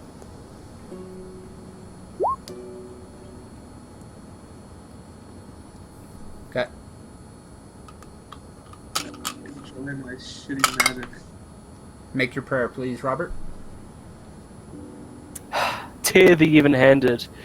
This paladin is not done with his service to you. Take from me what you must, and bring him back to life, so that he may serve you for years more. I'm gonna do it in here for you guys so you can actually see the roll, to be fair.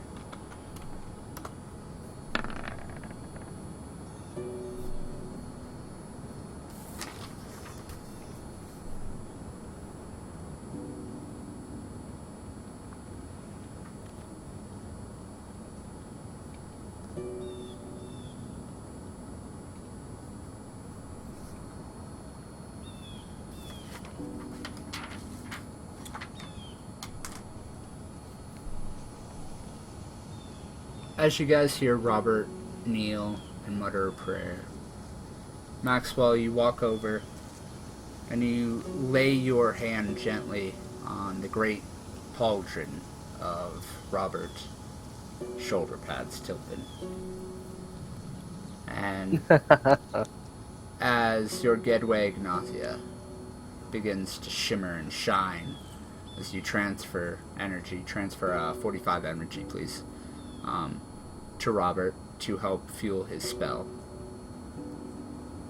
Thok, you stand there looking at him, kind of torn up in everything that just happened. You've been having a very, very difficult day. So the first thing that comes to your mind is just screaming out to the soul of the paladin. Go ahead, and what do you said it's just a flesh wound, is that what you're yelling out? It's just a flesh wound. Yes. Get Alright. back to your body, it's only a flesh wound. You shout out, your voice echoing in the small chamber that you guys are in. You guys see the rest of your party kinda making its way up the stairs. They seem rather beat up. Eldrin was out in the hallway and seems to be coming to. He was just knocked unconscious.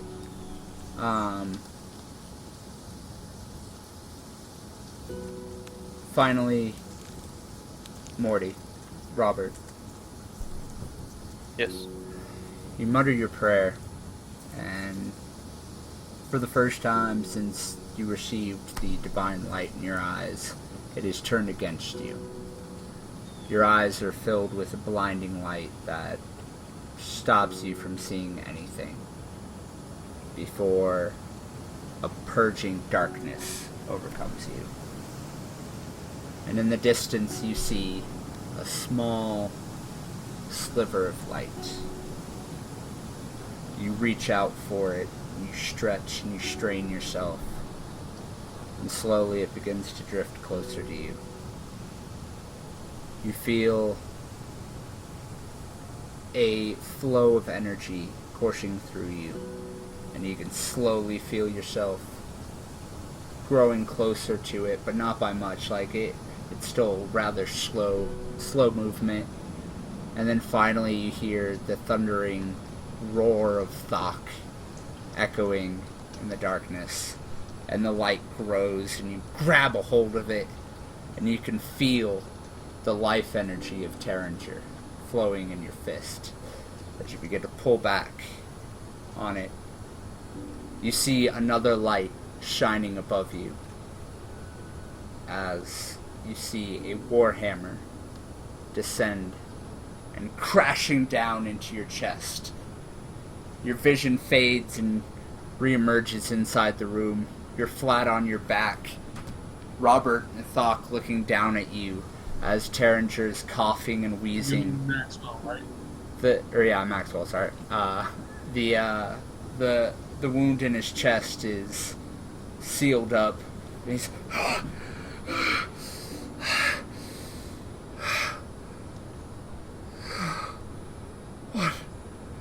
What happened?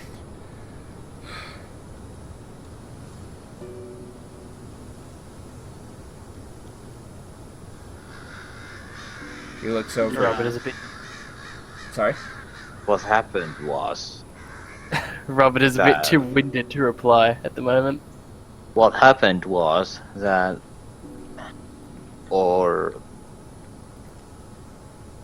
a common acquaintance, Finian, ran through you, took your heart, and popped it like someone would pop an apple in their hands. Yeah, you kind of died. Kinda. A little bit. We kind of brought you back, Yeah. because that's only a flesh wound. Doc's thanks though. He seems to catch his breath a little bit and looks around and says, "Thank you." And then he looks to Robert. "And the warhammer. Did you see it as well?" Yes. It crashed into my chest.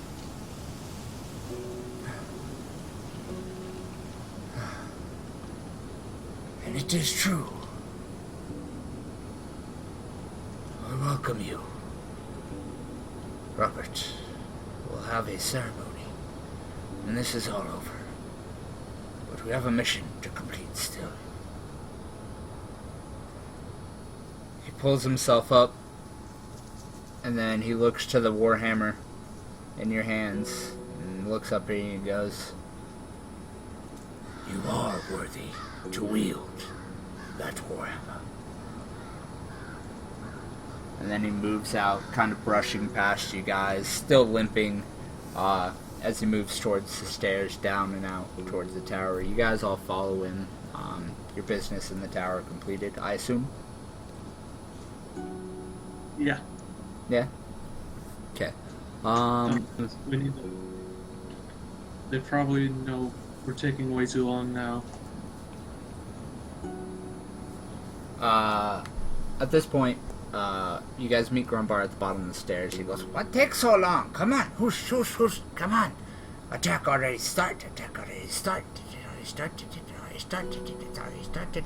As he kind of like shuffles off, he walks over to a cold hearth nearby, and he actually climbers up into it, crawling through the soot and whatnot, and you hear him working around with something, and then a small door just slides open in the wall. In, this way, come on. Just a moment. Maxwell, is there an armory in this castle? Of course. I am kind of in need of another weapon right now. I mean, you see the amount of corpses around here. I bet there's a weapon on one of them. True. Thought attempts to search out for a longsword or a bastard sword. It's rather easy. You can pretty much take your pick at this point. Bastard sword, long sword, great sword, short sword, dagger, whatever you want, honestly. Okay, let's go for the great sword. Gonna go for the great sword? Alright, Yeah, let's go for the great sword. pry out a great sword from beneath the corpse and just kind of like kick the corpse over. You wipe off some of the dried, crusted blood on it, and then shuffle off. As you guys enter the tunnels, you realize that Maxwell, more specifically, you realize that these aren't the typical servants' tunnels that course through the tower. These must be the famous tunnels of Kabuto that the were-beetle uses to navigate his way around the castle unseen. It's rather slick along the walls. You hear slight dripping in the background, and a rather pungent odor tickles at your nose and makes you kind of ugh. Grumbar kind of just starts waddling through, leading the way through the dark tunnels. You guys travel for what seems to be about 10-15 minutes before you emerge in a rather large cavernous area that you realize probably low, deep beneath the main ground level of the castle. As you look around, you realize that these part of the tunnels are dominated by many different species of insects, specifically beetles.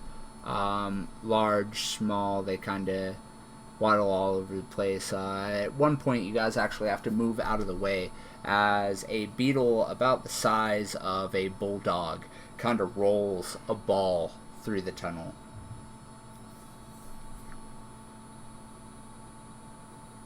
I remember why I don't use these tunnels. So, suddenly, as your voice kind of echoes through the tunnels, you hear,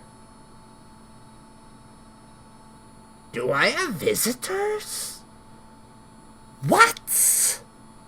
And suddenly you see a kind of hunched over figure, rather short. You notice as he gets closer that normally you would be a gnome, but his nose is actually, it's kind of tapers off at the very tip, and it makes a strange little shape, almost like kind of the shape of a mole's nose, kind of, but not like all tentacly, but more like a horn, I guess you would say. He wears these rather large spectacles, and he lumbers over and he looks over and he's like,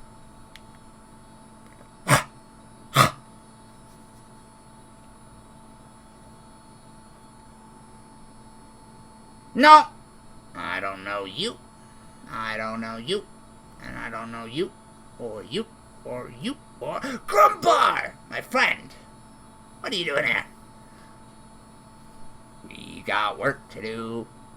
The big boss man, he calls for us." Alright. They kind of converse among each other and goes, "Who's the tall ones? What are they here for?" "Well, they're here to get you out." "Oh, really?" He waddles over. "You too. We're going to the forge. That's the best way out. Demons don't like to go there. So, any objections?"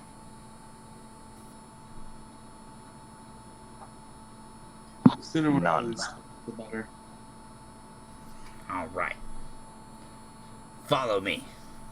He turns and starts to kind of waddle off, and then suddenly just his shoulders kind of as his bones are literally snapping as his form is starting to change. New limbs kind of sprout out from his ribs and just as he shifts, and a dark, hardened shell rips out of the tattered clothing that he's wearing as he takes the form of a beetle and kind of starts to waddle off. You guys follow along, and he leads you through the tunnels for another 15 or so minutes before he stops at a wall and just chitters a little bit, and then just knocks his horn on the wall, and it just opens up, and before you spreads the treasury of the entire Bayoran Empire. Mountains, no. Oceans of gold, silver, copper, platinum, gemstones, common, rare, and onward. You even see magical artifacts scattered amongst the gold and gems. The beetle's form, with more disgusting snapping sounds, reverts back. Alright. Here we go. Treasury leads to the forge. You can take stairs. No, we couldn't take the stairs. What could we do? Aha! He points at you, Maxwell. I sense it. You've got it. You can do the magic. You can make the rise. The rise? Yes, the rise. Lift, fly. What? Up. You can make us up. Yes. Okay. Yeah. We're going through the throne room. Aha! He turns and kind of starts waddling along the edge overlooking this giant treasury. You guys realize that he's leading you down along towards the edge, so you'll have a chance to actually browse some of the goods there in the treasury if you would like.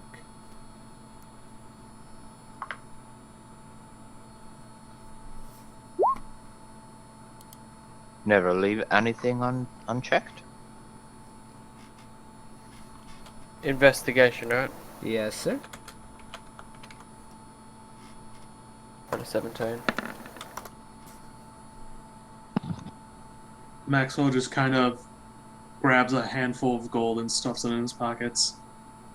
Roll me a sleight of hand. Sure.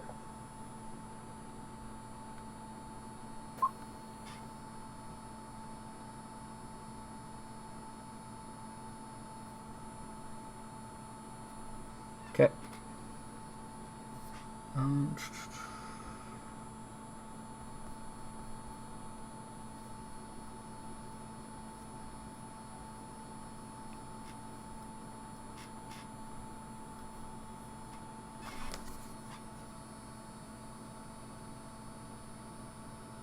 Oh my god.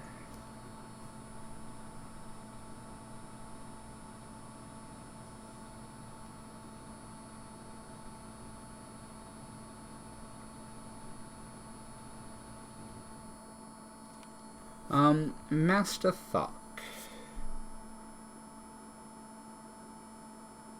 You find you know the drums that they the marching drums that they have for military units, the ones that's kind of like just the sash and it's dangling off to the side. Yeah. You find one of those. It's inscribed with what you can easily identify as Orcish runes. The top you recognize as sealskin, and the actual drum part is made out of ivory. The sash is made out of a fine lavender satin. Robert. Yes. You find a backpack. Not a backpack, a satchel. Okay. The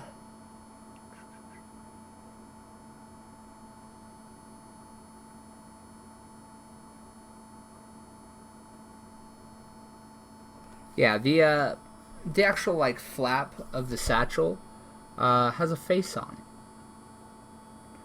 Oh, isn't that nice? It's a face of what seems to be an elderly sleeping man, kind of like a tribal drawing type thing. And Maxwell. You reach in and pull out a handful of gold. But when you pull it out,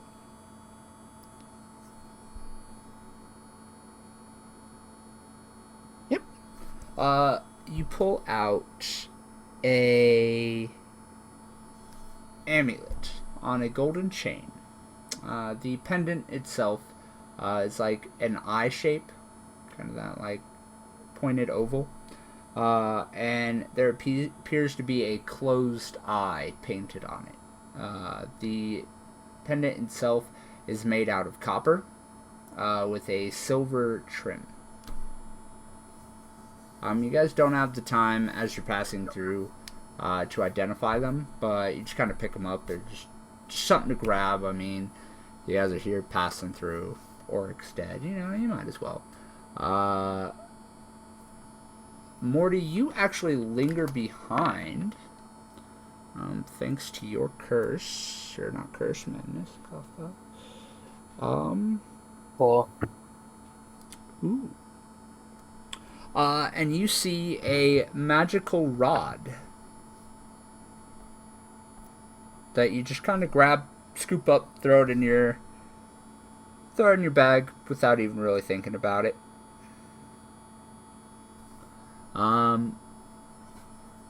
You guys move your way through the treasury, and you're all rather impressed. Maxwell, you knew Auric was rich, But after walking through 4 or 5 rather large caverns filled with his riches, at some point you almost get kind of annoyed because you've been walking for so long, just trying to get through this man's riches.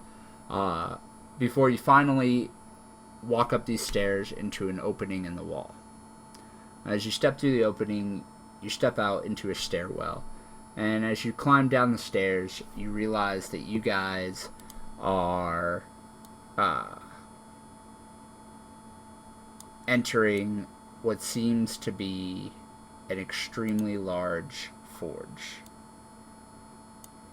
A gigantic anvil is the centerpiece of this forge. As it rises up in the middle, large vats of cold, molten metal stand dormant nearby. And Maxwell, you see what originally was the great fountain of fire that poured straight from the throne room down into here. It seems to have been cut off somehow and is no longer flowing. Kabuto kind of pulls off his glasses again. Up there! He points up to where the waterfall or lava fall came from. He goes, "We go up there. If we get out there, we can get out to docks. Grumbar says they're fighting outside. Fighting make good cover." So you want me to lift all of us up there? Mm-hmm. And which one of you is going to carry me after I collapse? Me not care about you. This is to get me out alive. Hasn't Doric ever told you? You don't matter. The mission matter. He's told me that plenty of times. At that, you hear a familiar voice, one you just recently heard. As I said, the unfortunate ones. As the... What's up? I don't want to be a bother, but how much longer is this going to take? Because We're I'm almost really done. sleepy. I know, I'm sorry. Alright, sweet. But he kind of... No, that's alright. Kind of hobbles over and goes, "Run while you can, boy. As I said, death will catch up to you sooner or later. All of the unfortunate ones fall." He turns away and just disappears into a shadow. Literally, walks into it like it was a doorway. Oops. What? Oh, bye, Morty. At that, you hear Sorry. another... as there's explosions above you. Rocks fall down, and you realize that the ceiling is beginning to give away. Okay, we gotta go. You guys scramble, and you realize that there's no way that you're going to get out through the hole that Kabuto is pointing to. Maxwell, you know that the only way out is either back up into the heart of the castle or into the underground city that's connected to Kazakh-Grimst. Kazakhpun. So we go back or we go down? I say we go down. Down might be where all the demons are hiding, though. We have yet to see any of them, and this castle was overrun by them. Good, then we'll slay them. Say we go down. We need to finish the mission. We get Find out out another who way. lies. Let's go! Fine, I guess it is 2 versus 1. Down, it seems. As soon as you say down, it seems, Grumbar and Kabuto actually take off running. Terringer kind of weakly limps after you guys as you all kind of hustle along. You step Rabbit out. stays back to help him. Alright, so you just kind of lift up his arm over your shoulder and you start half carrying him out. you guys manage to make it through the tunnel leading to Kazaktun as rubble falls in behind you. And you realize that the way back is blocked. You guys will have to find another way out.